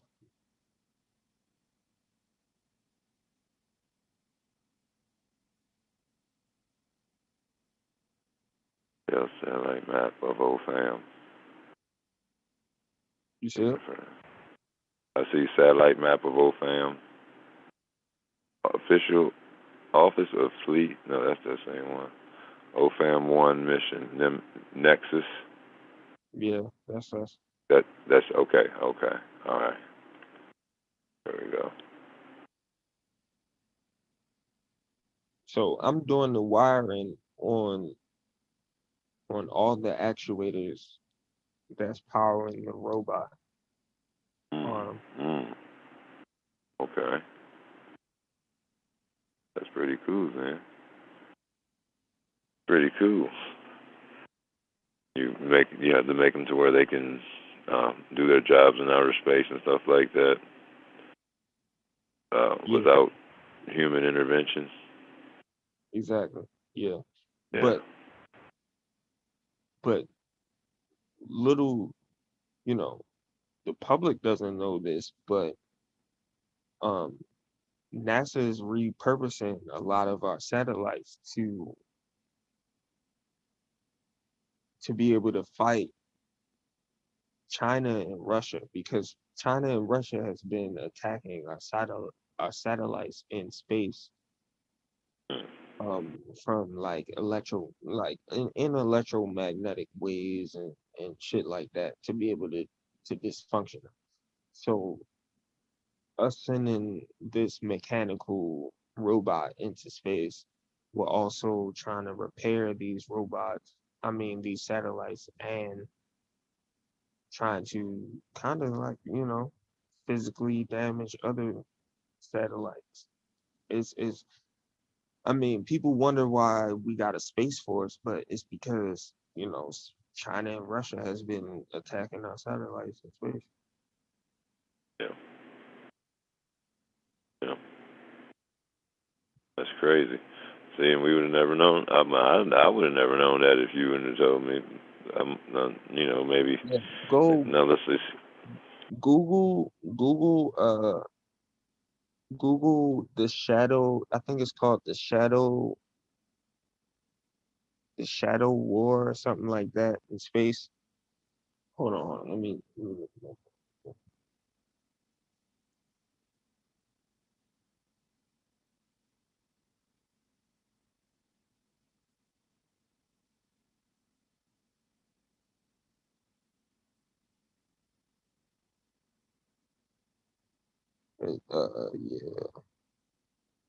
Yeah, shadow space war. If you Google shadow space war, you'll see a Washington Post talking about a shadow I space. see it right here, the first one. Yeah. Yeah. November 30th, 2021. Yep. I'll definitely check that out. But Yeah, like you said, I mean, a lot of the stuff that scientists and people like you do is kept under wraps until, it goes through the trials and all that different stuff. But they don't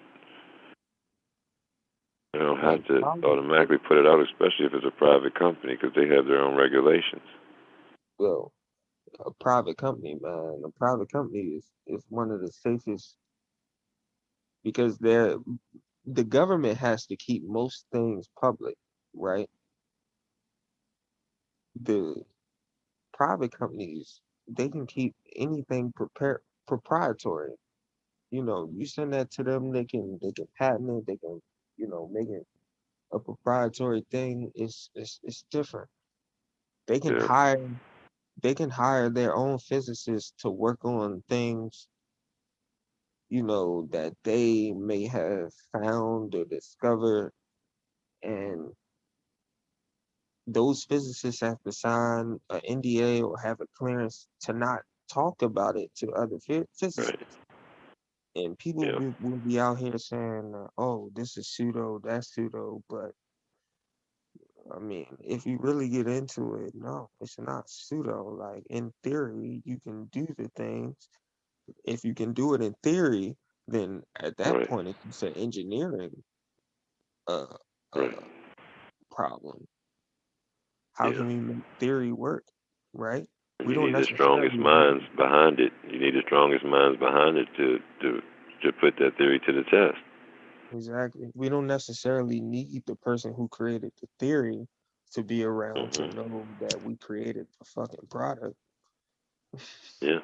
Yeah. And You know see, what I a mean? private company, they can bring in scientists from all over the world. They're not bound by the federal laws or, federal contracts to where they have to work with this certain people or they can only deal with this when they're dealing with that. They can deal with anybody around the world with the knowledge, African or, wherever they come from. Exactly. Yeah. Yeah, I see what you're saying. See what you're saying. Makes a lot of sense that we should hear about stuff like that, especially from somebody like you who's working with that, because we don't only have them, in outer space. We got the robots that are going underwater and all that stuff too, that are fixing things. They have different ones that they're working on. I've seen, because just studying the new technology or the new AI that they come out with, and you can see that those things are happening that not a lot of people were talking about either. They don't Nah, even yeah. know that these things are going on. They're a lot more secretive about the stuff that's going on underwater as far as like the technology and the sonar capabilities and all the other type of stuff they got going on underwater. A lot of that stuff is a lot more classified. Like they don't they don't want to talk about their capabilities underwater Uh, as far as like okay. the United States, the Department of Energy. The Department of Yeah. Energy is mostly the people who work on all propulsion stuff. So if it's in, Okay. the air, if it's in the water, if it's wherever, space, rocketry, a lot of that stuff goes down in Huntsville, Alabama, where they do a lot Oh, of that okay. testing. And, Huh. yeah, you can find a lot of stuff. You can find a lot of stuff, bro. They working on some weird shit. They working on a lot of shit that people would call pseudo. Yeah. Yeah. And when we bring it up, bring it out, and it's so far fetched that it just it'll cause cognitive dissonance because they don't believe it because they can't see that this actually happening. What you're telling them straight, honest to God's truths about what's going on. Yeah. And that's a problem that we have. That's why I be so uninterested in a lot of these lives because I be listening to other shit Yeah. because it's a Yeah. lot of shit going on in the world right now that's just crazy. Motherfuckers, you know, Yeah. It I needs don't our care. immediate attention. You're right. You're right. Yeah, people. It's crying for our attention, and we just sitting here ignoring it, talking about some damn Egypt and Mesopotamia and all that crazy shit. That's a fact, bro. Yeah. That's a fact. I'm with you, Zen. And then, like I said, you know, if you ever do a presentation, you need me around just to be a yes man or something, shit, I'll come and contribute. You know, help out if you need me. Pass you some sources, some of the things that I might have, but shit, I ain't got too much on this subject. You be the lead man on all that. You be the one providing all the information, because you know, information is just being, what do you say, kept from us, or just not being presented publicly. You know, but it's information that you know, that it's not being presented because for some reason they don't want us to have it right now. All right, so to be totally honest with you, the only reason why we don't have it right now is because you're talking about free energy, quote unquote, versus to petroleum energy. Yeah. You know, you got a whole market set up already based off of petroleum energy. If you Green technologies. Yeah, if you introduce if you introduce not even green technology, I'm talking about, we live in space. So if you're able to access space time through electromagnetic energy, then I mean, you know, you can do a bunch of shit.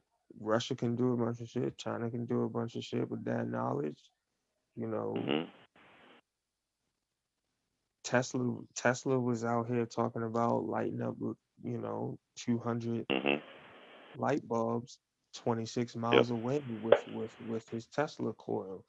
So I mean, you know, his information was confiscated when he died. You know who ended up being the head man on Tesla after he passed? You said what? I said, do you know who ended up being the lead man of that information? Tesla's information. Donald Trump's uncle. Oh yeah, Donald Trump's uncle signed the. Yeah, you remember him? Yeah, he got that information somehow. But yeah. I mean, because you know, not just with the forms of propulsion, but you got to look at the daily implications of AI, and you know, as far as not just as a robot, a walking robot, but you have your workplaces, and then you have you know, just all these different areas where it's going to be, you know, making changes as how do we live, as far as, you know, this, what they call a so-called new world, you know, utopia, which is a dystopia to me, but the new world utopia that they're trying to build. And I mean, they're not giving us this information. It's not being put out there. And Zen's giving us a perfect example of right now, just about, you know, sharing with us how, you know, where he works at, and how they carry things over there with the information that they acquire, and it's not public. You know, so I think this would be a good show, but we got to talk unbiased into it, find out when he's going to be done with this Moore stuff. Oh, this guy. But yeah, man. Yeah, I mean, I'm always skeptical, but you know, yeah, I've seen things. Yeah. Yeah. And like I said, it's only from your perspective, maybe we can see some of the things that are going on. We might have to wait 20 years in order to get information like this when you can provide it for us today, because You know, a lot of the stuff that they did back in the past, how that stuff comes out, 20 years later and shit. You know, but So I don't think so. That's the reason why I'm kind of like more willing to talk about it now, because you know the Pentagon has admitted things. You feel me? NASA has publicly admitted things.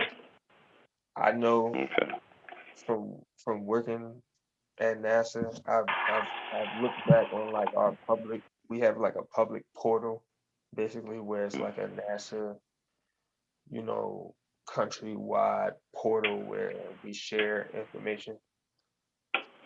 And yeah, like they've been openly talking about, you know, shit that y'all would call pseudo for the past couple of years. And like you can't not discredit it.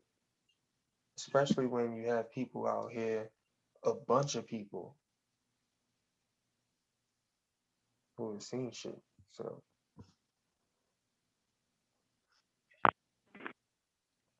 and not only that, we got records going back to 1947 of people trying to experiment on these same type of things.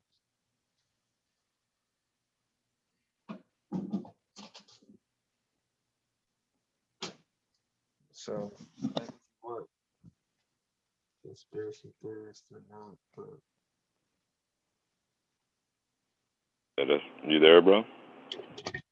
yeah, you can hear me? Well, yeah, you was getting low there. I couldn't hear what you were saying. But where'd I cut off? My bad. like the technologies out here that we're not familiar with that they have out here, that is becoming more open to the public now than at the inception when you first started working on it. Now you're seeing it becoming more open to the public. It seems like that we're not looking. We're not in that loop to know to look to find it. They're putting it out there, but we just don't have the information or the knowledge on where to find it. Is that kind of what you're saying? Yeah. Yeah. Because I mean, it's out there. I mean, you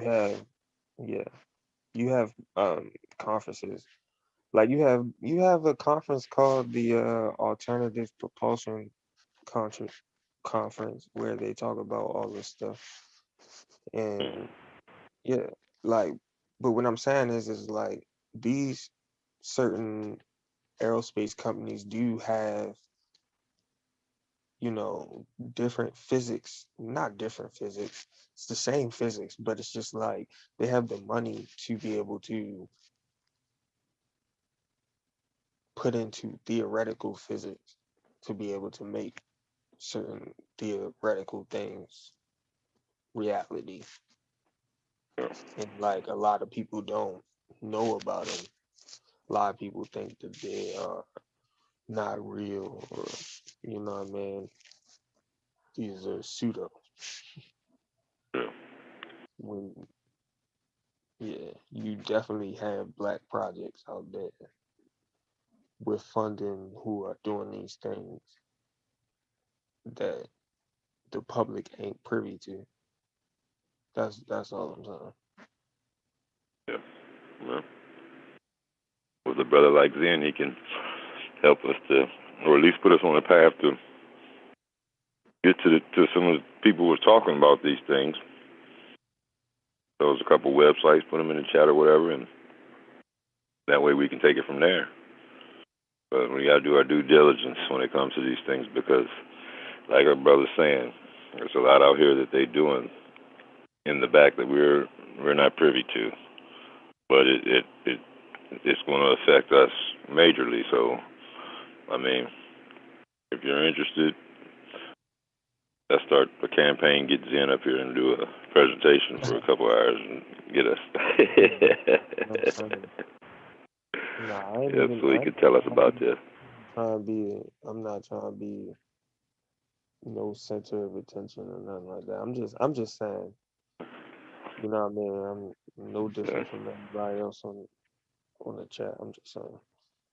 That's But I mean, you got information that we, that we'd like to hear and interesting, and in my opinion, I feel that it's something that needed to be talked about because like I've said, like right along with what you're going with, why do we talk so much about the past, which it's good to know the past, but you stay on the same thing on a daily basis, and we never move off of that subject.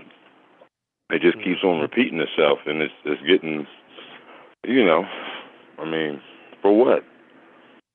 That's why I'm with you, because like on evolution, I don't even really argue that anymore, because I'll mess around, put stuff in the chat, but before I was big on just shutting that shit down, but now it's just like, you know what? But I mean, when we talk about our disagreements all the time, we just talk in circles, bro. I don't like talking in circles. I hate talking in circles. Right. Like I don't agree with you about religion, but I ain't about to sit up here and talk to you about religion because I don't give a fuck about religion. You know what I'm saying? Right. So why I'm gonna sit up here and talk to you about evolution when I know you don't give a fuck about evolution? You on some other shit. Yeah. That's how I look at stuff. I don't like wasting time. You know what I'm saying? My time is valuable. But yeah. I feel you, brother. And sometimes just the repetition. I'm not, I mean, like, you cool people, so I ain't about to like sit up here and argue with you about some dumb stuff like religion. Because we've been shown before, we've shown each other before that we can come together on a common ground. It doesn't have to be about religion. We got plenty. Common. We need to find a common ground. I can disagree with you and you can disagree with me, but if we can find a common ground in there on something that we both agree on, then we can build off of that instead of just continuously arguing back and forth about the dumb shit. Exactly. Exactly. I feel you, brother. And you on your crypto stuff. So where you at? Where you at with that though? How you looking right now since everything done dipped down? Well, I mean, it's just like I said with the markets, you're going to have the fluctuation up and down. You buy low, you sell high. So when the market's low, you buy, and then when the market's high, you sell. And I mean, right now the market's low. The market will be low if you have a war. All right, the market will go down. If you have a recession or depression, the market, goes down dramatically. If you have a pandemic, the market goes down dramatically. Right now, we got all three, and the market is doing what it's supposed to do. It's down, but so everything's down, and you just wait for the for the rise and keep an eye on what it is that you are which coins that you have, or are interested in buying, and you look up, what they're doing, the moves they making, Citibank, or I mean the banks. What you been doing? They got you been buying? You been just chilling? No, I haven't had the money. I bought that one time. I bought like maybe 1,000 of each coin, so I'm not really set up like I mean this motherfucker would have to go up to $10,000 or $1,000 a coin for me to have $1 million. If I sold 1,000 of them, you know what I mean? Yeah. But I'm just getting in right now because it's just it's new to me. It's newer to me. It's been going on for a little while, but it's new to me, and I started getting into 2018. I don't know if you remember. I was telling people about it back then to get in. They was calling me pseudo and snake oil and all that shit, and then now look at them. I remember. That's how it was, bro. Like a lot of people was saying the same thing. But hold on, I got this. We got Zane Montego in the chat. What's up, Zane? This nigga talking about NASA is fake. They say you can't get past that immature shit. What are you talking about? What do you mean by that, bro? It's fake. St. Shit Paul not don't know fit. shit. I go to work there 5 days a week. My cousin ran fiber optics for the government. He worked for the government. He would set up he set up for this one company. He ran their whole lines and everything, set up the blueprints, and they would call him every day when shit was shut down. Oh man, what are you supposed to do again? Man, I told y'all. And he, the one that set up Yeah. Fiber optics ain't no joke, bro. yeah, he went to the Money too. Navy. They get money. But I'm not sure what he's talking about. St. Paul. St. Paul don't know shit about optic fiber cables. Yeah, I don't know what he's talking about. But yeah. This stuff, that they doing. The more that, and it helps to connect other stories. That's why I say, with that little bit of information, you can go from how it's used in outer space, like Zane's talking about, to how they're using them down under the water, and he said that's more classified than it is in outer space. But I mean, I would have never known that unless my brother told us. So that's, like I said, this is definitely information that we need to be some things we need to be talking about, and a good subject. I think it would bring some listeners with it too. Some follow people who are wanting to hear something new, getting tired of hearing the crazy shit. Yeah, man. I really do wish we would talk about more of this stuff. Cause the outer space thing, man. The public ain't privy to it yet, but they are gearing you up with some of the stuff that's going on to be privy to why the space, what they call it, the space race or space, SpaceX.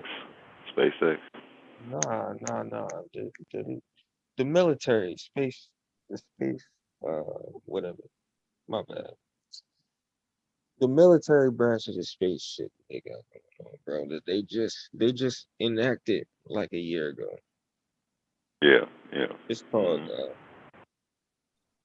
I forgot, but whatever. But China's doing the same thing. Russia's trying to get out of the whole ISS agreement that they had, and it's a bunch To make of the internet connectable all around the world, you're going to have to. They put up a lot of satellites for that too, just for the internet connectability all over. And they want you to be able to be in the middle of the ocean and get service. So they're trying to make sure that with the communications part, they put up thousands of satellites and stuff for that, just for the 5G and and the internet connection. I don't know if that has to do with what I'm talking about, but I do know that Elon Musk is trying to be able to have, internet all over the world. That's something separate outside of what I'm talking about. Okay. They're not messing with them satellites. Nah, what I'm talking about is the fact that what I was saying earlier is that you got China and Russia literally attacking our satellites. Yeah. That's just point blank. And niggas is trying to trying to create that's what it's called, Space Force. The Space Force.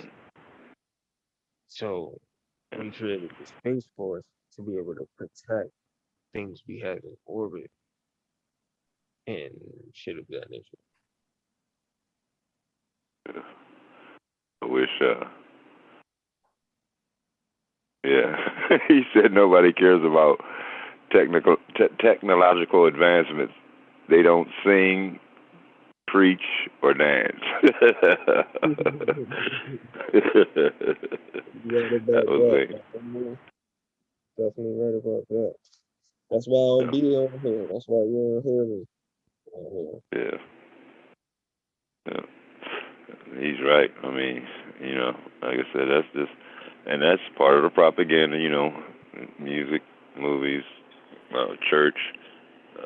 Like a Creflo Dollar and them out here acting crazy, and T.D. Jakes and Kurt Franklin's little punk ass. You know, they looking terrible out here, ain't they? Ain't none of the organizations really preaching what should be, and that's why I listen to the Hebrew Israelites, or I'll go to Sonetas and listen.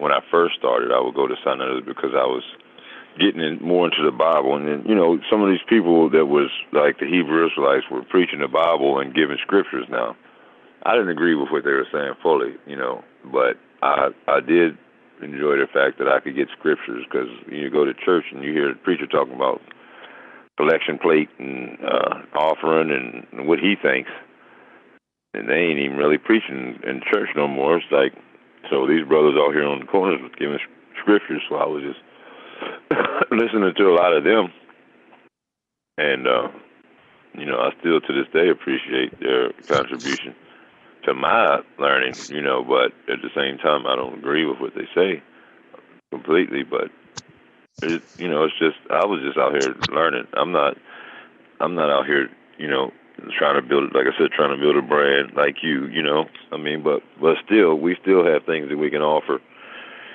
And anytime we get a chance, it's good to, hear from somebody who is not I listen in to a niggas, clique. I listen to people every day, bro, that I don't agree with. But that don't mean anything, because I can still learn from you. That's right. That's right. I always say you can learn something from anybody. You can learn something from a fool.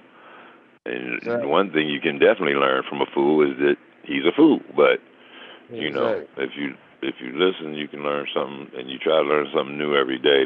That's I heard you say that earlier, and that's something that I say a lot too. You try to learn something new every day. You don't want to stay stagnant and think that you have all the information, because what little information that you do have is just a drop of the bucket in all the information that's out here accumulated in the world.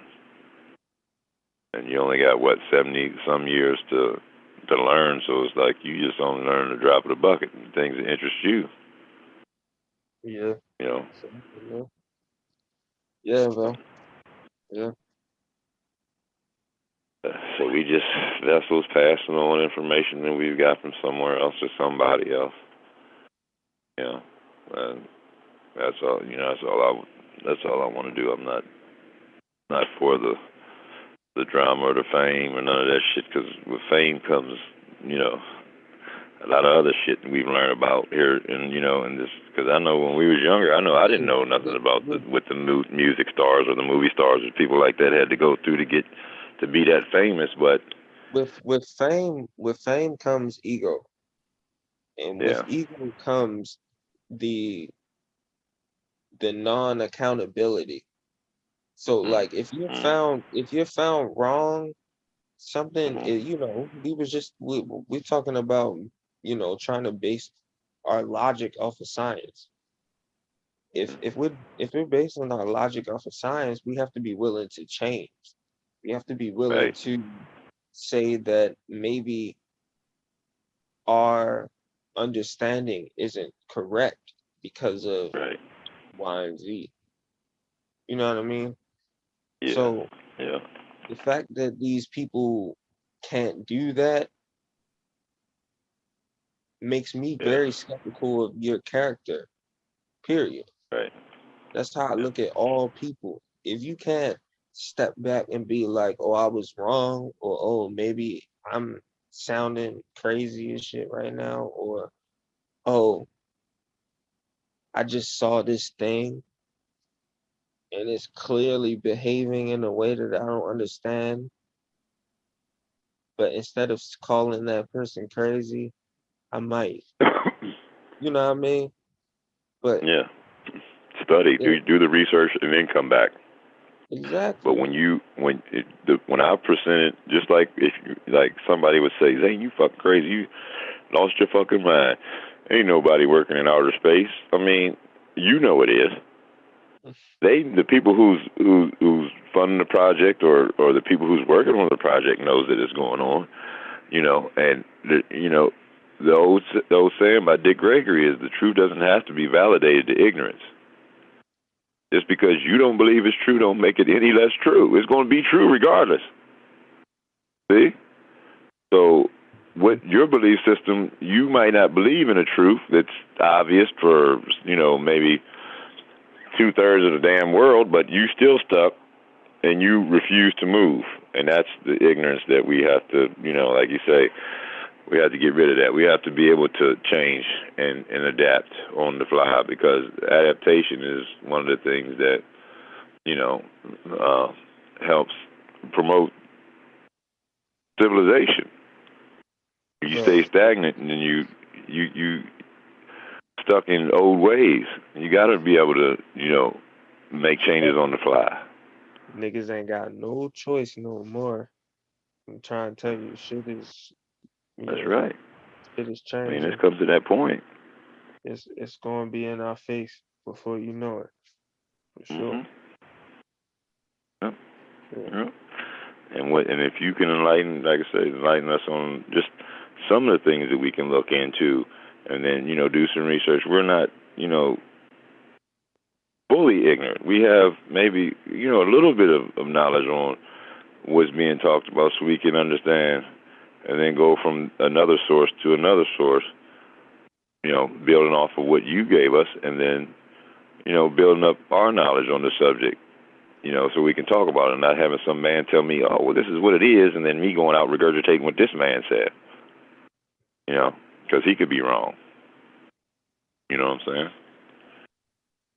You do your own research, find out, do some due diligence and search out some of the things that talking about, and look at it from a. I'm not the type that I'm not about to. I'm not the type that's going to jump. I call it jumping out the window. Yeah. I'll wait. I got patience. I'll wait. You know what I mean? The Pentagon put things out. NASA put things out. I can reference that. I can give you that data. But I'm waiting.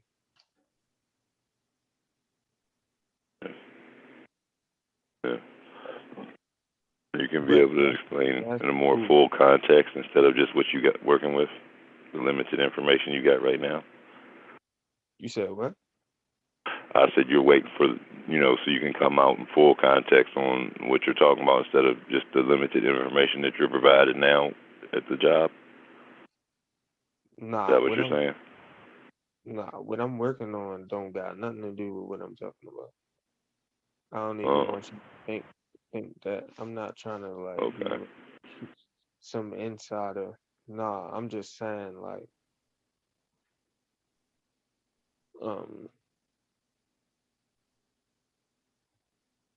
there's a lot of data, scientific papers, all types of stuff that has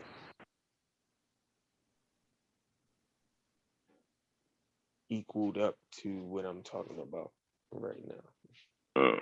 And the fact that it's becoming public, is another thing. Yeah. So before I really talk about the history and the data, I just want to wait because I need more things to come out to where as though people can't really question the history of the data. You see what I'm saying? Yeah. Yeah. Because right now the data has always existed. It's just the fact that it's in such not obscure places, but just in rogue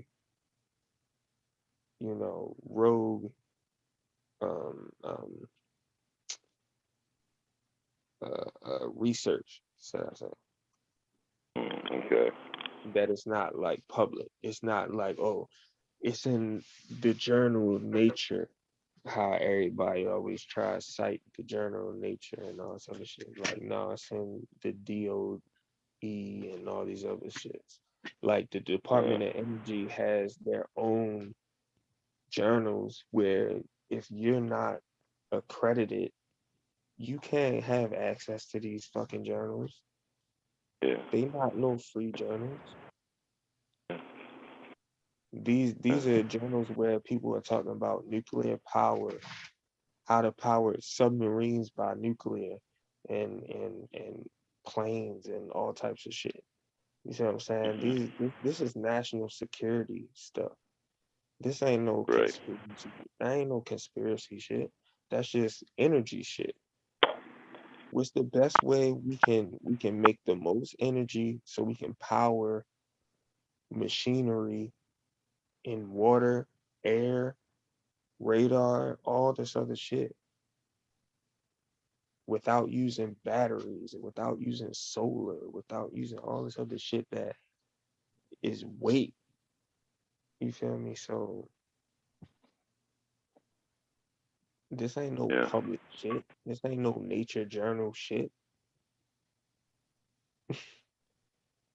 So like, yeah, the fact that these people be thinking that, oh, some of these ideas are so far fetched, that doesn't mean that these people ain't out here experimenting and making that shit reality. Like, Right. But that's why you say to them. That's why you say to them, bro. Just tell them. Say the truth don't have to be validated to ignorance. I mean, just because you don't know it's happening or you don't know it's true, don't make it any less true. That's the point. We know that you know that the papers are out there. You have seen them. You might even worked on some of the projects that you're talking about. Just because they don't know it, don't mean it's any less true. It's going to be the truth regardless. You know what I'm saying? The truth is always and always will be. So, you know, and just like when I showed, well, me and Unbiased was talking about this new technology that's been out for a while, but now they're just finally putting it out. You know, give example on what you're going, like these water engines. Have you done much research on them?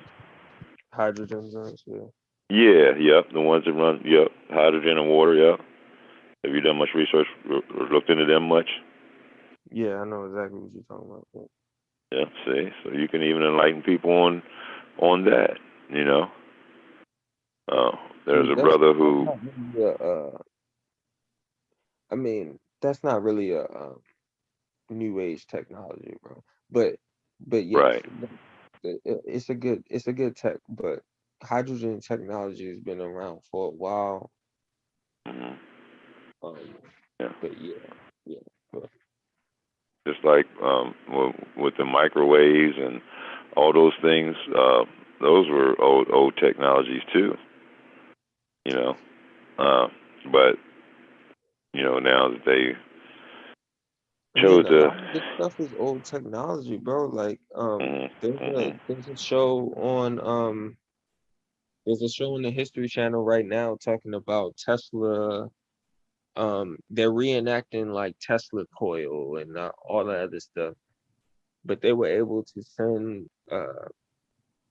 electric boat, across a river with the Tesla coil. They were able to light up Hmm. lights by using the ground and all types of stuff. Like, Yeah. there was legitimate science in what this quote unquote friend pseudo guy that they called him, was. Hmm. But then again, we got most of our DC electronics from this guy. So Right. why is he Yes. the guy that's, looked at as the fringe person? Like, in my opinion, I think, people had investments in AC electronics, which is in our house right now. You probably, where you live on the East Coast? Yeah. Oh, yeah, Hmm. you say you live on the East Coast. So yeah, you got like Virginia. 120 volts in your house. You plug in your DC electronic, whether it's your TV or your Xbox or whatever the fuck you got, and that breaks down the voltage from 120 to whatever it needs at the Yeah. DC voltage, and yeah, so But like you're saying, You got the it's whole technology. world. This is just another example of what you were saying about information not given at the time that it was being done. I mean, everything goes back to the money. If you follow the money, you can figure out what's going on. All this shit revolves around money. If you got a guy who has some sort of cutting edge technology that's gonna, you know, fuck up your investment, but you're the guy who has, you know, the monopoly on all the train stations or oil or whatever the hell he had going on. I forgot who funded him. Who funded that guy? You remember? What? You talking I about think back it in was the like day? the owner of Chase Bank or something. It was like one of those bank guys. But yeah, you. I mean, it just all makes sense to me. Why wouldn't you try to sabotage a guy who could potentially sabotage your investment that you already created a pipeline for? You already put up lines around cities and all types of stuff. That's right. You got this guy talking about he can do it wireless. You just paid for a bunch of wires, and you like this dude said he could do it wireless. Like, come on, bro. Right. You say, because look, this guy who created the hydrogen engine back in the day, how am I going to let his technology come out when the cars are made of plastic and metal, and then you got oil that makes plastic, and then you got oil that feeds the car, and you got oil that makes the gas? How am I going to let this guy come out? It's going to destroy my business. Exactly. That's exactly what Zen's saying. That's exactly what Zen's saying right there. You know, you can't let that technology come out, so you buy that technology up and then put it under wraps and don't let it come out for a long time until it does fit your narrative. Everybody starts to say, oh, well, we need green this and green that, and we want the clean, energy. You let it come out because you're at a time. You're at a time where they're asking for it. Listen, you're at a time where war and conflict is at a heightened point. And not only is war and conflict at a heightened point, money is at a heightened point. You got energy at a heightened point. You see what I'm saying? Yeah. It's now it's almost pushing towards a shift. Yep, you got to have it. You see what I'm saying? So the shift just might be in some sort of new technology. I don't want to speculate too much, but I'm just saying, like, it could possibly be some sort of new understanding of Einstein's equations, general relativity. Yeah. But that's just finding out something new, going through the process of making what your theory, what you believe that to be true, or what your theory is, to the actual fact, to it becoming an actual fact. That was, the fact the whole time, but they just didn't know it. It took them those processes to get to that conclusion, which proved the fact that they first theorized. Yeah. I mean, if you want to get deep into the weeds,